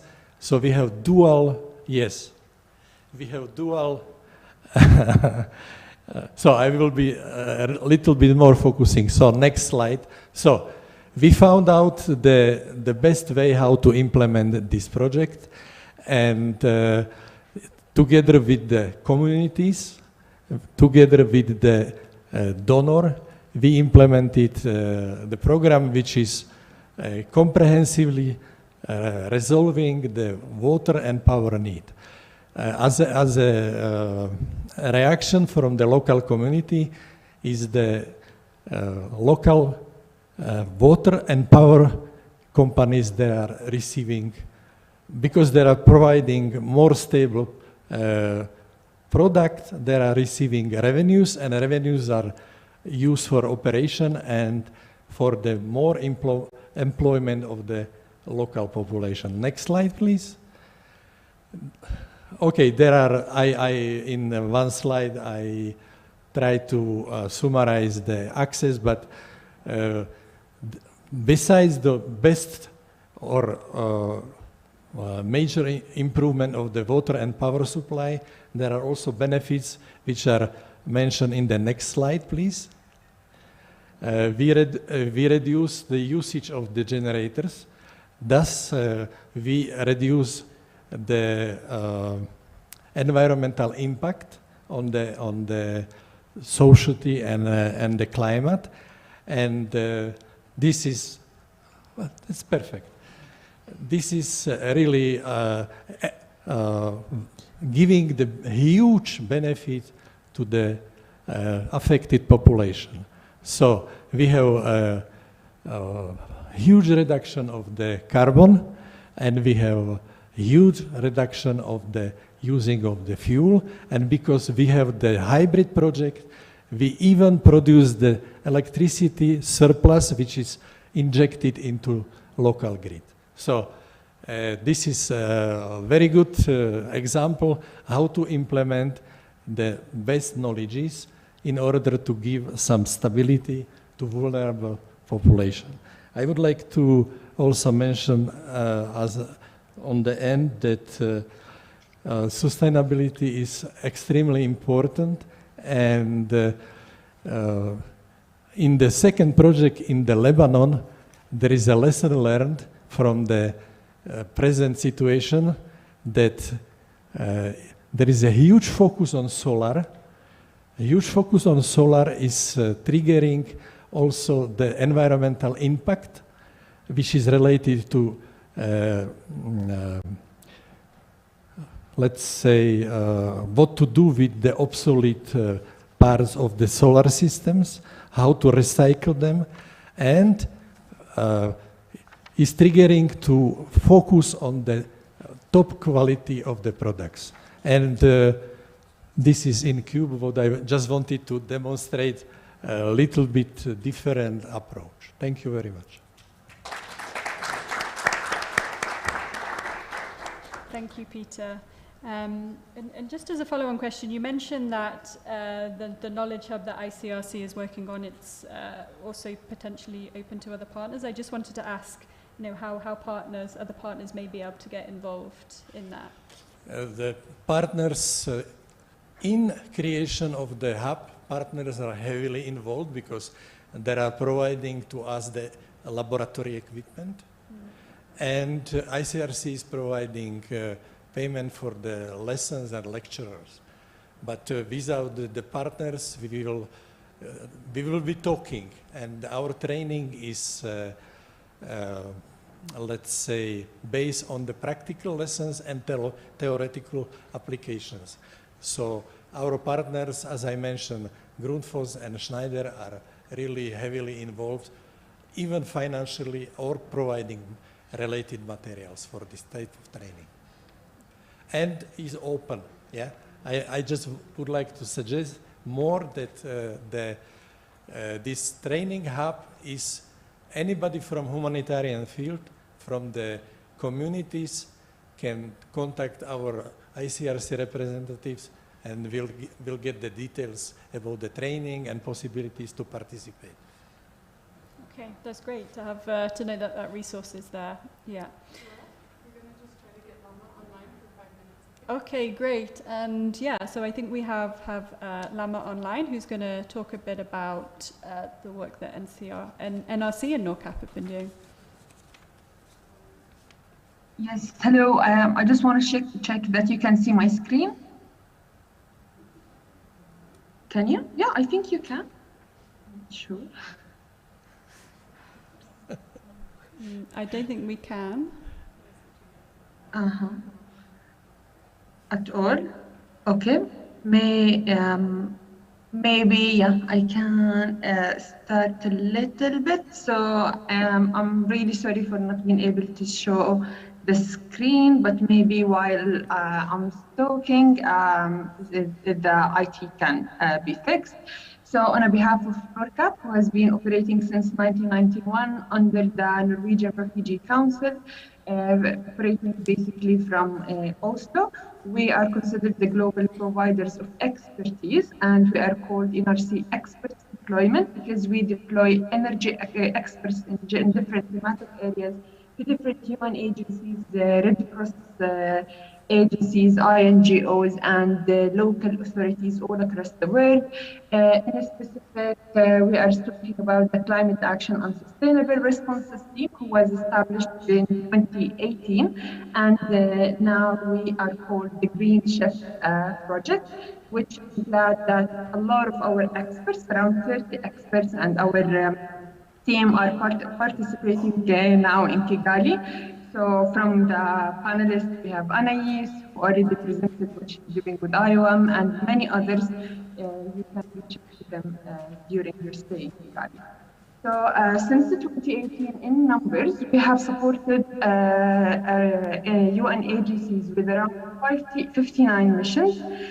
We have in our roster over 40 experts. So by the end of 2022, we had around 52 experts. 37% of them are females, and we mainly work with 8 partners. UNHCR is the leading partner of hosting the highest number of energy experts, followed by WFP, IOM, GPA, NRC, FAO, UNICEF, and UN Habitat. Our main donor since the start of our project is NORAD, the Norwegian Development Agency, and we are also get some support also from the JAFACO. We are also starting funding under ECHO, SIDA, and we have a lot of funding coming also from different UN agencies. I'm hoping you can see also the slide. So if you can see, like, since 2018 until 2020, we have grown up a lot and spreading across most of Africa, because our project is covering Africa basically and supporting some headquarters specifically in the GPA. We can see also from this slide, like, the spread of our experts. So we have a lot of regional missions, country-based missions, as well as global-based missions. We have recently started a mission with the NRC Middle East Regional Office to help them in greening their operations across the region. And from our side as NORCAP, we can see our main value is that the thematic resources, the human resources that we are providing to the agencies, since we can see that there is a lack of energy expertise within different UN agencies. So we are providing support basically in solar technology, biogas production. You already saw Dioufeu's presentation from the morning, cooking solutions, and we also reforestation, information management, as Anna used now, energy finance, coordination as the colleagues at the GPA, and we also supporting insight management and planning. You can see our experts like contributing a lot into many areas and sectors. We see from our side that we support the agencies with these thematic areas and human resources and so on. But we see that there is some efforts needs to be contributed and added to the expertise that we are providing. There is a main and key issue, which is like understanding and knowledge of the humanitarian context principles, because the majority of our experts coming from the private sector or academia, and they lack somehow the knowledge about the humanitarian concept. So there should be some more investments in this area, as well as we are relying on our partners as well to contribute and support us in order to build the capacities that can last for a longer term. Which also can feed into how to understand the partner's needs so that experts can contribute in an effective and efficient way in supporting the mission deliverables that they are supporting and build strategies and plans. From the other side, we see also there is a need to build expertise in fundraising, in grant management, which is somehow completely different than blended financing and innovative financing, because there we need to build somehow an investment to bring private partners or investors to come and support, rather than the grants scheme is to bring money to cover a specific project for a period of time. We also see there is a high need to start looking into e-waste management, which we started somehow with the GPA, and the GPA already started organizing the working group. We also worked in developing an e-waste management report, and we issued it early this week. From the end, also we see environmental protection is coming like as a high priority. So we see that there is a need, and agencies started to request for such experts. So we are looking forward to work more with our partners to develop these schemes in order to build better capacities and ensure a better community of practice and engagement into different levels. So this slide is just summarizing somehow the way of working and exactly the targeted groups, which are the partners that we are supporting, and so on. I will stop here due to the limited time, and thank you so much. Please raise any questions.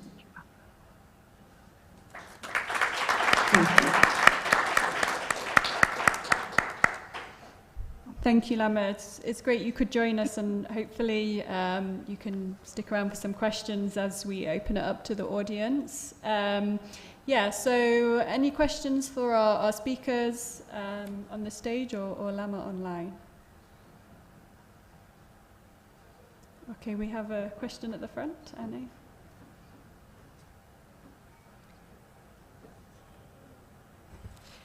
Yes, thank you so much. I have a question about the Sahel and the project that you've led. You defined or you explained how you characterize the profiles of the different displacement settings or the locations. I was curious to know to what level you also characterize the households within the sites. Like, so did you also do the kind of zoom and see, you know, in terms of socioeconomic, all of these preferences? And were you able to characterize these profiles, and what did you learn from this, and what's different or what's similar, and is it useful to go to this, you know, profile of the households in a site? So I'm just curious to know about your experience and if we can learn from that. Thank you. Thank you. Do we have another question? I saw another hand. Thomas. Thank you. I also have sometimes questions. Also to Maria and on the Sahel study, Maria mentioned 2 points interesting, less on the data topic itself, but more on the content side. You mentioned you've done a bit of research around gender and energy in terms of electricity. Could you share a little bit of the finding? Is this more towards street lighting? Or what were the findings you had? And the second one was around your ESCO service model. Why do you think an ownership by the government? First of all, the question: would the government also then pay for the system? And second, why do you think this is, for example, better than a model which is run by a private company, where the company owns the system? Thank you. Maria, you're on the spot. Want to use this one? No, yes, yeah, okay. So first question, characterizing the energy profile plus socioeconomic profile. Well, it was quite a challenge because, as I said, we did site visits in 70 settings, let's say, more than 5,000 interviews. So then you can collect data, but then you need to analyze the data, no? Which is not so obvious sometimes. But we thought it was really, really needed because there were contexts where that we didn't know, and not a lot of information was taken. So we tried to complement household interviews also together with focus groups and triangulate a bit the information. So yes, we did interviews at household level. We took different aspects into consideration. At the beginning, we had, a survey of 100 pages. Then we realized that it was completely impossible. So after a lot of discussion with our local partners in each of the countries, we tried to adapt it to each of the settings. What did we learn? We learned that it's not enough only to say, okay, this household needs this amount of electricity, of energy, if you want to call it like this, because it depends a lot. Here we have populations that are very vulnerable, that are moving all the time, some of them yes, some of them no, that are facing challenges related to conflict, stigmatization, and this I would link, for example, one of the questions that Thomas asked me. Yes, especially, for example, in some places in Nigeria, when we were discussing with women, we had to have a specific gender-focused groups, because women, of course, depending on who you talk to, you want to share some experiences, you want to not to share some experiences. And then we saw that it was, of course, linked to gender violence, linked to street lighting, because a lot of rapes being in place, etc., but also linked to violent groups, and how violent groups in specific places, like northeast of Nigeria, are also taking some girls and women, and I don't want to go deep into this because it's a tricky topic, but there is a lot to be taken into consideration. So it's not enough to say, okay, I just need this amount of electricity. You need to see, okay, what are the needs, what are the aspirations of these people? If you are going to provide the electricity, is he or she going to be there? Is going to be used by her family? Is going to be taken wherever? So this is what we, one of the biggest challenges that we learned. Of course, it's not perfect at all what we did. We try to compile it and share it, but again, this big amount of information, it's not easy to process. And also, it is true that, and this is it's personal opinion, it is true that in this kind of studies, there is some specific socioeconomic information that it's not value for some of the stakeholders.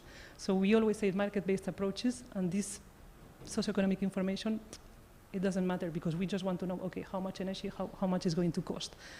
And I think one of the, I'm just expanding myself. One of the challenges that we need to do in terms of knowledge and skills is also to make sure that energy access actors also understand the challenges of working in humanitarian context with populations that are really vulnerable, that are facing huge traumas linked to conflict. And this is very important to take it into consideration when designing energy projects. Voilà. So this was the first question. First and second question regarding gender. we try to consider gender consideration. We try to integrate gender consideration, but it was not enough. I have to be very honest, because if you really want to go deep into this in places where women are so targeted by violence, by specific violence towards them, and I'm not talking about formal refugee camps, I'm talking about informal refugee camps in Nigeria, for example, or in the east of Chad, for example. You really need to have experts who really know about gender-based violence, who really know how to tackle this, and energy experts, as ourselves, as TPA, we are not the best on this. So you really need to partner with organizations, with healthcare workers, etc., who have the knowledge to address these issues, because it's not an easy topic. And so how to bridge the gap in between what information do I need to take and what, how can I take it? So in order not to create more vulnerability or more risk to this person, it's not an easy task. So I think there is a huge gap there, and we need to still working on that side. And regarding the business model, what we think it's better or not? We don't think it's better at all. What we did in this project is to propose different business models. And one of the biggest conclusions is that there is not one size fits all. The contexts are very different. The actors, the government actors, it's not the same. This Niger government is not treating IDPs or refugees as Nigerian government, for example, or Chad government. So the laws in place are not the same. Even in one country, one region, it differs a lot from another region.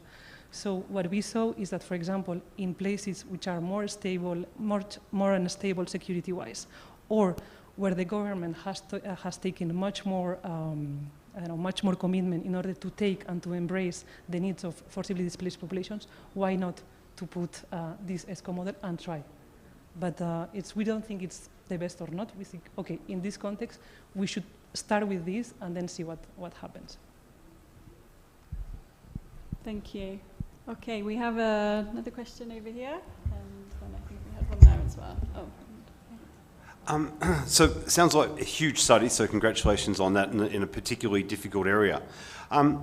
Two points. One would be whether the data is available for other agencies to learn from, because that is a massive undertaking. So again, how do we sort of make use of what data is out there? And also, what collaboration was sought from, whether it be the UN integrated team in Dakar or others? So, because we've also been involved in a project in the Sahel where we involved 24 different entities, and I haven't sort of really heard too much about this before. So I'd be interested in sort of see what linkages did you have with the UN team in Dakar, the Special Coordinator for Development, and how does this support the overall UN strategy for the Sahel?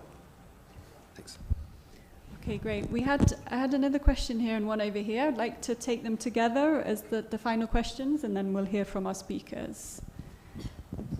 Hello, I'm Noor from NORCAP.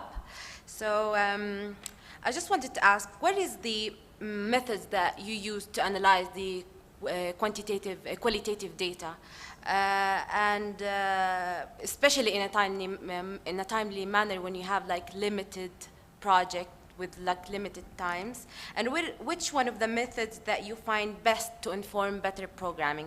I also have a couple questions, and I just wanted to ask, what is the secondary data that you used to strengthen the data that was collected, the primary via the data collection, and what are the limitations that you found after you conducted this primary data collection? Thank you.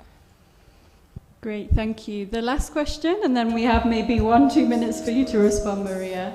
We had a question on this table? Yes. Yeah, my name is Anne Nyambane. I'm with NOCAP. So my question goes to Peter regarding the hub that they have formed in collaboration with the University of Strathmore. And I was wondering, since Strathmore is a private university, I was wondering whether there is a modality that you've put in place so that students from public universities could actually, or how do you collaborate with the public university so that they can also benefit from the hub or the knowledge that is there already? Thank you. Thank you. This is under development. we would like to offer from the partner university possibilities to participate on the real projects from the field. It does mean that students or doctorate or advanced students can bring their knowledge, or they can participate in resolving real field project. So we are open, and it could be from any entity. And this is valid for both, for Nairobi and Dubai as well. Thank you. And Maria, if you can, I know there was lots of questions for you there, just a final minute to respond to some of those. Okay. Regarding if the data is available or not, not now because the projects are not finished. We hope we are going to finish it in the next couple of months. The idea is that then when they are finished, those are World Bank funded projects. So the idea is after there are going to be organized several regional workshops in order to share the data and to see what are the next steps.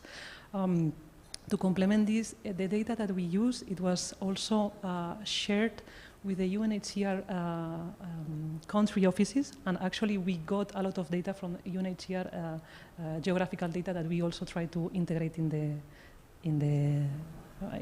the research. But unfortunately, I cannot share it now because the projects are not finished, and we need to finish them in order to the World Bank to share the results. But the idea is to, of course, to share them, because this kind of data, I mean, if we don't share it, then we cannot act on them, on it. So this is one. And regarding the qualitative data and how we analyze this, I want to be very, very honest here. We are not a research organization, and it was a project with a timing limitation, etc., etc. The data that we have, we cannot say that it's representative. It's like we did this amount of communities, and that means that this is the situation in the Sahel. It's not, because we managed to go to the settings where we could.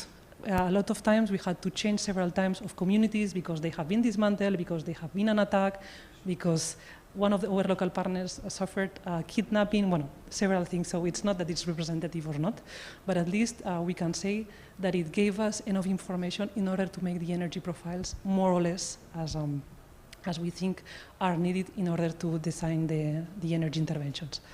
And there are a lot of limitations, but I don't think I have time, but we can discuss later if you want.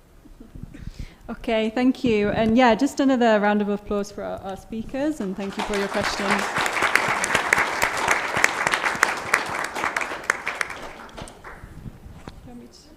Okay, yeah, I think Thomas is just going to wrap up and maybe talk about next steps. For me, just to share, a couple of key takeaways. I think what we've heard, it's not just about quantitative data, it's that qualitative data. How can we take a gender lens? How do we involve the refugee organizations? And then how do we share that data? So thank you once again to all our speakers and audience, and over to you, Thomas. Thank you. Thank you, Laura, for making my life easier, and I don't have to summarize it. Just another reminder, if you need a PCR test, free of charge, please go downstairs. They will close the center soon. So if you can, do it now. Otherwise, next session is about money. So if you're interested in money, in finance, come back at 3:25. Thanks a lot.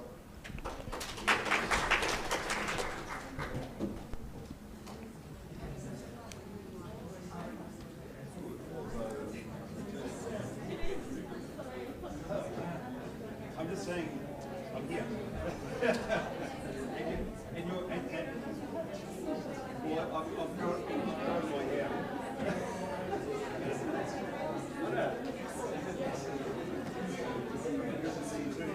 So I heard you asking all the questions before you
Hello, everybody. Just a quick announcement. If you're part of the NORCAP network, we're going to take a quick photo all the way there in the back right next to the board. Okay, right now, 3 o'clock, photo for NORCAP network. Thank you.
Please be seated. The session will start in a minute. Please be seated. Thank you so much.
Hello, good afternoon.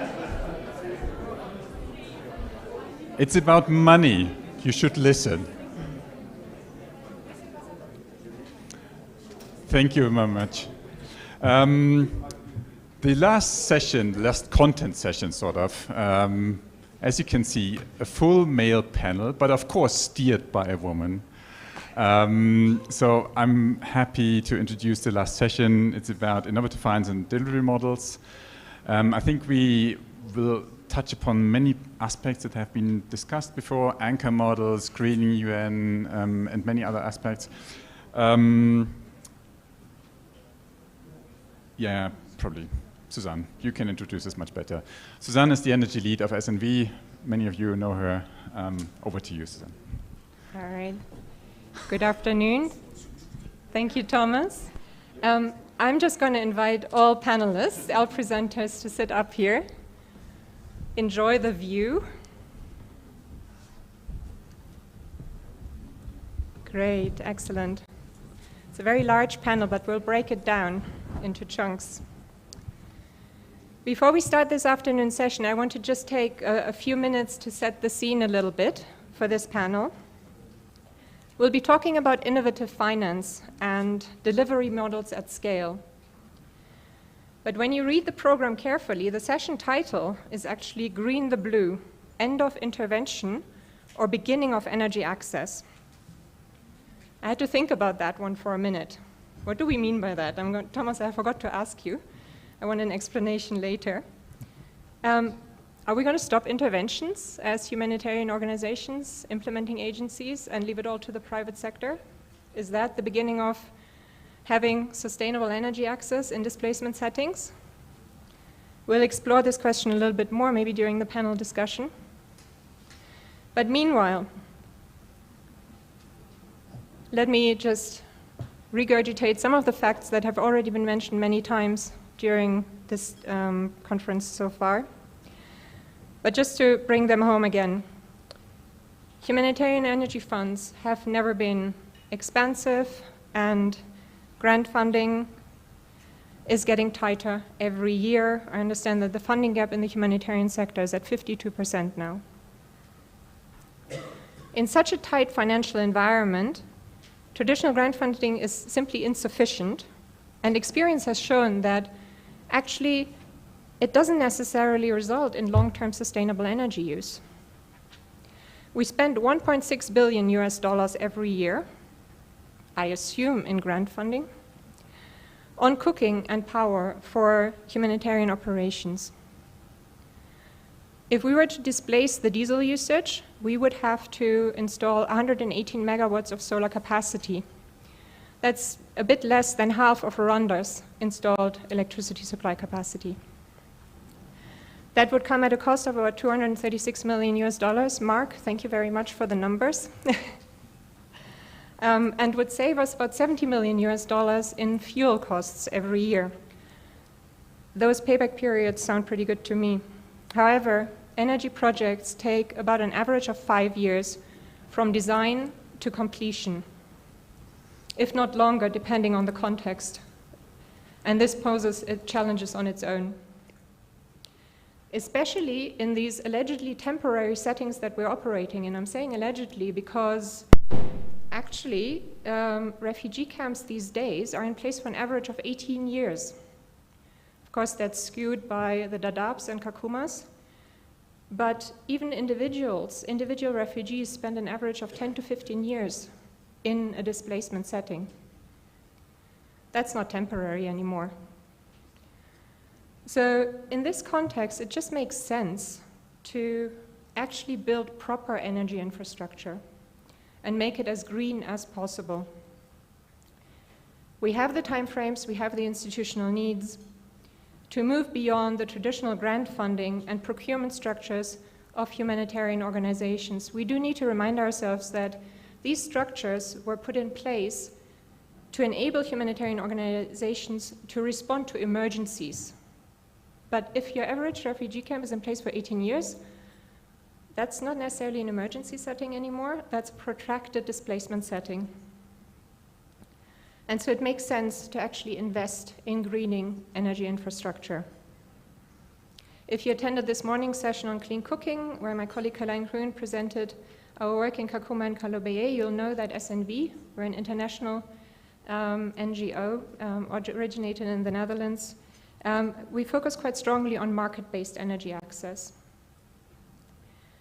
We've been working on the challenges surrounding access to sustainable and affordable energy for quite some time, and have been taking a strong private sector-led approach in all our work. But the finance question has always been tricky and always a challenge, especially when it comes to greening institutional settings. So I'm very much looking forward to being inspired and learning from our panelists and presenters today about their work in this space. We'll have 4 quick lightning talks, 1 to 2 slides. We'll start with Boya Gomez Rojo from WFP, who will present about WFP's energy efficiency work. We'll hear from Mark Gibson about de-risking PPAs and leasing agreements through energy service companies. And then we'll focus a little bit more on the individual and community level. We'll talk to George Akute from Acumen about their Refugee Investment Fund, and Colm Fay from the Clean Cooking Alliance for their RBF Accelerator Program. We'll have a couple of deep dives afterwards. First, a presentation by Andrea from Humanitarian Energy, an Ethiopian company providing energy access solutions and services to humanitarian agencies in Ethiopia. And then Dave Mazersky from Energy Peace Partners. He will talk about their financing mechanism through renewable energy certificates. So I'll invite Borja, do I pronounce that correctly, to come up first, present, or do you want me to steer the presentation from here? And you stay seated? Only one slide. All right, okay. Should I go there? Yeah, just come here. Oh, yeah. Mix it up a little bit.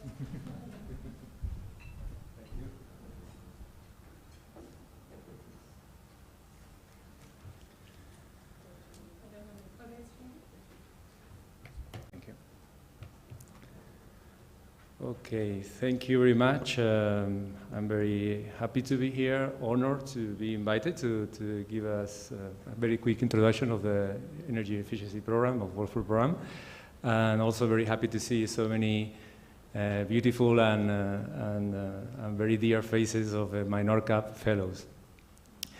And the rest of my friends here, obviously.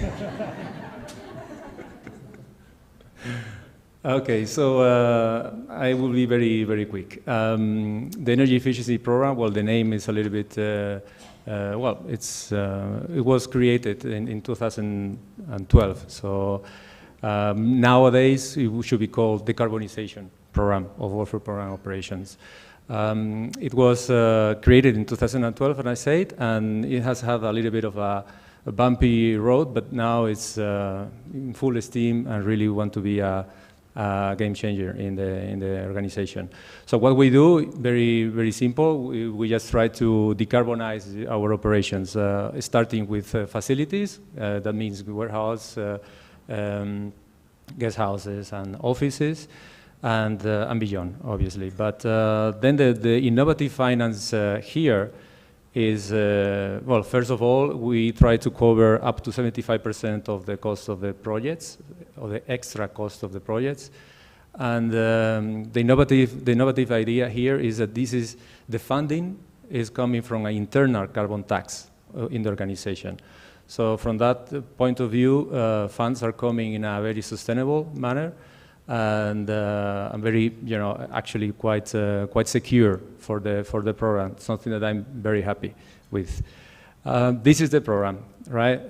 This is the introduction of the program. Then I want to stress a couple of ideas. One is that I think I will join the words that I think was Andrew Harper said before. Scale up, really looking at larger projects as much as we can. Why? For many reasons. One of them is because the market is ready, and actually we can really achieve economies of scales that way. And I'm saying that to myself. Actually, the picture here is from our last implemented project in the Kakuma camp. We were just replacing a diesel generator there with a solar and battery system. And it's only 14 kilowatts, so it's really not big. But we want to really go larger, a larger scale. It happens that I was last week in Munich in Intersolar conference, and the amount of projects and the megawatts that the utility scale business is talking, it's amazing. It's just ridiculous comparing to what we're talking about. So the market is really waiting for us to say how big we can provide their business, because otherwise 1 megawatt maximum, they might not be interested. So yeah, scaling up. And then the other question is, the other thing that I wanted to mention here is partnership and collaboration. I think we are very grateful with NORCAP and GIZ, that we are collaborating in Nigeria. A number of ICRC, we want to really get closer in our collaboration, because at the end we are all talking about the same thing. From different perspectives, but we shouldn't reinvent the wheel. The community of practice that has been really mentioned, copying ideas, as Thomas said in the morning. And then my last words, I want to mention again the anchor loads. This is an opportunity, this energy efficiency program, or any decarbonization effort that the organizations are doing, is actually a train that nobody can miss, because this is the anchor load that sometimes the mini grids provider will be very, very happy to partner with. And with that we can really it's another way of subsidizing, no, the energy consumer in the other side of the fence, no. That's it. I think I would really like to, I mean, I'm learning a lot from all of you, but I'm quite open, and my colleagues in Rome, quite open to partner, to do this together. I just had a conversation with IOM people that we really need to do more together, and I think that's my final message. Thank you very much.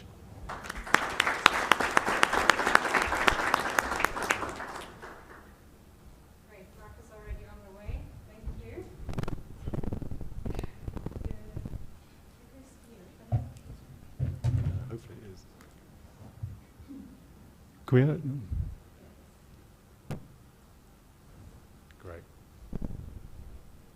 Where am I pointing it? Okay. Good afternoon, everyone. My name is Mark Gibson. I'm the operational lead for the GPA and also a NORCAP deployee. Today, I'd really like to take a very quick overview of a de-risking mechanism for power purchase agreements and leasing agreements that we've been working on with our partners. We need to really take a step back from this to understand the delivery mechanism that we're discussing before we get into the de-risking mechanism itself.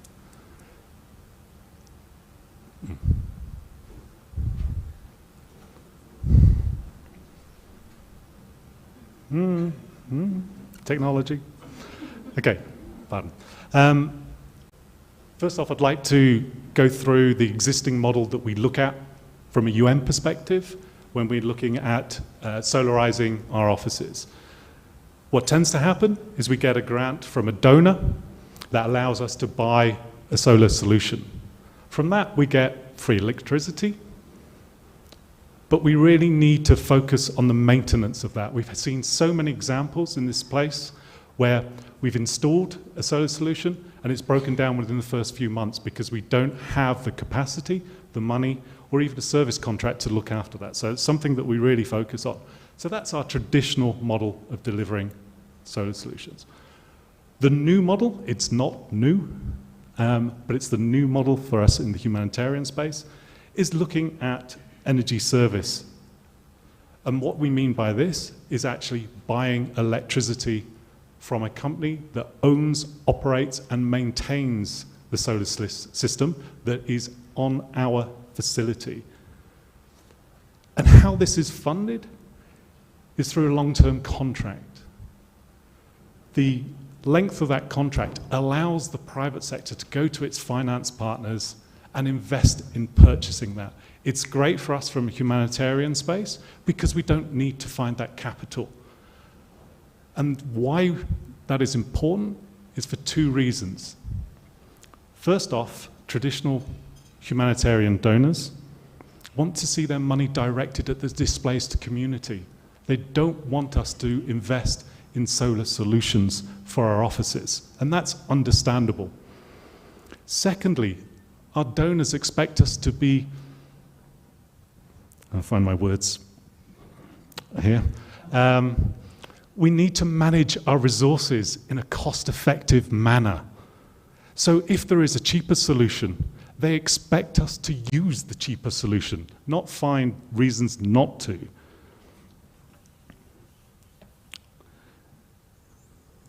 The devil is in the detail with this proposal. Sorry, I just lost my space.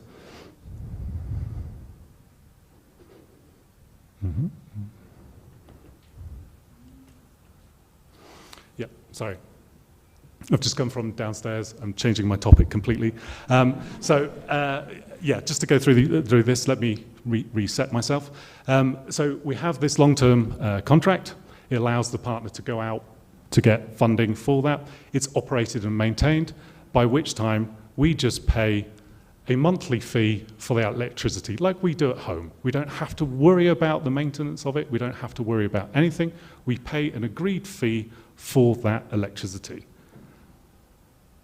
As I said, the problem with this is the devil in the detail. It's the termination clause within the long-term agreement. As the UN, anything that lasts more than 12 months must have a termination clause. That termination clause states that within 30 days of receiving a letter, that contract is null and void. The private sector is looking for a 10-year, 15-year contract. That's great when they're looking for private finance. They can get money on that. But when they submit it to their lawyers, their financiers, and say, we've got this long-term agreement with the UN, they go through it and they say, this termination clause, this contract is not worth 10, 15 years. It's worth 30 days. How can we go out and get money to pay for a system on a contract that's worth 30 days? So the result is that many energy service companies do not tender for this work because they see it's too risky. What's the value in this? I'm trying to take money for this, and I have no guarantee that I'm going to get my money back and make profit from this. Okay. So to deliver the solution, we've been working with our partners within the private sector and with the UN to understand where the problems lie. And with this, there was a project we worked with our partners, with Energy MRC. We looked at this, we did some modeling, and what we actually came up with is a two-phase solution. The first phase was if the contract was terminated, we'd enter a 12-month liquidity phase. And what this allows is to draw down on a fund that would give 12 months of time for people to find a solution for the existing solar plant that's there. Can we, for instance, if the UN is moving, can that system go with them? Is a new tenant coming into that facility? And if that tenant is coming in, can they actually take over that PPA, that lease agreement? Can it be sold and still make money and pay off the investment? So we have this 12-month period to actually find a viable solution. And then if we don't find a viable solution, there's a third-party guarantee mechanism. So it's like an insurance policy. If we can't find a solution, then money will be paid back to the energy service company, and it will pay off its investments. This allows the private sector to enter this space and move with leasing agreements as we go forward. 1 minute.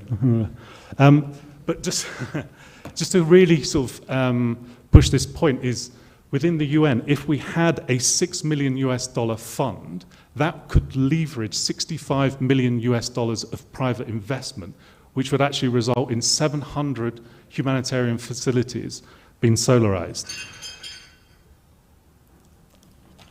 And as Borja said, what we're actually looking for is actually use the UN as an anchor client. So we have this leasing agreement, this PPA, that we can actually use blended finance to oversize and reach out into the community, so we can have household energy access. We can have community projects on that, and we can have livelihood developments.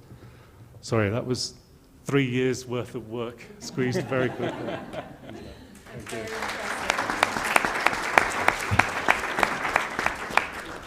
Thank you very much, Mark. I was wondering how you're managing with all these presentations throughout the day, so well done. George, please take us to the individual and community level for financing energy access. Thank you. For this particular presentation, you're not going to have a slide. We considered 5 minutes to be short to have a slide. It will be distracting us. I'm really excited to be here and to attend these sessions. They are really insightful and eye-opening and informing a lot of what we are also implementing within the energy space. For those who do not know who Acumen is a non-profit that is changing the way the world is tackling poverty by investing in sustainable businesses, leaders, and ideas. In East Africa, Acumen is focusing on 3 main sectors, that is agriculture, energy, and education. So through its foregoing activity in the region, Acumen has experience in the off-grid market. In the humanitarian context, in many years, Acumen has been active in East Africa for more than 11 years so far. And this is through the various portfolio companies that we have invested in. To name just a few, they are the likes of PowerGen, D-Light, Burn Manufacturing Company, Easy Solar, who are all having elements that touch on humanitarian elements. And recently, we have started to explore refugee lens investing.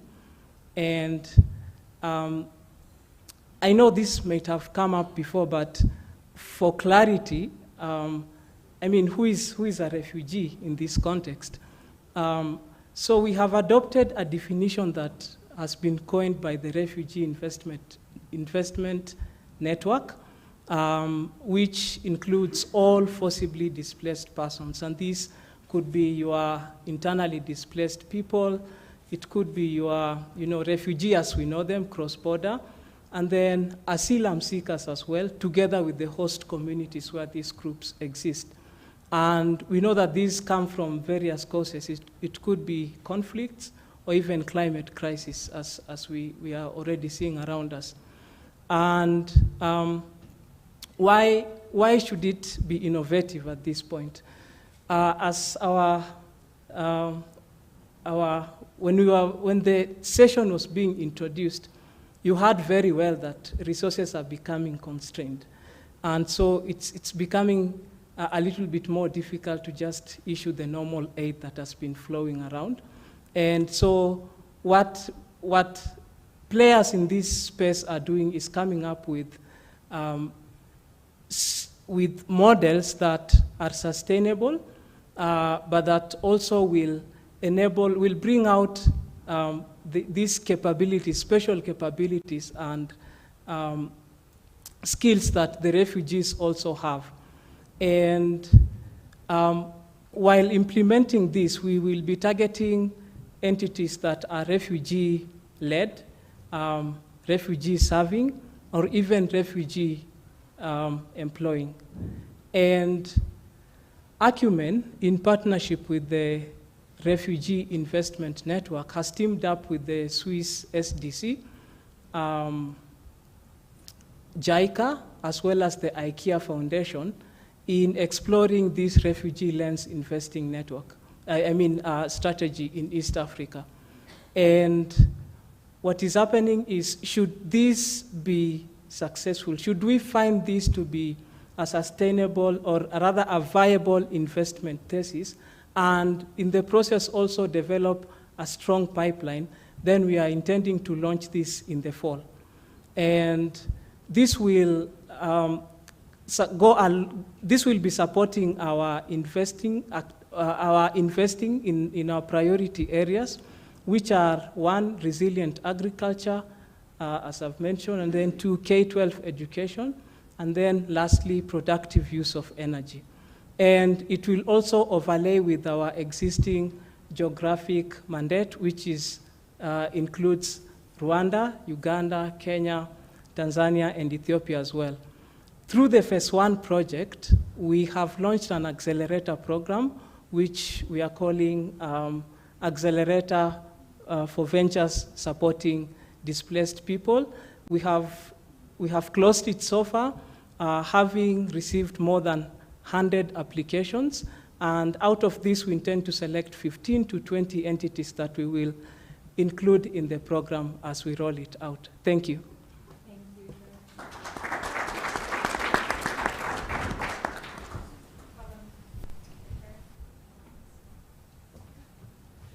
Thank you. Good afternoon, everyone. Delighted to be here. My name is Colin Fay. I'm a Senior Director on the Market Strengthening Team at the Clean Cooking Alliance. I want to talk about results-based financing for clean cooking. To start with, I want to do a little bit of context setting. There are about 2.6 billion people globally who still lack access to clean cooking. That costs the global economy $2.4 trillion per year and results in 4 million premature deaths that come about from exposure to household air pollution. That pollution contributes 120 million tons of climate pollutants annually per year. In order to achieve universal access to clean cooking, the sector needs an investment of $4.5 billion per year from now until 2030. We're currently tracking investment in the clean cooking sector in the order of tens of millions. There's a lot of financial innovation required to massively increase the capital flows in the clean cooking sector. And we see results-based financing as being at the forefront of that financing innovation.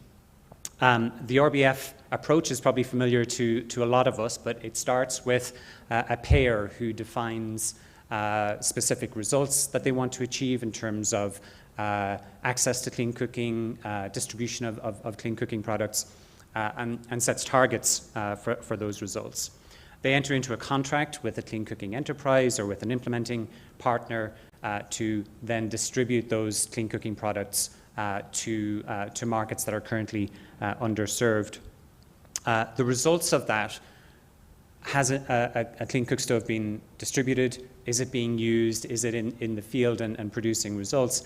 That's verified by an independent verification partner, and then on the result of that verification, payment is dispersed. Now, there's a wide range of models that implement this basic approach. There are traditional output-based cash transfer models that subsidize both on the supply side of the market, on the demand side of the market. But there are also other models like prizes or challenge funds that follow these same basic principles. And of course, carbon financing follows the same principle as well. So what makes that different from traditional sources of development finance? First of all, RBF programs are very clear on the what, but very flexible on the how. So there's a lot of effort that is put in up front to define standards, targets, and results. But implementers are free to innovate in terms of how those results are achieved. As long as those are verifiable, the payer essentially is very flexible on how that happens. Implementers are incentivized then to learn and increase their efficiency. Any reduction in the cost of delivering these programs mean that the implementer gains that benefit. That may become additional margin for a clean cooking enterprise, for example, if they can drive down the costs, improve their efficiency as they go. So in terms of thinking about results-based financing in humanitarian settings, RBFs provide a continuous model of support as long as those results keep being achieved, rather than being a one-off intervention. So this supports both short-term objectives. So for example, providing end-user subsidies to households where affordability might be the main barrier to uptake. These models also support longer-term objectives. So for example, supply-side subsidies that might reduce the initial high cost for companies of setting up sustainable operations in currently underserved markets. Now, results-based financing programs in very well understood contexts can be quite complex, complex system of standards and incentives and verification processes, because they're aiming to achieve specific shifts in an existing market. And the majority of disbursement and payment happens after results are verified. So carbon finance is a good example of that type of model where it's quite a complex system of standards, methodologies, etc. But results-based financing in higher risk, in high uncertainty contexts can actually be designed to be quite simple. So prizes or challenge funds, for example, might have larger upfront payments to cover the additional risk involved, and they emphasize learning and experimentation, and so are quite useful in those higher uncertainty contexts. And then lastly, learning in RBF programs is integrated into the incentives and adaptive, so appropriate for contexts that are highly uncertain, but also might be subject to change. So as more data and more information is made available from those programs, solutions might make way for more complex interventions that are more prescriptive. I want to jump on a little bit to the results-based financing accelerator at the Clean Cooking Alliance. Okay. The results-based financing accelerator is a multi-party platform that aims to unlock that massive amount of funding that is necessary to transform the clean cooking sector via results-based financing. And rather than being an RBF program itself, the accelerator aims to be a repository of data, of knowledge, and of expertise that supports funders to rapidly design new RBF tools and to reduce the overall transaction cost of operating those tools.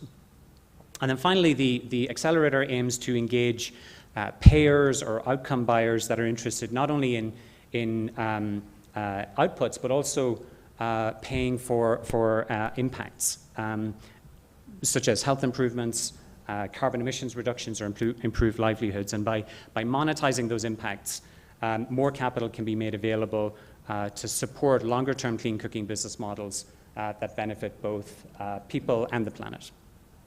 Thank you.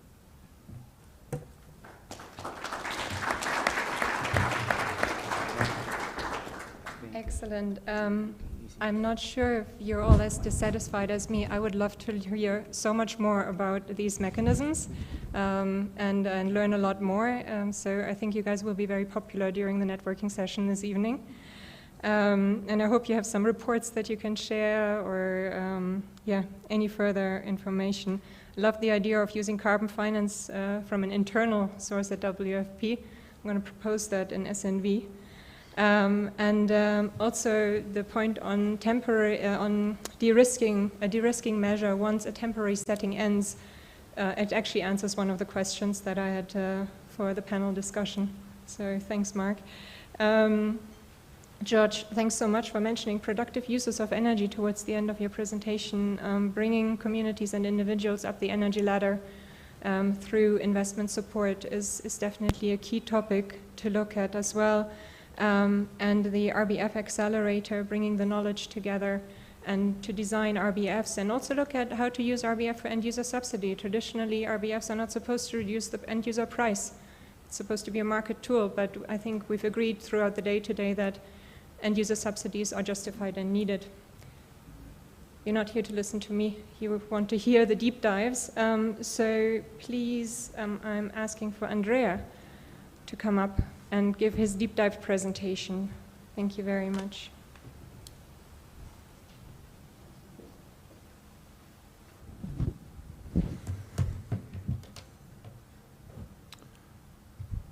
Thank you. Good afternoon and good morning, depending where you are connecting from. My name is Andrea Danici, and I'm the Managing Director of Human. Human is an Ethiopian private limited company, incorporated in Ethiopia, with the ambition to become the partner of choice for the humanitarian world in its search for clean and sustainable energy services. We've been created by the collaborative work of two corporate shareholders. Mercy Corps Global is the main shareholder of this venture. I guess you all know them as one of the leading organizations for humanitarian response and disaster relief. And we also bring within the company the expertise of Francis Engineering and Trading PLC, an Ethiopian company with a long track record of off-grid solution in Ethiopia.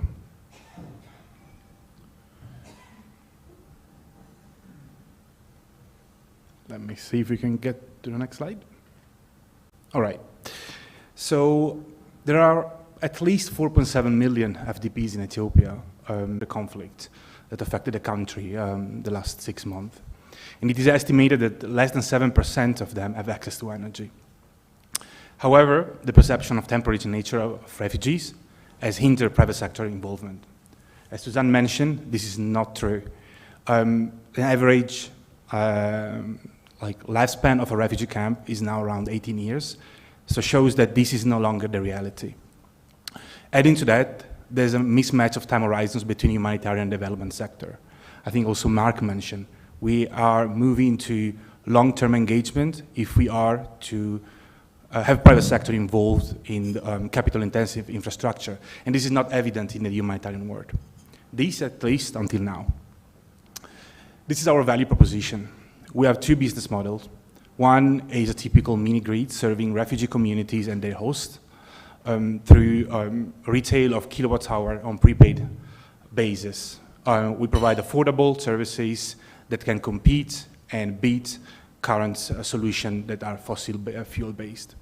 The second one are asset leasing, typically called ESCO in the energy sector. And there's a complementarity between these two business models. In a way, ESCO are usually medium to short term and somehow help mini-grids also to become more viable during shortage of cash flow during the first years of operation of mini-grids. We bundle operations. I guess it's no surprise that operating in humanitarian setting is expensive. We're talking about remote areas where from investment cost, talking about logistics and deployment, to operational, by keeping staff on the field in remote areas, can only be sustained to the extent we can bundle projects and mutualize those costs for higher efficiency. We do provide energy as service, and this indeed goes in the same direction like also Mark mentioned.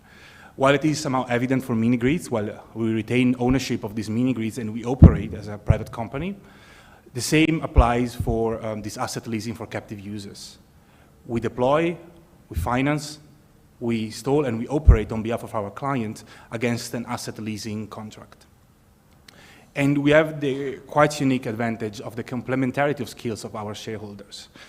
Mercy Corps brings the humanitarian skills and logistic capacity in such areas, while Rensis provides the local content and technical skills to allow us to succeed.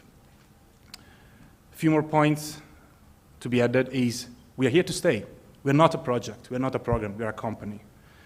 We invest in capital-intensive infrastructures that need to be remunerated, and they are remunerated over time. Typical break-even ranges from 7 to 10 years. This is the minimum for us to stay, at least to break even our investment. And therefore, we can provide that long-term sustainability that everybody's seeking for in the sector.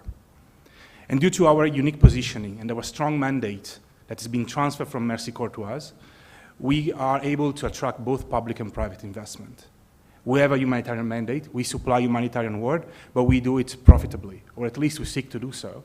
And that's why we are able also to attract patient investors that seek return on their investment.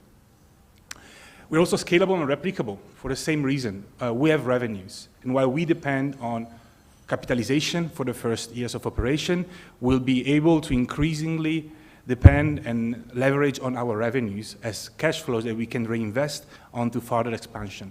And this is not an option, this is a need for us to become sustainable. And last but not least, we are green and sustainable. Most of our operation focus on phasing out diesel operation to the advantage of solar or any other renewable technology. As mentioned before, two business models, highly complementary. Solar hybrid mini-grids, for our specific case in Ethiopia, 24 hours a day, reliable service guaranteed. And the second one targets agencies such as UN compound, NGOs, as well as operation. Think of water distribution systems that usually consume a large amount of diesel. We are able to supply those by solarizing or hybridizing them at our own cost and be remunerated over time with a fee that includes operation and maintenance. So hassle-free, no expertise required by our clients, turnkey solution. We have decided to start from the Somali, we have decided to start with a capitalization. We've been capitalized by our shareholder with up to 3 million USD. This allows us to start with our first pilot of projects. We have a quite large portfolio that will cover us at least for the next 12 to 18 months of operations. This will allow us to test and refine our model as we scale by leveraging for additional funds. We have a consortium of well-established international and national companies for our engineering, procurement, and construction, with which we have been collaborated over the last 6 months. And we will delegate operations to Rensis, our national partner, due to the strong expertise and local content and capability to operate in difficult and rural areas. We are starting from the Somali regional state of Ethiopia in the Far East. As you can see, we are bundling our operations for the same reason we discussed before. We're focusing on Jijiga area, Goda area, and Doloado area, both mini-grid and solarization of captive users. We will be working, and we are in advanced stages of negotiation with WFP, with Roya's colleague in Ethiopia, indeed with the aim to phase out their diesel operations, but also Mercy Corps compounds and facilities.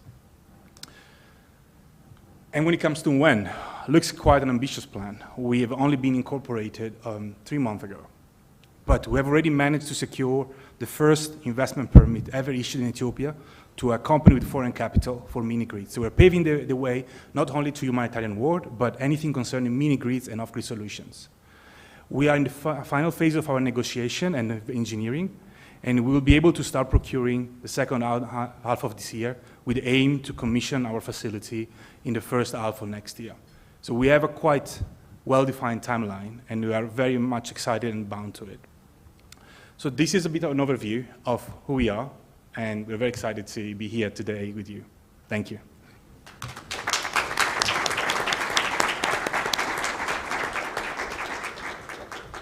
Thanks, Andrea. You saved us a couple of minutes, so that's perfect. No, please, Dave, come. And yeah, over to you. Thank you very much. I have the enviable slot of being final speaker in the second afternoon session. So, my name is Dave Mazurski. I work with an organization called Energy Peace Partners, which works on the idea of renewable energy as a tool for peace in fragile states. And we bring together folks with expertise and backgrounds in conflict resolution and peace building, together with expertise in renewable energy development and finance. And I'll be speaking about a case study on the IOM Humanitarian Hub in Malakal, South Sudan, where we tested the Peace Renewable Energy Credits, which is our financial innovation. So,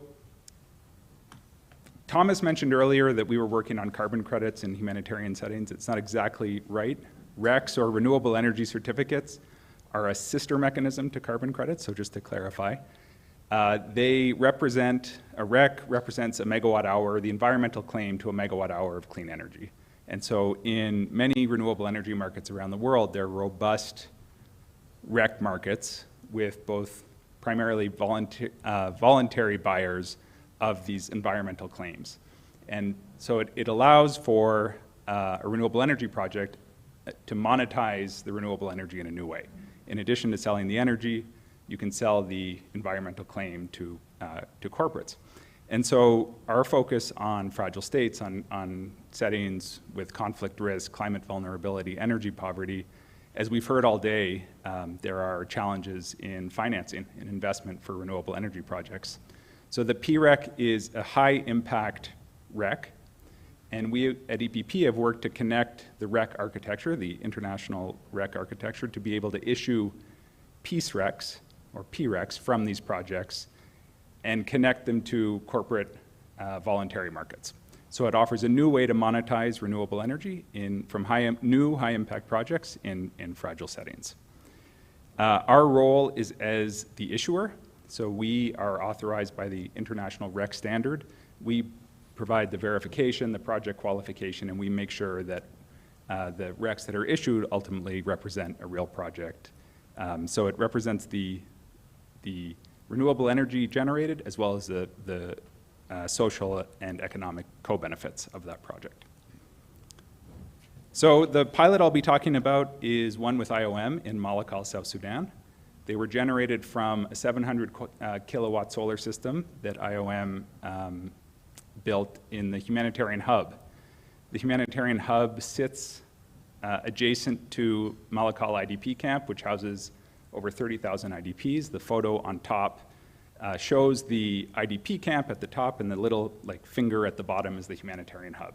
So IOM runs the Humanitarian Hub. It houses and supports over 30 UN agencies and NGOs that work and provide services to the camp. And the photo on the bottom is one part of that 700 kilowatt system. And so PRECs allowed for IOM to extend the impact of that project.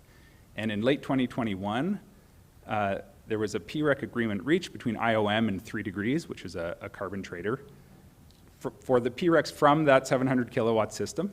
The PRECs were eventually transferred to Block, which is an international financial services company, and they provided a new way to create value from that renewable energy system. And the transaction, the funding, allows IOM to fund the solar electrification of Malakal Teaching Hospital, which is the main healthcare facility serving the city of Malakal. The city of Malakal is a regional capital in South Sudan that has been destroyed in the civil war. And the hospital struggles with lack of power. It has diesel generators, but diesel is inconsistent and expensive, and so providing 24/7 electricity will provide a significant benefit to the hospital and the communities that they serve. So our role, again, EPP, will be to register the IOM solar project, issue the PRECs, but we work together with IOM and the other partners to facilitate this, this project. So as mentioned, the innovation is the PRECs. And so this particular project was groundbreaking in a few ways. The first is what IOM itself did was groundbreaking. The IOM solar system, I believe, was the first PPA project for any UN entity. And it was built in 2020 as a PPA type deal with a Norwegian renewable energy company, Scatec. The PREC issuance, these are the first PRECs ever to be issued from South Sudan. This is the first ever PREC agreement with a UN agency or UN entity. And we are working to expand the PREC market to other fragile states. So far there have been PREC pilots, successful PREC transactions from DRC and South Sudan, and we are authorized as the international REC issuer in DRC, South Sudan, Somalia, and Chad. And so we are working to grow that market. There were a number of challenges that we faced. The first is that it moved very slowly, but it was successful in the end, so we'll focus on that. The second is that it required a lot of flexibility. Because it's a UN entity, IOM cannot actually sell PRECs or carbon credits. They can't generate profit. So we had to work out a creative solution where essentially there was what amounted to kind of a dual donation, where 3 Degrees provided funding for a project to IOM, and the PRECs were transacted, were donated to 3 Degrees. And then the corporate buyer block ultimately purchased them from 3 Degrees. And what that means is that we now have a replicable model for issuing PRECs from projects of UN-owned or supported renewable energy projects. And this can be scaled and used elsewhere. Just to mention briefly another case that we did, this was the very first PREC sale from DRC. These were purchased by Microsoft. It wasn't an explicitly humanitarian setting, but just to give it another example, 1.3 megawatt solar project in eastern DRC built by a Congolese company called Nuru. The core project itself was already financed, so when Microsoft was interested in purchasing PRECs, Nuru consulted the community. They expressed an interest in and a need for nighttime lighting. Nuru's purchase funded the installation of streetlights in Goma. And these are the 3 transactions that we have so far. I think, and the benefits that they provided to the corporate buyers, to the project developers who are able to monetize, and to the local communities. I think what is interesting, and what I would flag, is that the motivations of the corporate buyers are different in every case, but there is growing demand. We are hearing and seeing from corporates that there's interest in this high impact mechanism. They already buy RECs, and they're interested in identifying projects. So we believe that there's opportunity to expand and grow and support additional projects. So we have slowly been growing this market. The first 2 PREC deals were in 2020 from DRC. In 2021, we issued the first PRECs from South Sudan, and this week we will be announcing the 4th PREC purchase and have successfully connected over $500,000 in PREC revenue to renewable energy projects in DRC and South Sudan. We're seeing growth in the demand and in the project pipeline, and we are launching a new fund called the PREC Aggregation Fund. So the examples I spoke of so far are projects that are already financed and built, and the revenue funded something additional. The idea for the fund is to have a pot of money that will be able to pre-purchase 10 years of PRECs, provide 10% of CapEx for projects that are not yet financed. So that will be a $10 million fund, and we believe it can unlock up to $90 million in new renewable energy investment in fragile states. So I will end there. Thank you very much.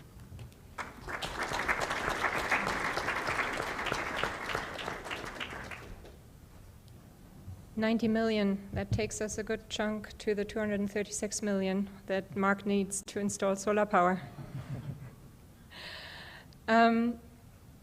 We're about to hear about the status of the humanitarian energy sector, and I hope that I won't eat my words. when we're in the session, but I do feel that things are shifting when it comes to creating new opportunities and taking small steps in the right direction to greening humanitarian energy operations and finding innovative financing solutions to make this as cost-effective as possible. We have some really tangible solutions here, and I think the PREX deal between IOM and 3 Degrees shows that there's always a way around institutional barriers when you put your mind to it. There's an elephant in the room, though, and my first question to open this panel discussion, I actually haven't thought about who I'm going to ask first. What does it take to make these solutions work in practice? Some of them are already in pilot phase and working in practice. WFP has incorporated this into their general operations. But what does it take, and what do you need from this room, from this audience, which is very diverse, from donors to implementers to end beneficiaries, private sector? What do you need from them to make your solutions, your approaches work, and to scale them? Does anybody have a fast answer to this? Mark? Thank you.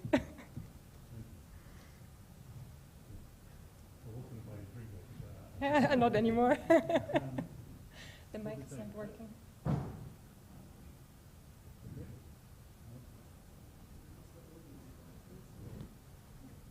Come here.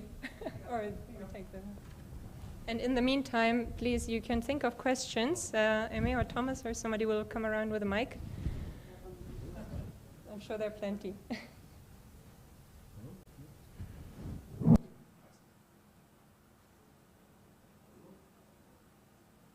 Okay, the mics are overworked. It's late in the day. Maybe you just need to come up here and make some points. Hello? Hello? Here, this one. Yes, this is fast. Hello? Yeah, very loud. What does it take? I think partners that really want to achieve something. I think everyone needs to have the same goal, and that is to service the needs of the displaced population and the operations that are serving those. And I feel that we've all been in projects where we've encountered team members that are applying the brakes rather than greasing the gears. And I think that's where we need to do, is looking at project teams that are focused on impact and looking towards scaling as we go forward. And that's a real challenge for many organizations to work towards. And I think we have to look at our own organizations for that, in trying to pull together a project-focused team. That's a very difficult question. No, but it's important points, like having the right people, the focus, having a joint mission, right? And I think exactly. Acknowledging the fact that these displacement settings are no longer temporary, unfortunately. I think going in with an open mind that it is a challenge. It's not going to be easy. It is going to take time. Yeah. Anybody else got some thoughts on this? Otherwise, I'm going to hand over to the audience. I realize I threw a big one at you guys.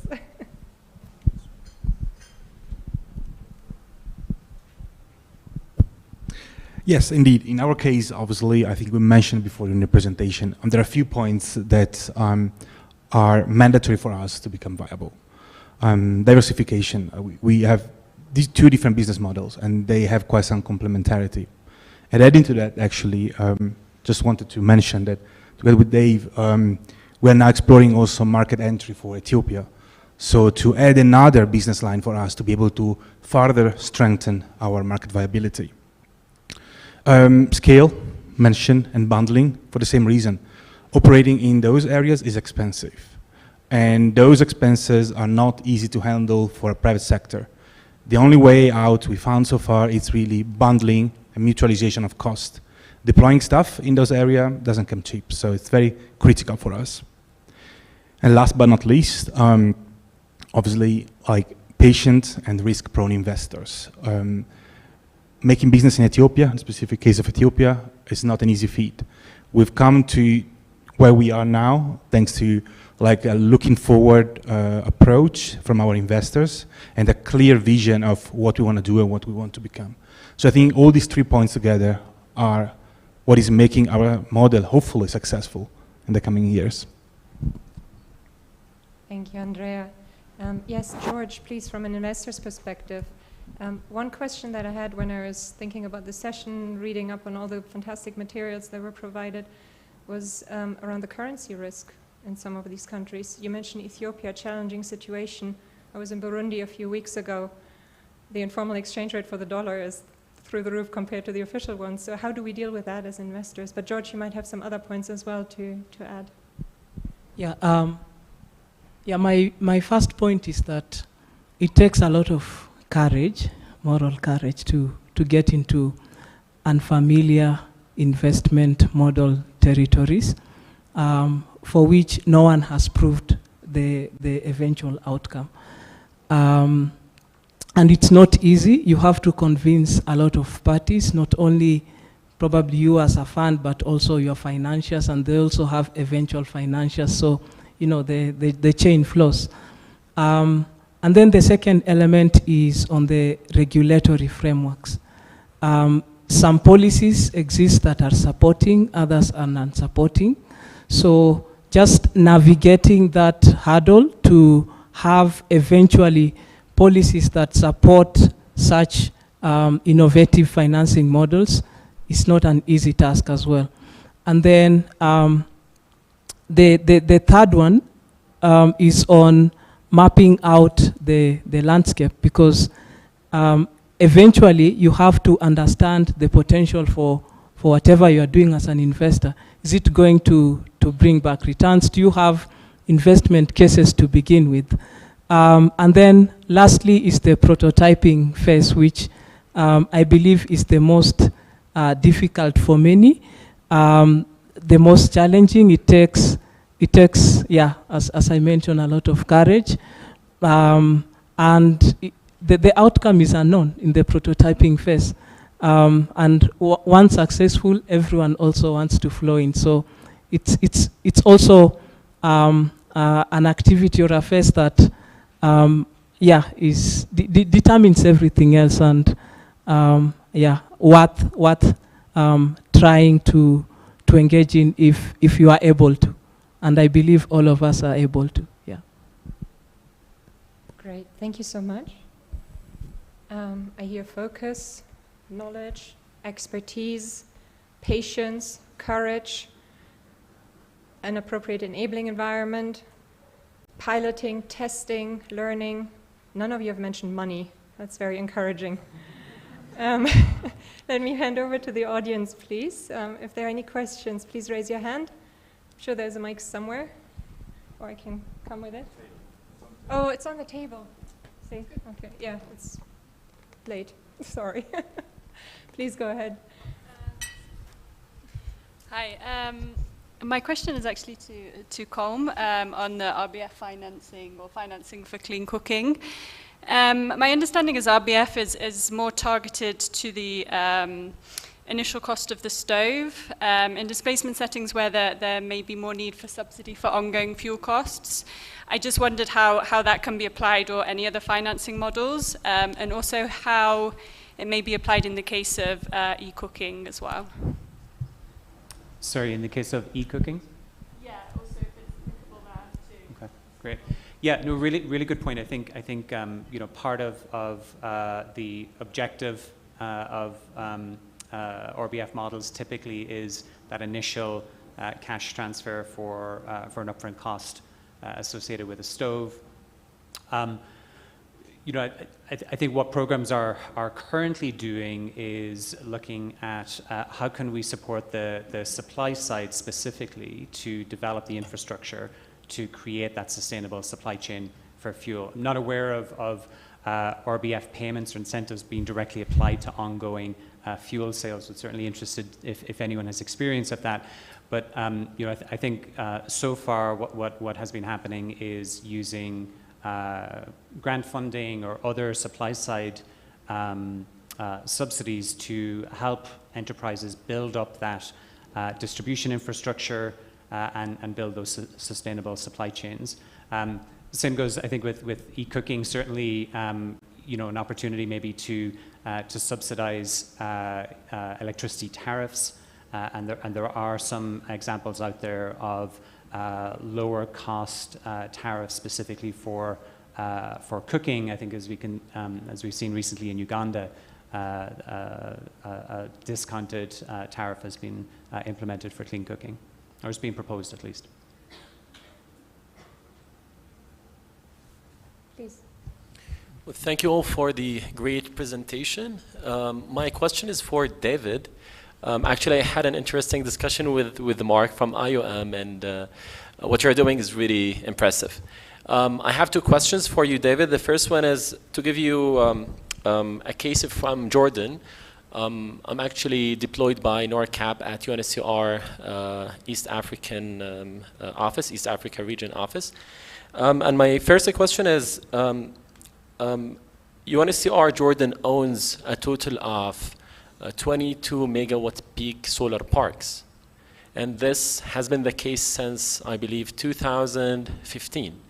And can UNSCR claim the credits, either the carbon credit or the peace and social benefits, even if it's late? And do they reclaim the previous years, or it's only applicable for what they are, let's say, saving or avoiding in terms of carbon emissions?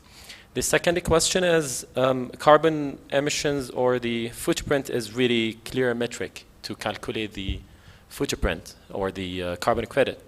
But what is the metric or the factor, maybe the metric for peace and social? Is there an example for that? Thank you. Hello. Those are great questions. On Jordan, yes, UNHCR can claim RECs from those two solar projects. They would not qualify as PRECs because one of our criteria is that it's from a new project, but they would qualify as IRECs. And as a IREC authorized issuer, we can assist in facilitating the issuance of IRECs from those two projects in Jordan. And we should have a conversation after this and pick that conversation. They can't be claimed for years past. They can be claimed, like, I think up until the end of May for the previous calendar year, but prior to 2021 at this point, they can't. Carbon emissions metric is clear. So I think you hit the nail on the head. Defining peace impacts is not an easy thing to do. We have an impact line of work that we are building out that is working to develop a framework specifically for measuring the social and peace impacts of renewable energy projects.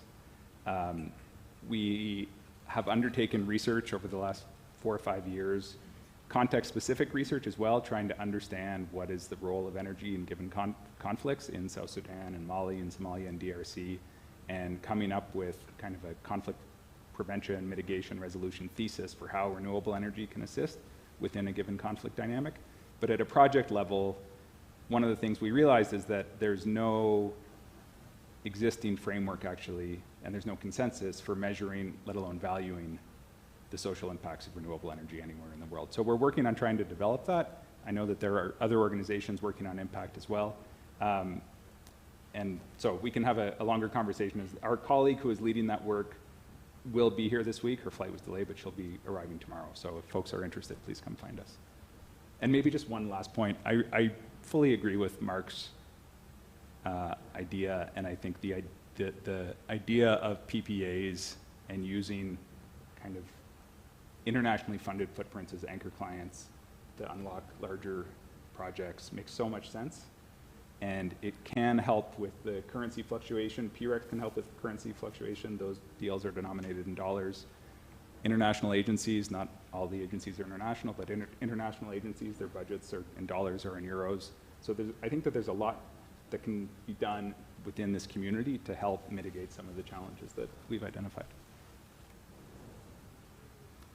Thank you. The gentleman behind the cameras, he's a little bit hidden, so. Hi, my name is Bahaj. I'm also from the University of Southampton, UK. Question to Andrea. I was a bit puzzled by your presentation. You mentioned your company is in Ethiopia currently.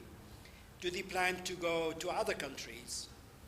And if so, do you think, since you have an agreement with Mercy Corps, do you think the only company that could supply to Mercy Corps into refugee camps will be your company?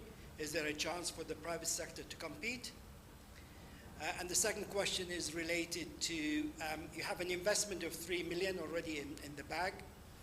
Are you planning to recover that investment from the refugees themselves? Or is part of that funding going to be a grant funding to your company, and then you only charge a reduced tariff to the refugees? And how long will it take for you to pay for the investment?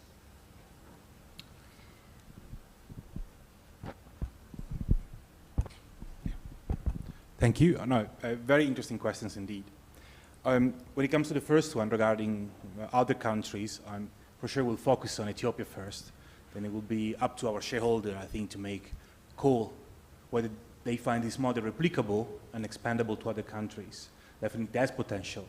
But given the ambitions of this program for Ethiopia itself, for the time being, I think it's already enough on the plate for us.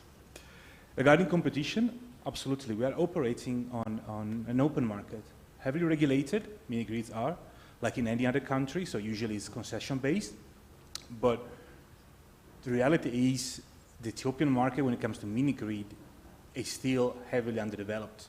We are among the first entrants, we're paving the way, we're happy to see more competition coming on the market, and we are very optimistic about it. But at the moment, we're the only players somehow positioning ourselves for that specific market. Regarding our financials, indeed, we have two business models. Mini grids are hardly ever the most attractive one.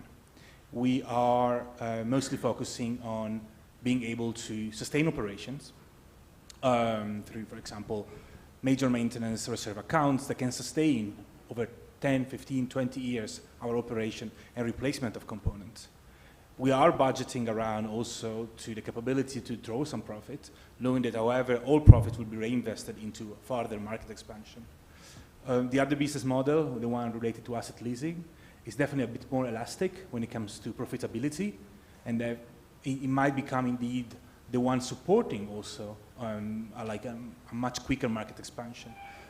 So those two business models are both profitable, one probably more than the other, but both concur to somehow like sustainability of the company in the long run.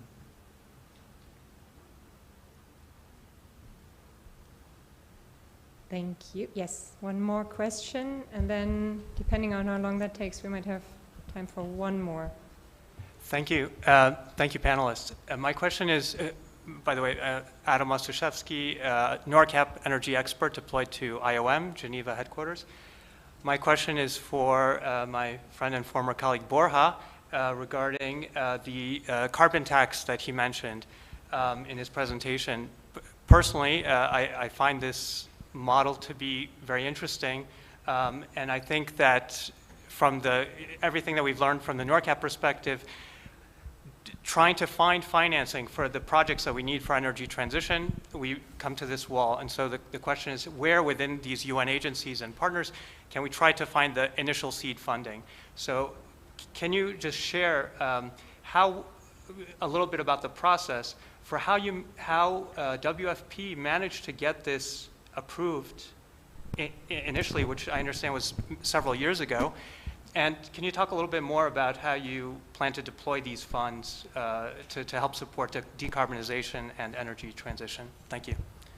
Thank you, Adam. I'm very happy for this question. When I arrived 3 months and a half ago, I found it already done. The internal carbon tax was already set. But now we are setting up a more ambitious one. That the one that is already set is only for the vehicles that we are leasing, or global vehicle that we are leasing. So that's really not getting a lot of money, but good money to really work with. But now we are setting a new internal carbon tax, which is way more ambitious, and is on commercial travels, on commercial flights, right? And that our staff is incurring. So that will really ramp up the program. How we are doing that? Well, a lot of political talks inside the organization and a lot of evidence showing to the decision takers. I think that's, I agree with you, it's a sustainable model to really have funding for the projects. And on the topic of how we invest them, there is I think I didn't mention that for the sake of being fast. We have somehow a ranking of projects. Projects are coming from our country offices, sub-offices, or even regional bureaus, and they apply to the funding, and we rank them in terms of decarbonization potential, but also intensity of the decarbonization per dollar funded, the O&M plan, which is a very important aspect, to really invest in projects that are sustainable in time. And also strategic value of the projects. So that's the way that we are somehow choosing the right projects to be funded. And again, we are only funding 75% of the project. 25% has to be coming from the country office itself to show commitment to the project. Yeah, thank you. Sorry, we're having side negotiations of whether we can do one more question. One quick one. Anyone? Otherwise, we'll wrap up. Okay, then I guess we'll wrap up. So please join me in thanking the panel for their presentations. And I'm looking forward to the follow-up discussions on all this. Thank you very much. Bye.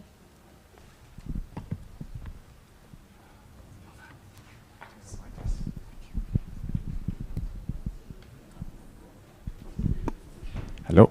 Yeah, still working. We have a tiny break, so if you need a refreshment, go to the bathrooms, please come back. We start at 5 for the final session, final panel discussion for today.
The Energy Solutions for Displacement Settings project is part of the German government Global Commission project, support to UNHCR in the implementation of the Global Compact on Refugees in the Humanitarian Development Peace Nexus. ESDS Kenya is being implemented in Turkana West Sub-County since July 2019 and ending in October 2022. The project complements the activities implemented as part of the Support to Refugees and Host Communities in Kenya project, funded under the German government's Special Initiative on Forced Displacement. Relationship with GIZ, even here in Kakuma, is a long term. I mean, we have been working with them for a long time.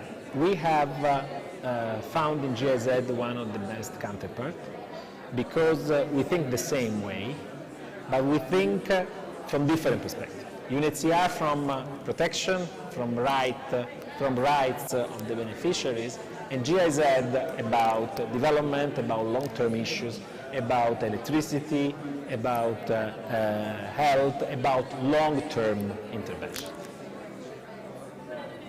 In response to COVID-19 pandemic, the German government, through a request from UNHCR and the Turkana County government, supported the extension of electrification infrastructure from the existing mini-grids in Kalobeyei Settlement Village 1 and Kalobeyei Host Town to institutions earmarked to offer medical and isolation services. Some of the schools had some few panels for some connectivity project that they had, very limited. But the quarantine and the isolation require also machines, require lights, require a minimal capacity of assisting people and taking care of them during the phase of quarantine. Power connection to the health institutions will enable them to better deliver on medical services that require reliable and sustainable power supply. Access to reliable source of energy is very important, and especially now it's very important to us as a facility, and also in the current pandemic that we are in, the corona pandemic.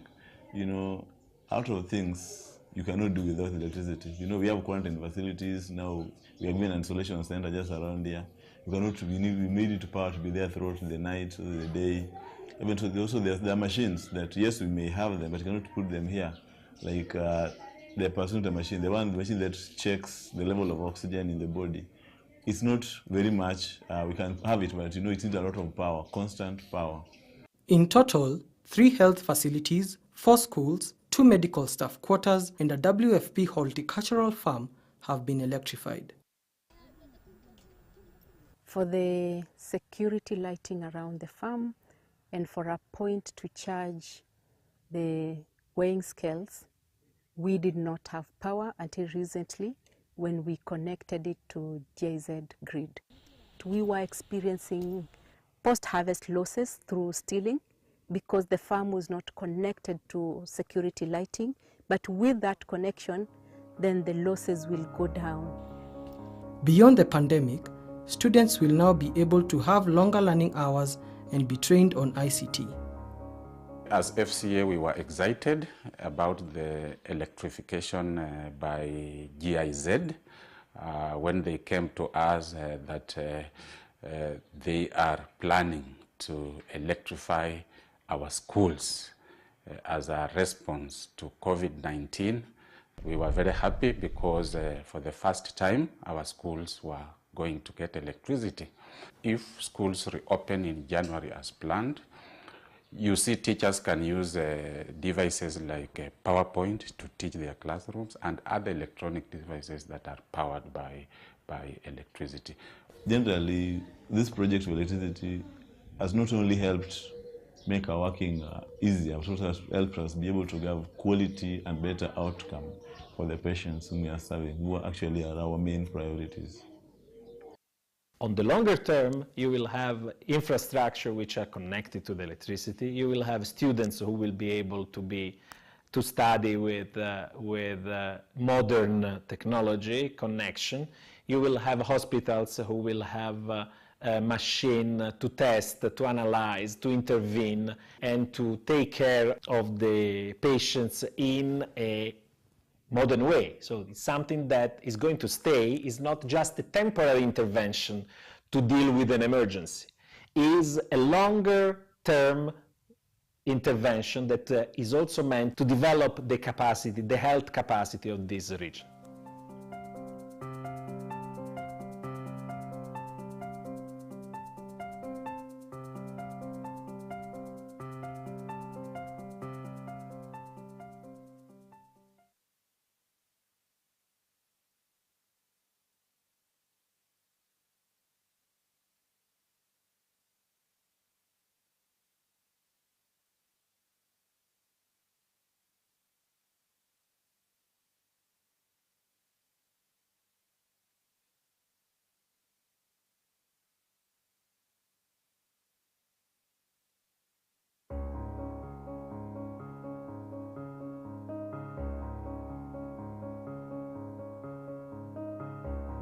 The Energy Solutions for Displacement Settings project is part of the German government Global Commission project, support to UNHCR in the implementation of the Global Compact on Refugees in the Humanitarian Development Peace Nexus.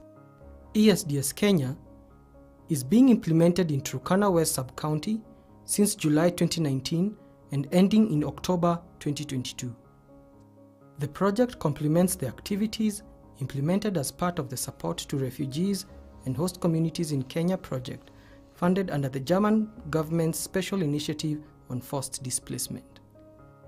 Relationship with GIZ, even here in Kakuma, is a long term.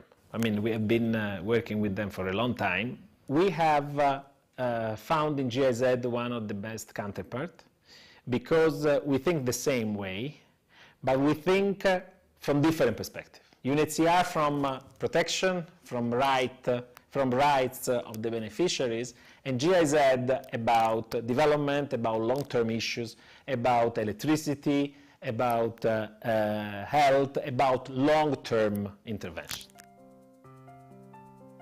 In response to COVID-19 pandemic, the German government, through a request from UNHCR and the Turkana County government, supported the extension of electrification infrastructure from the existing mini-grids in Kalobeyei Settlement Village 1 and Kalobeyei Host Town to institutions earmarked to offer medical and isolation services. Some of the schools had some few panels for some connectivity project that they had, very limited. But the quarantine and the isolation require also machines, require lights, require a minimal capacity of assisting people and taking care of them during the phase of quarantine. Power connection to the health institutions will enable them to better deliver on medical services that require reliable and sustainable power supply. Access to reliable source of energy is very important, and especially now it's very important to us as a facility and also in the current pandemic that we are in, the corona pandemic. You know, out of things you cannot do without electricity. You know, we have quarantine facilities now. We have an isolation center just around here. You cannot. We need power to be there throughout the night, the day. Even so, also there are machines that yes we may have them, but you cannot put them here, like the personal machine, the machine that checks the level of oxygen in the body. It's not very much. We can have it, but you know it needs a lot of power, constant power. In total, 3 health facilities, 4 schools, 2 medical staff quarters, and a WFP horticultural farm have been electrified. For the security lighting around the farm and for a point to charge the weighing scales, we did not have power until recently when we connected it to GIZ grid.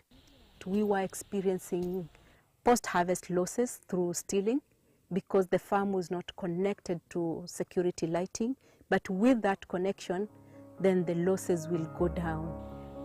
Beyond the pandemic, students will now be able to have longer learning hours and be trained on ICT. As FCA, we were excited about the electrification by GIZ when they came to us that they are planning to electrify our schools as a response to COVID-19. We were very happy because for the first time our schools were going to get electricity. If schools reopen in January as planned, you see teachers can use devices like PowerPoint to teach their classrooms and other electronic devices that are powered by electricity. Generally, this project of electricity has not only helped make our working easier, but also has helped us be able to have quality and better outcome for the patients whom we are serving, who actually are our main priorities. On the longer term, you will have infrastructure which are connected to the electricity. You will have students who will be able to study with modern technology connection. You will have hospitals who will have a machine to test, to analyze, to intervene, and to take care of the patients in a modern way. So it's something that is going to stay, is not just a temporary intervention to deal with an emergency. It is a longer term intervention that is also meant to develop the capacity, the health capacity of this region.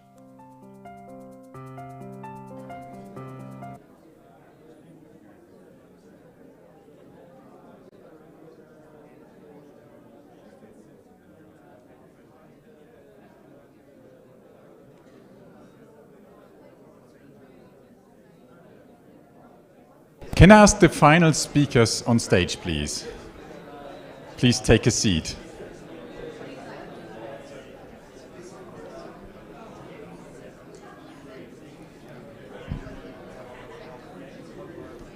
And can everybody else take their seats as well, please?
Philip, I need some assistance here. Anyone from Geneva? Philip?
Colleagues, could you please take your seat?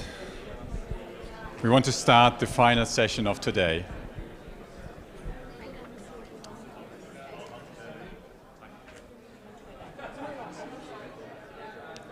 Colleagues, could you take your seat?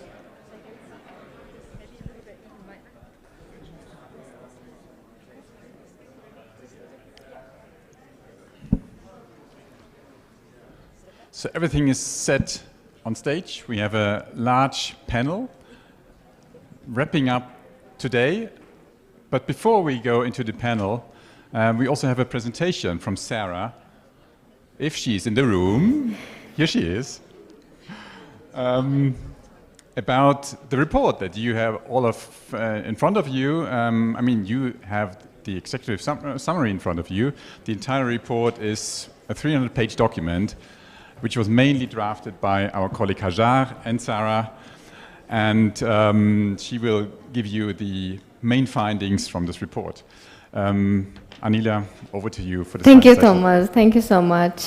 Everyone, hello, hi. You can see I have my glasses. I'm tired. I put this mic, but stay there. We are almost done. So I will start because the last panel will be talk about the reflection of the day, and we want to really look into in the future, but to come up with the follows actions to see. And we have Sarah who gonna present a report which can help us to navigate that future planning. Sarah, are you ready? Okay, over to you, Sarah, please. Is it on? Yes, yes. Right, sorry for that, and also sorry for being 1 minute late.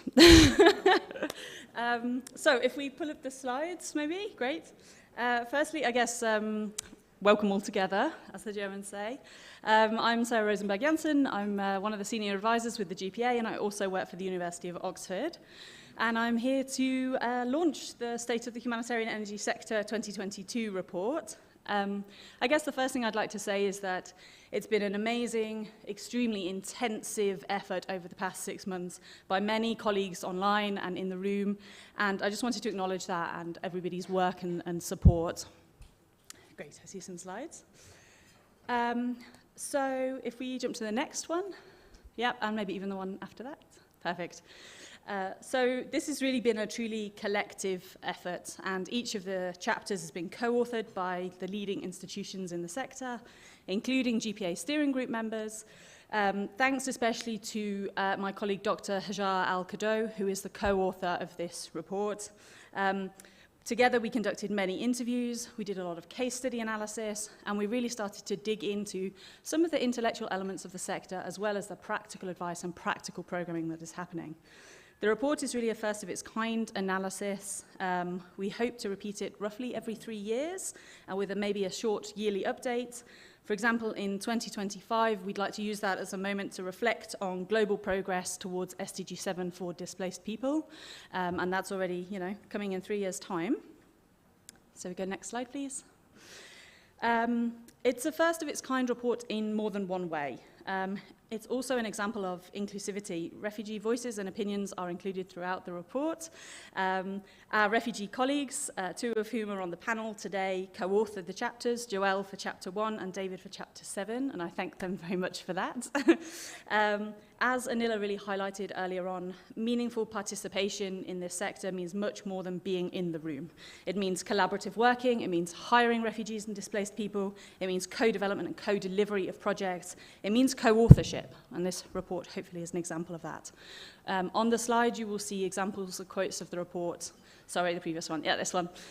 Examples of quotes from people that are included in the report showing why energy is important, how it matters to them, and that refugees and displaced people are experts on the energy that they need in their own lives. So I pause there to let you read the slide, which has disappeared, but feel free afterwards. So within the report, I mean, really there are 350 pages of key messages. We tried to summarize in one slide. For me, the main message of the report is that there are a significant number of sustainable energy projects and investments. However, as Owen's presentation earlier highlighted, this is not enough to keep pace with the rate of displacement.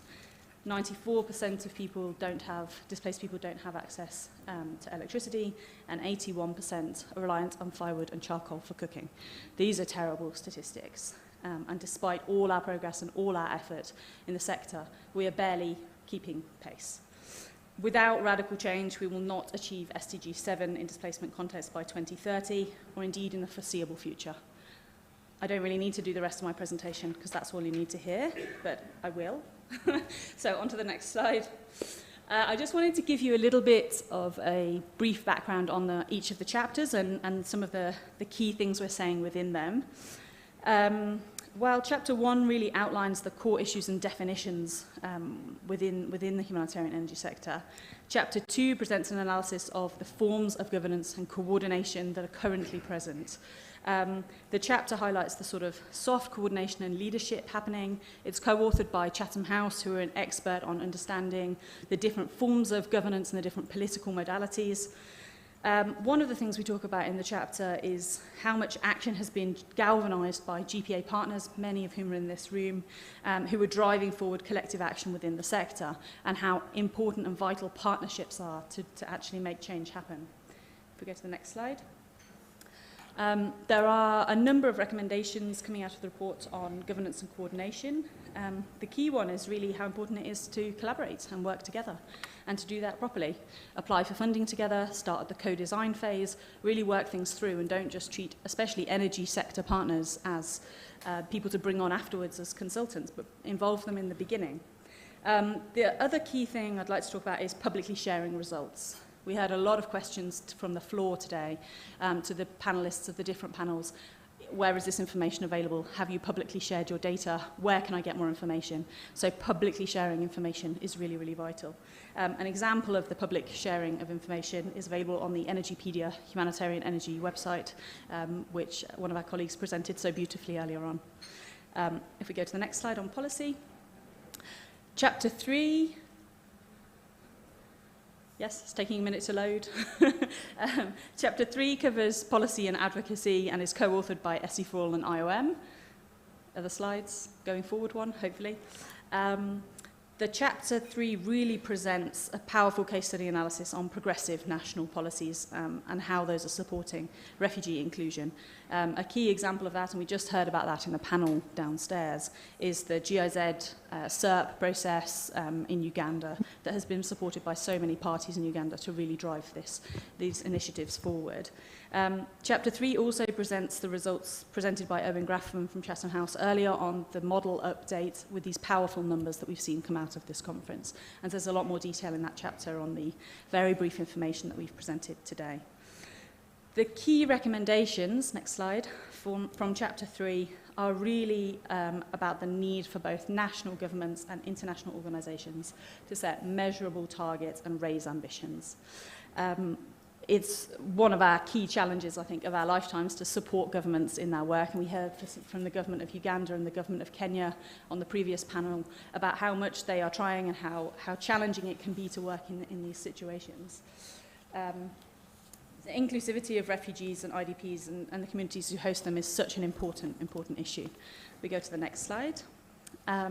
Chapter 4 outlines the funding and financing as co-authored by GIZ and Practical Action, and it presents the new modes of innovative financing and how we can support the different elements of the sector in providing renewable and sustainable solution. It really highlights key work by the NRC and GPA on blended finance and market-based approaches, including those delivered by the Renewable Energy for Refugees project, implemented by Practical Action and UNHCR and funded by IKEA Foundation. Next slide. Overwhelmingly, the recommendations from Chapter 4 focus on the issue of increasing donor funding and the need for well-planned initiatives that support value for money. So not just throwing money at the problem, but really knowing how that money is going to be spent. Next slide. Chapter 5, one of my favourite chapters, focuses on delivery and capacity building. It's co-authored by Mercy Corps and NORCAP, and I'd really like to acknowledge the work of WFP and our colleague Rafaela Blanca, who sadly couldn't be here today with us, but her leadership in this area is particularly important. Chapter 5 really outlines the types of capacity needed and the shortage within the sector. We estimate that there are 3,000 people that are needed for the sector, so 3,000 humanitarian energy specialists. And if you think that that is too large a number, there's 200 people in the room today and there are another 800 online. That is already 1,000 people. And we're not achieving what we should be, as the numbers earlier showed. Examples of well-resourced programs are also included within the chapter, including the NORCAP Energy Roster, which is a really fantastic program, and UNHCR's energy programming in Bangladesh, which is also well-resourced and doing fantastic things. Next slide. The Chapter 5 recommendations focus on the urgent needs to increase capacity and support new delivery models. For example, supporting the Energy Delivery Model EDM program that is run by the WFP and GPA with Norwegian funding. Chapter 6, if we go one slide further, yeah.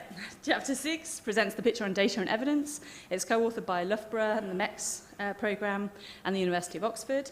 And as all of you who have heard me speak before will know, high-quality data is absolutely essential to understand what progress, if any, is being made. And the chapter really highlights the great work done by IOM, as presented earlier by Inese, and supported by NORCAP. Next slide. So the two key recommendations on data that I'd like to draw your attention to. Firstly, core funding is essential to develop a global baseline. And secondly, we need to invest in new research. If there are any donors in the room, please invest in new research. Next slide. Chapter 7, I'm nearly done, discusses the interplay of climate action and decarbonisation. It's co-authored by Imperial College London and UNDP. And the chapter notes that emissions from UN energy sources are a substantial source of pollution, and that it is very important for international commitments, for example, the UNHCR climate strategy, to support change. But those need to be matched by institutional action and concrete partnerships in order to deliver. Next slide, please. Chapter 7 really reinforces this message that to address the global climate crisis and reach SDG 7, we have to have radical action, and change must happen now. There is no more waiting. The problem is immediate. Institutional action and individual responsibility can deliver such change, but only if we as individuals push it. Next slide, almost the last slide. Finally, we come to the last two chapters of the report. Chapter 8, co-authored by the International Lifeline Fund and Selco Foundation on the practical recommendations on what we can do practically together as a sector. And Chapter 9, co-authored by UNHCR on the direction of travel for the sector. I won't present all of the recommendations and practical advice here, but rather encourage you to read the beautiful executive summary that is on your tables and look at the reports online. But we hope those final two chapters are really practical ways forward. Last slide, thank you. I'd like to close by thanking our colleagues at the GPA and across the sector. Hajar and I did much of the writing, but it is really your hard work that is the foundation of the report. I feel just, oh my God, I'm going to cry. Incredibly lucky to work with such an important topic with such really amazing people. So thank you, and now Thomas can take over as I have a sob or a nilla. Thank you so much, Dr. Sarah. So moving on the basis of representation of Dr. Sarah's recommendation, I just pointed out where you leave the practical learning, inclusive action. I think the panel is the right discussion where we can start. And I will start with the amazing, my friend, Julia Hanji. I would like to ask you, you are a refugee advocate and you are advocating for meaningful participation. And you are also trying to talk about the clean energy champion. Would you like to share what would meaningful participation of displacement look like with host communities in the efforts to reach the true meaning SDG 7? Please, over to you. Thank you so much, and thank you all, and thank you, Anila, for giving me this amazing opportunity to be one of the first respondents to the question. And I think talking about meaningful participation of the displaced community as well as the hosting communities, I think to me it means an holistic inclusion, and this inclusion includes refugees or displaced population as well as the community hosting them into the energy programming interventions. And I believe that there is a lot in terms of advantage when it comes to engaging refugees fully into the energy programming and intervention taking place in their space because of a lot of, let me say, contribution that they have or they can bring. And if I have just to highlight two main advantage, one is that we all, we can all agree with me that refugees, despite their status, they have capacity. They are able to support the sector. And aside from that, the key component is the experience that they gain throughout their journey in displacement. And this is something that it enables or allowed practitioners, energy practitioners, to understand the setup, to understand the context that they have, they're trying to address, or the solution they're trying to bring to address the refugee issues coming to accessing energy. And if we have a little bit to unpack the SDG 7 and look at the key terms that we have there, we have sustainability. And connecting sustainability to inclusion of refugees, I think it's really important, and it's really, I can highly recommend energy practitioners to consider shifting from just serving or helping refugees to leveraging their skills and also accommodate them into their programming, because it's just through that way that refugees can be able to take off and run the program or the intervention for down the line, like after years. And also, if we have to look at accessibility and affordability as well, we can imagine that there is no way a practitioner can respond or can bring a solution that can meet those two things if he doesn't have a good understanding of the context and the the experience in that area. That's why it's really important to bring refugees on board and also to engage them fully at each stage, including brainstorming of the program, implementation of it, monitoring and evaluation, because that's where resides the key of the success. And I think that is enough for me to respond to that question, and I'm happy to add more later on. Thank you so much. Sure. Thank you. Thank you so much. Moving on, I would like to go to Mr. Edison. And Mr. Edison, you are chair of Refugee Executive Committee in the Kikemi refugee camp, and you have been closely involved in the enabling energy access in your community. I would like to request you, what kind of support and resources do you think your community need to reaching energy access for all?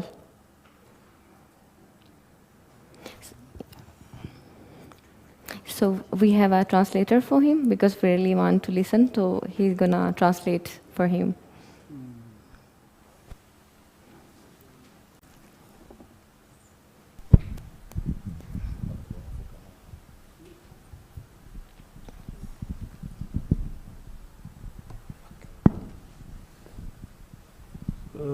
Murakoze, ndabanza mbibwire, nitwa Munyakarambi Sebutoze Edizo, nkaba ndi impunzi y'umukongomani ibarizwa mu nkambi ya Kigeme mu karere ka Nyamagabe intara y'Amajyepfo. Okay, thank you so much. First of all, let me introduce. I am Edizo Munyakarambi, a Congolese refugee based in Kigeme refugee camp in Southern Province. Sangwe mu buzima busanzwe ndi president w'iyo nkambi. I'm actually the Refugee Executive Committee President. Mbere yuko njya ku kibazo bari bambajije munyemerere mbanze nshime. First of all, let's start by thanking. Ndabanza gushima Minema, ndabanza gushima HCR, by'umwihariko ngashimira Practical Action nkurikije ibikorwa ifite hariya mu nkambi ari by'ibi bikurikira. Hari imirasire yo mu nzu dukoresha, imirasire yo hanze, ibicanwa bigezweho, hakaba hariho business center, hakabaho no gutanga inguzanyo, inyungu ku nguzanyo hara mu nkambi. I started by thanking Minema, Minister of Emergency, UNHCR and practical action for implementing different interventions in the camp, including solar home systems for households and small enterprises, clean cooking, and the powered solar community street light, and attached two components, revolving fund and the productive use of energy. munyemerere rero ntabwo ari ukubasubiza inyuma, nifuza ko ikibazo mwongera kugisubiramo nkagisubiza.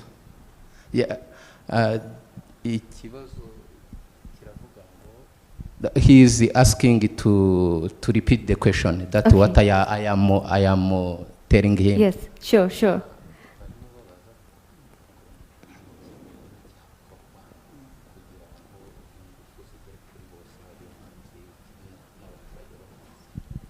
Murakoze cyane.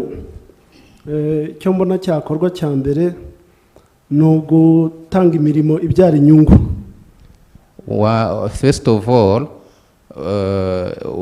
there should be income generating activities in the camp. Kubera ko mu nkambi imirimo ni mikeya par rapport n'abantu bayirimo. And income generating activities in the camp are still few considering the number of refugees. Cya kabiri, impunzi zifite ubushobozi bukeya bitewe nuko bazishyize mu byiciro. Ubu turi mu byiciro bitatu, hari icyiciro kitabona n'amafaranga. Secondly, the purchasing power of refugees is still few, is still low, and nowadays refugees have been categorized in three categories, and category 1, 2, and category 3, which does not get which does not get money. Ikindi, iyi mirasire turayishimiye, ariko twumvaga twifuza ko hagabanywa ibiciro. Again, we are happy with the solar home systems, but we wish that the price should be reduced. Ngihuje nuko nyine ubwo bushobozi ari bukeya, niyo mpamvu hagabanijwe ibiciro. Ibi bicanwa, iyi mirasire yagera kuri benshi, n'imbabura bikaba bityo, ndetse n'ibicanwa dukoresha. Not only for solar home systems, but also for improved cook stoves, and their fuel could be reduced because, of course, of the point I mentioned that the purchasing power of refugees is still low. Ikindi twifuzaga ku bufatanye bwa HCR na practical action nuko bakongera amafaranga dukoresha y'ibicano. Again, I would request that UNHCR to increase the money allocated to the fuel. Kuko ukurikije ibihe turimo usanga amafaranga ari makeya. Ikindi ni ibikorwa remezo twifuza ko nabyo byakongerwa. Niyo dufite iyo center, business center imwe, habonetse irenze imwe, ebyiri, eshatu, byadufasha kurushaho tukagura imishinga. I talked about the productive use of energy, and to be better if the infrastructure can have more than one business center. This creates jobs to the refugees. Ikindi twifuza kunoza imitangire ya serivisi. Ugize ikibazo ari umukiriya, yenda igikoresho kikangirika cyangwa se kikibwa, akaba afite abantu bamuri hafi kugira ngo ataza gucika intege. Yeah, we got solar home systems, we got improved cook stoves, and it's also recommended that after sales services should be better for the sustainability of Thank you so much. I really appreciate Mr. Edison. Ikindi ni kimwe gisigaye, ni ibiganiro n'amahugurwa kugira ngo abo hanze n'abo mu nkambi barusheho gusobanukirwa imikorere ya practical action. Yeah, the last is about capacity building and awareness creations. Indeed. Thank you. Thank you so much. Murakoze. Thank you so much. And thank you so much for translating this. Thank you so much.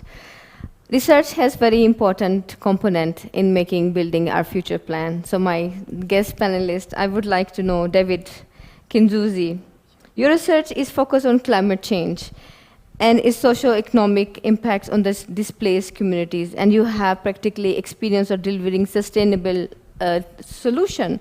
So would you like to share more about what more needs to be done to move on climate action, and how can energy play a role? What can we learn actually from ongoing efforts? Yes, thanks a lot. And I'd like to also thank Sarah for giving me the opportunity. As I was going through the question earlier before, I reflected on the interview we had. And just one simple thing on how energy plays a huge role in terms of like social economic impact in displaced settings. It's right now we are here. You guys couldn't have heard me if there was no energy to use the mic, right? So that's really important. We are having people who are following online. We were able to collaborate and write the report from various locations online because we had access to energy. So this really shows how much important energy is really if we're trying to advance people in displacement settings. So around what can we do better, I think for me, he mentioned it around cohesion between host communities and as well as the displaced people themselves, right? You need to make sure that there is that social cohesion and they're able to support each other. The second thing as well, my friend Joel said, is that let's put the people affected at the forefront, right? They are innovators, they have proximity around the problem, and if we are able to put them and not see them as beneficiaries only, we're able to find really meaningful and sustainable solutions. One of the things, in my current work, what I do is I do the research, but I also support displaced communities to access higher education.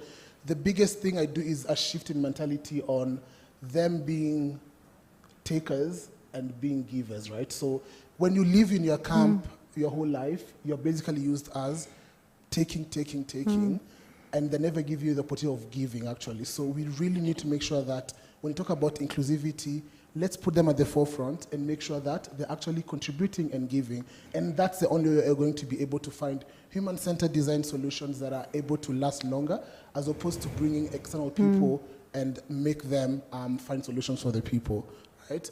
And then what can we learn from ongoing solutions? Sarah also mentioned that only over 94% of displaced people don't have access to energy. We are not doing as much as we can. We can do better. And I think the first thing to start off is making sure we're investing in research, and not only in research from external people, but putting displaced communities at the forefront of the research. They understand their community way better. They have the experience that in as much as someone external who has studies can never be able to get, because they just didn't have that lived experience, right? So making sure that we're investing in innovation centers at the displaced communities and making sure that these people are being able to learn and being given the opportunity to be able to contribute. And then lastly, I think when you talk about displacement settings, we always forget internally displaced people. And I think during my research, I really focus a lot on making sure that we highlight internal displacement, because even the UN says that by 2060, we're going to be having over 50 million internal displacement due to climate change. So we need to make sure that we put them also at the forefront. And when you think about displacement, let's not only think about external displacement where I move from one country to another. I can move from one region to another, and the situation is going to be very precarious if they don't support me. So that's what I would say. I think just to summarize, let us put the displaced people at the forefront, make sure that we use the innovation and creativity to come up with sustainable solutions. And then the other thing is just making sure that we are investing more, putting up more resources. Yeah. Thank you. Thank you so much. Give him a big hand.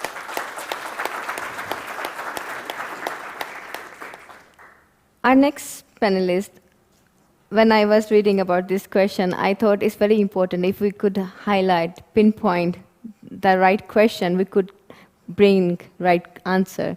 So I come to you, Mr. Rob. You are working, and we would like to learn from you what aspect of energy access do we collectively overlook? And we are doing this again and again. What do you think they are overlooked and why?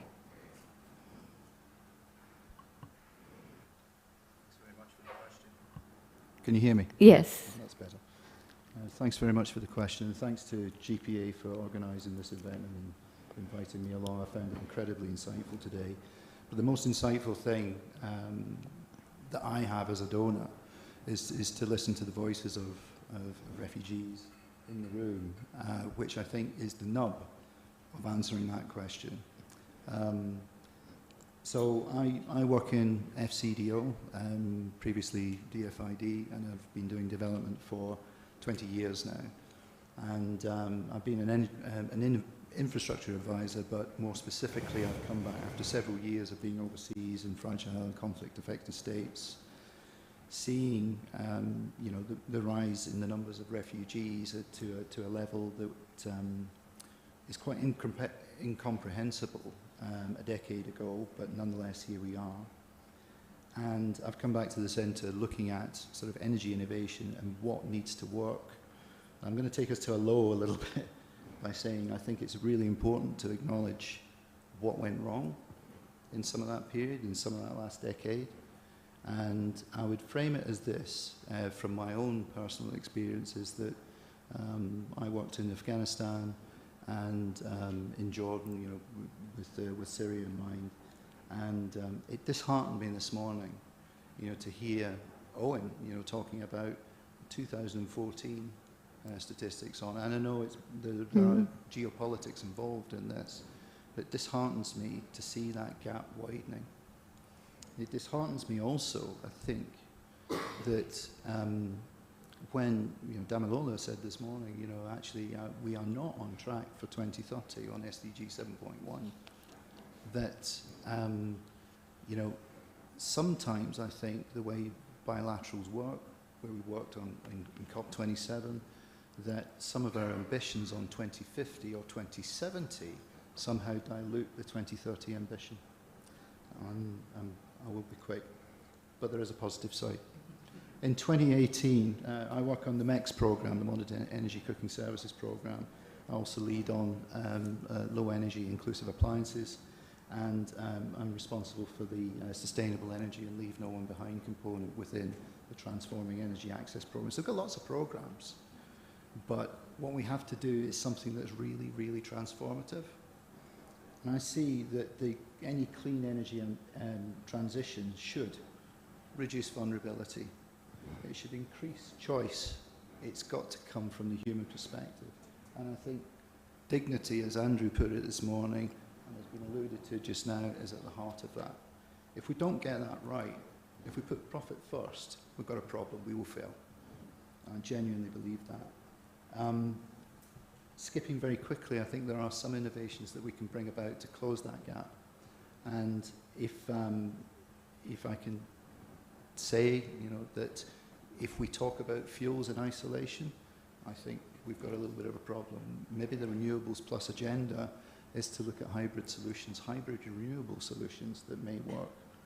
And just as an aside, you know, being committed to that transformation, I'm delighted that we will be working with GPA on the humanitarian part of the Leave No One Behind agenda, and I'm really glad to be partnering with you, you know, on that long but worthy mission, transformational mission. Thank you. Thank you so much. Yes, leaving no one behind, and this requires encouragement and acknowledgement. By saying this, I would like to go to my last panelist. Harriet, you have amazing award, Energy Award from Ashton, and is a quite well-known prize for innovation in humanitarian energy. We would like to know, what is your impression? What kind of innovation are needed to improve the situation at large scale? Well, thanks so much. Can you hear me? No, you need to press it. Can you hear me at the back? But at the back, no, they're not waving, so I think the answer's no. You can take this. Yes, Okay, you can good. hear me. Good, Okay, good. Thank you so much. Well, and thank you. This is the third year at Ashton that we've done an award focusing particularly on energy access in humanitarian settings. And I want to really thank many people in this room, including Sarah and Owen and Joel, who really pushed us and encouraged us to have these awards.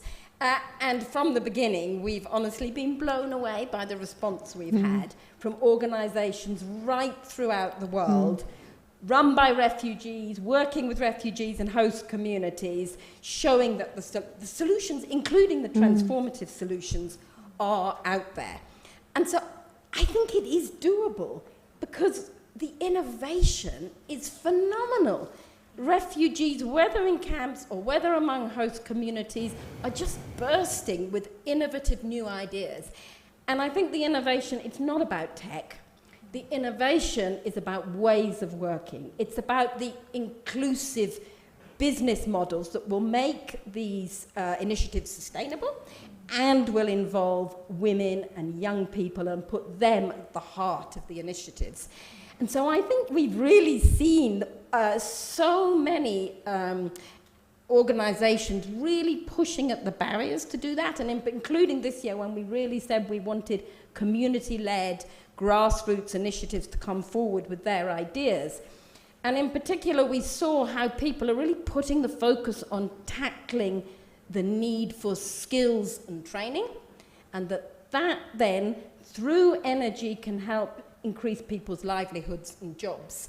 And as you may know, for every one job that's created directly in distributed energy, 5 more jobs are created by enabling other people in the community to run their businesses. So it's absolutely doable, and it can be really positive, not only for refugees, but also for the host countries. So what will it take, though? What would it take to scale up all these amazing initiatives? Obviously, it takes the whole ecosystem shifting.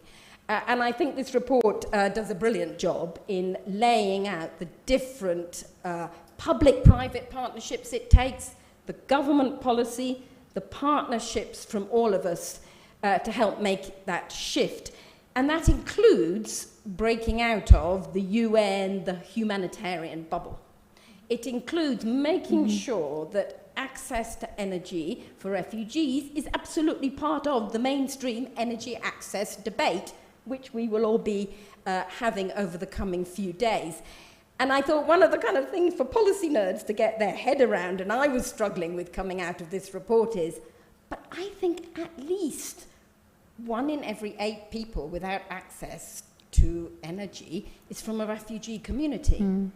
That's about as major a community as you could wish for. And so we absolutely have to be at the heart of those debates about energy access. And that includes making sure that the finance is flowing. And in a report that was full of very shocking figures and very sobering figures, has been highlighted, I thought there was one that was actually quite optimistic, which is that to reach all refugees with access to energy will take $10 billion by 2030. $10 billion, guys, that's not much. In the scheme of some of the donor pockets, in the scheme of the pockets of foundations and philanthropy and corporates, come on, we can get to 10 billion. And with that 10 billion, we can help galvanize the grassroots initiatives, in particular by breaking the sums down into the manageable chunks that the communities want. Too often, people say when they ask for finance, they get asked, well, we're going to be sending you a shiny new bulldozer in 5 years. And they're saying, no, we need millions of pliers, and we need them now. And so it's making sure that we break down the finance so that those community grassroots initiatives can continue to thrive. Thank you. Thank you so much.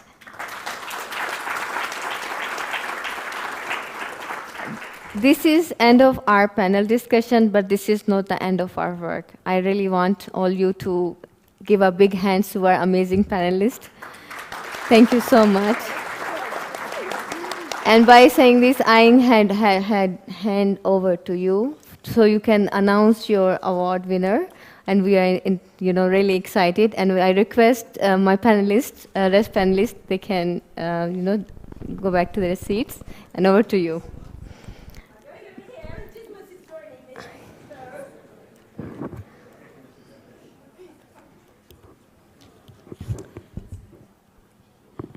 So, hello everybody. What a fantastic day we've had. And thank you so much. Dismas, come and join me. I am absolutely thrilled to announce now the Ashton Awards 2022 shortlists for our 3 international awards. So any minute now, I'm sure the first slide will come up. But for those of you who many people know and love awards. And as I was getting on the plane to come here, everybody in Europe was tuned into their televisions and voting for one particular award called the Eurovision Song Contest. I don't know if any of you have heard about it. Yes, you were too, yes. And Ukraine won, which I think is very interesting. They won the public vote. And Dismas tells me that maybe not everyone here knows Eurovision Song Contest, strangely, but that in Africa we have idols on the television that excites about as much interest, I think, isn't it, Dismas? And I was thinking, how cool if in a few years' time we could have refugee idols for energy on the television, watched by millions of people across Africa. And what a great chance that would be. As Owen said, we need to celebrate all that we've achieved. We need to remind ourselves of all that's left to be achieved, but we need to celebrate the amazing refugee idols who are showing the way forward. So if we could move to the next slide, please. Now, for this, as you also know in awards, absolutely key is to have some drums. So I did try to find some drums, but unfortunately the hotel said I had to hire an entire band for the entire evening. So that would have made for a good party, but I thought it was a bit out of budget. So I'm going to rely on you guys now to do, I think this will help make Thomas feel at home. Yay! Great! Drum roll, yes! Next slide, please. And I'm so happy, we've lost the slides, to be, I'm so happy to be announcing these awards today together with Dismas Kasulu, who some of you will have heard earlier on the panel, and who was winner of the Humanitarian Energy Award 2021 last year, and so for his brilliant work with Solar Freeze. So we're really thrilled to be together doing this big announcement. If we can move to the next slide, please. And we're revealing the shortlist for 3 awards, and I have to say, hundreds of people get in touch with us, and we don't want people wasting their time, so we go through a first initial process, and we got it down to 157 applicants from across the world who met our quite tough and rigorous criteria. And I have to say that here we are in Kigali. I think Africa could be feeling a little bit smug that out of the 11 organizations on the shortlist, 8 of them are from Africa. Woo-hoo! Indeed. Yes. And all of those who are on the shortlist have already been through a rigorous process, with our team asking them hundreds of difficult and annoying questions. I don't know, what do you think, Dismas? Was it quite tough? It's a very tough exercise. So I think those who've reached the shortlist can be very proud of what they've done. And the 3 awards that we're going to announce all have a focus, of course, on access to energy, and the highlight will be when Dismas announced the one for refugee and livelihood. So, okay, drum roll, guys, and we move to the, oh, that was the right slide, the Ashton Awards 2022 for Energizing Agriculture. And okay, that's enough drums. And I'm glad you're getting so in the spirit of it. And the 4 organizations who've made the shortlist are Soko Fresh Agri-Innovation, who are based here in Kenya. UK. And I have to say, are watching online and will be at the forum tomorrow, so look out for them. Also watching online and at the forum is Mandalis from Uganda, who also I have to say, Mandela's also worked with refugees, so I think particularly interesting for all of us here. And then we have 2 in the shortlist from India.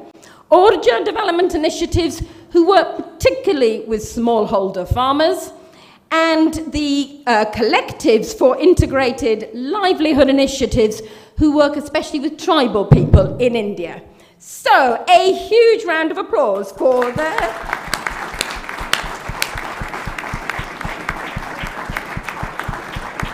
Okay, back to your favourite part of the day, I can tell, the drum roll. Go for the drum roll as we move to the next slide, please. And the next slide, please, is to announce the 2022 Ashton Award for Energy Access Skills. And, yep, it's a clean sweep for Africa this time. Among those, we have the brilliant work of energy generation in Togo, where they've really reached out to train women, enabling them to become the entrepreneurs and the engineers of the solar revolution. We have, oh yes, we have Zonful Energy in Zimbabwe, where again it's really about reaching out to rural young people and training them, and then they have an app that's a bit like Uber that helps you find a job. How cool is that?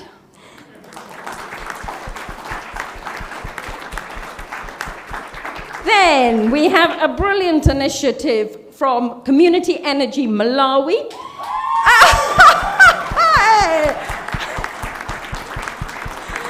Oh, I'm thinking maybe they're here. How fantastic. And I have to say, I love this example because they were inspired by community energy groups in Scotland. And then they've set up rural mini-grids in Malawi. So a fantastic example, again, very focused on training local people.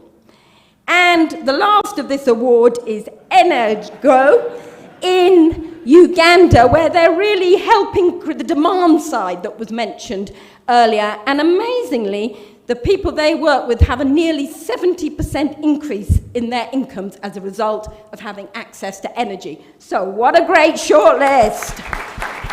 And moving on with the drum roll and the next slide. I am absolutely biggest drum roll of all as I hand over to Dismas. Amazing, amazing, amazing. So, as a past winner of the Ashton Award, I recognize that the Humanitarian Award means it's very big and it's very heavy because it's work by refugees, for refugees, and with refugees. So this year we have a shortlist of 3 amazing projects across Turkey, Kenya, and Uganda. So the first shortlist goes to a major initiative based in Turkey. What they are doing is training women to be technical engineers in the field of renewable energy. And on top of this, they provide support in terms of childcare, language skills, health, and well-being. Give it up for them.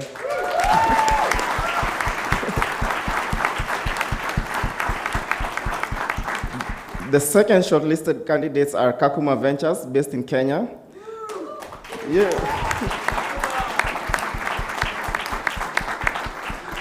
They are creating clean energy, internet connections, and new jobs for refugees through 6 Wi-Fi hotspots that are creating freelance jobs and enabling refugees to access internet wherever they are to work in the new economy.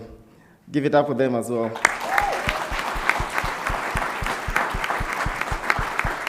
And the final one is Power Trust Uganda. And what they are doing is really interesting. They are providing business hubs that are powered by renewable energy, where businesses such as hairdressers, food processors can have a chance to access these hubs and create more income for them.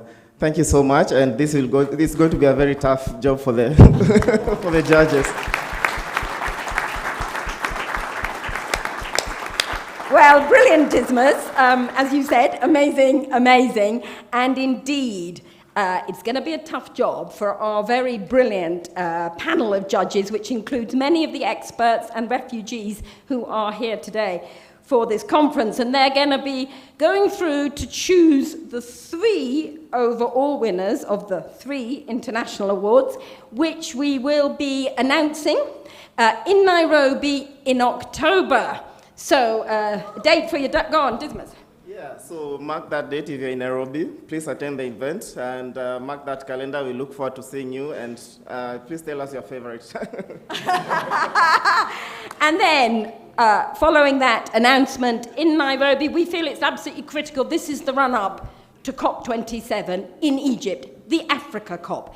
This is our chance also to really put the spotlight at the COP within the climate talks on the outstanding innovation among refugee communities to help bring access to energy and to help generate those jobs and livelihoods that are so badly needed and to which they can contribute so much right across Africa and beyond. And we'll be going there with those solutions and arguing also for some of those finances and those policies that we were discussing earlier.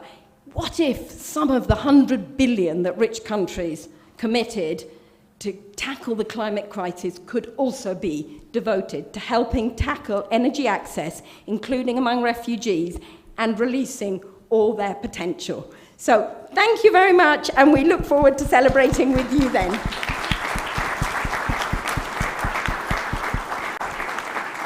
Thank you so much. Wow, what energy. I wish I could be as shortlisted. Yes, thank you so much. Wow, I can't believe we almost done. How is the energy in the room? Woo! Good. Wow, I'm feeling so overloaded with so much information. Some points when I was heading in a track A, the panelists, they were talking about a little bit complicated terms, which was difficult for me to understand, but it connect because they were talking about solution. They were talking about how we can bring systematic solution, how we can make not mistakes which we have done. This COVID gave us so much which we lost. And this moment right now, thanks to GPA and all our partners, we are reconnecting to rethink how we can go beyond these kind of barriers. In our session, we talk about what is energy. And in our panel, they said energy is education, energy is health, energy is how to connect with the other as a human. In our session, we talk about what kind of flexible financial requirement we need, because it's required investment. We can't sustain. If we imagine, if we don't have investment, we can't bring all of you here, right? So we really need partners who can invest and work with us. We really need to think the perspective, the different culture. We really need to think in humanitarian action, what and why we are doing. We are doing for the people who are women, who are children, who are older, who are coming from different background. We really need to understand their perspective and need to give them opportunity and access so they can even understand what these opportunities are. So I really have a big hope, and I'm giving by saying that we are talking about to come together, to complement each other and work together for the future we really want for our generation. Thank you, and over to you, Thomas. Thank you, Anila.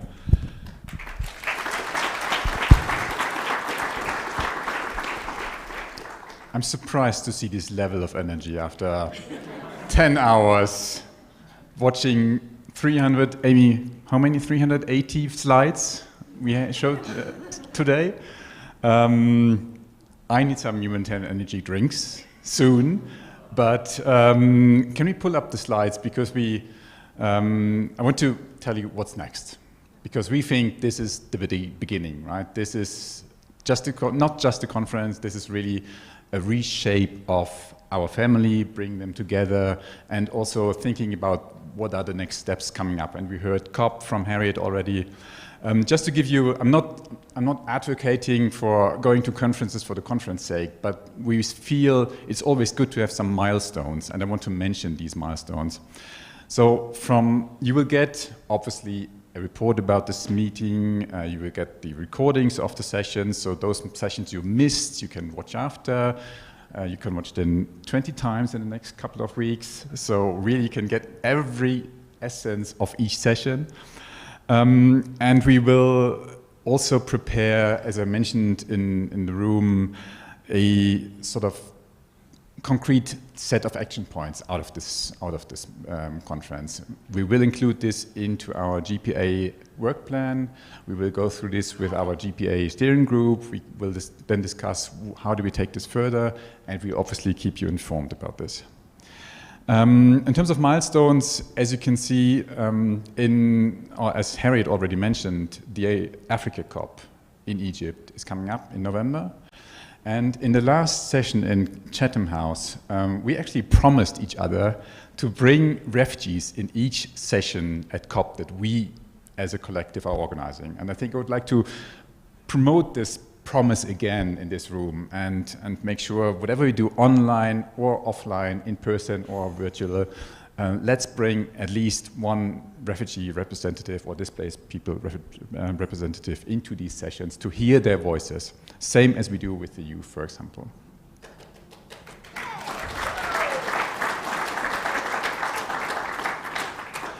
Then the next milestone is end of 2023, so in a year and a half.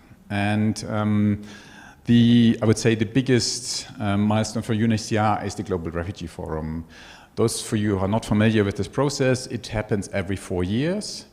This year was a step in between, so the next one is 23, end of 23, and here we have a chance to promote this topic again in Geneva on a very high level, correct me if it's not Geneva, Andrew, but on a very high level. And we also see interest from the donor community, for example, to come up with a joint pledge. So this is an opportunity again for us as a collective to come up with ideas, to ask for some concrete help, and send this over to the donor community and ask for support in collaboration always with the host communities. And this will give us a chance in a year and a half again to take stock where we are. Always in the back of our head, we have the big goal, which is by 2030, all displaced people should have access, like everybody else, to clean energy solutions and affordable energy solutions.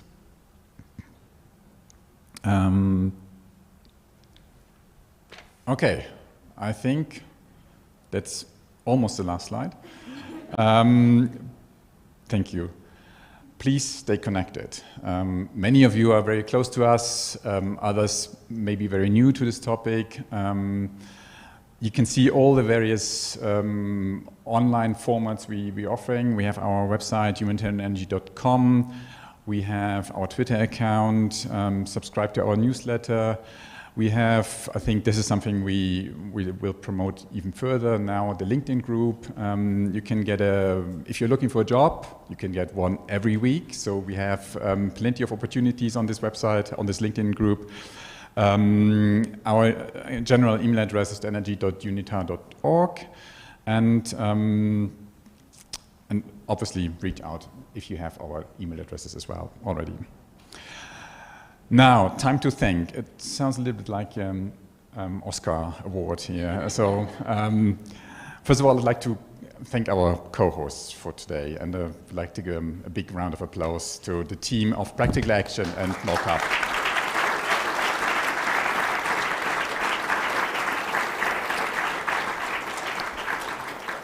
Second, obviously, I would like to repeat thanks to the German Foreign Office for their support for the conference and also for the Norwegian government.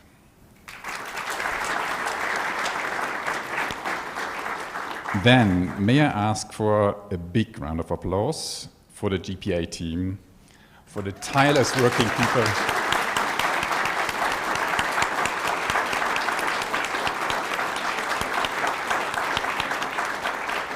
And not only for those in the room, but also we have colleagues online, Elif, Jonathan, Ariel, Hajar, Christina, Paola, everybody who's working in the background trying to monitor the online platform. They also have done an amazing job. Finally, big thanks to Anila for doing this together with me. And last but not least, thanks to all of you. Yeah. Thanks to all the refugee participants, everybody who's coming here or came here today in person or online. Mark said this morning, if this group of people can't make it, nobody can. And you have 8 more years, so no pressure. Do your best, and please do it together with the people we serve. Thank you very much.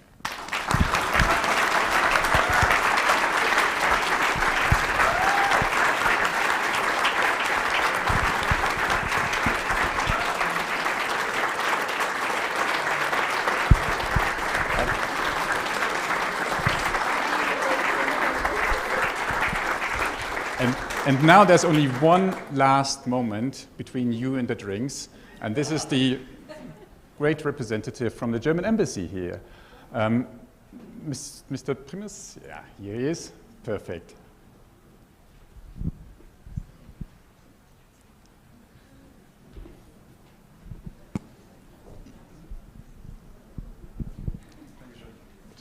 Thank you. Yeah, it feels almost like Oscar. Hollywood, yeah, but I didn't do a film, so it's just Kigali here. Welcome to everybody, distinguished guests from abroad. Unfortunately, the ambassador, my colleague Thomas Kurz, couldn't make it on short notice, so he asked me to represent him. And many things were already spoken. I hope you had a successful, fruitful day, and you could also listen to our Secretary of State for Climate Protection, Mrs. Morgan, in the morning.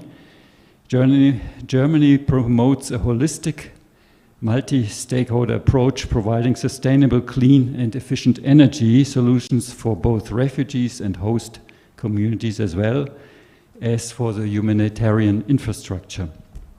We encourage partners to include displaced populations in national policies and to implement innovative projects in displacement and host community settings.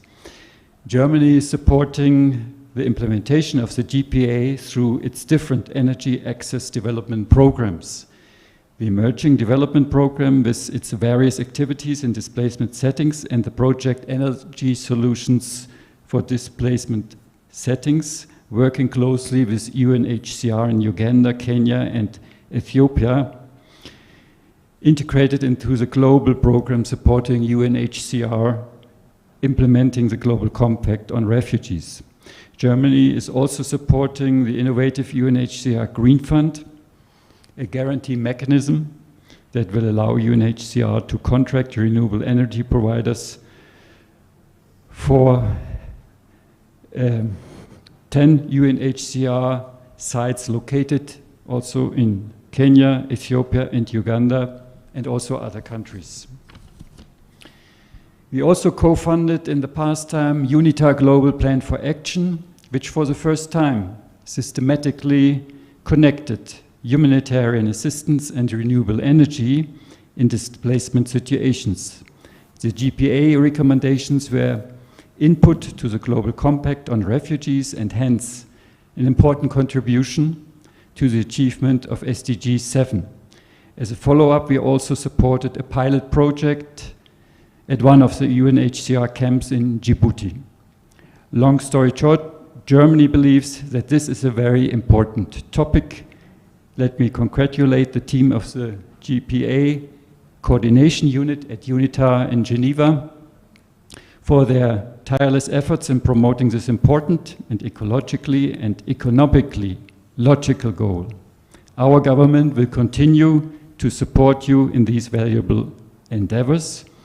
Finally, let me congratulate you on the launch of the first State of the Humanitarian Energy Sector report on how to raise ambitions to ensure that refugees, migrants, asylum seekers, and internally displaced people are not left behind in the clean energy transition.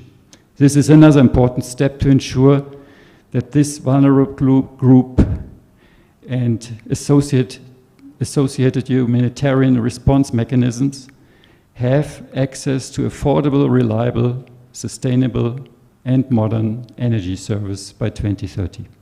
Enjoy the evening, and I hope we see us soon and your endeavor goes on with great success. Thank you.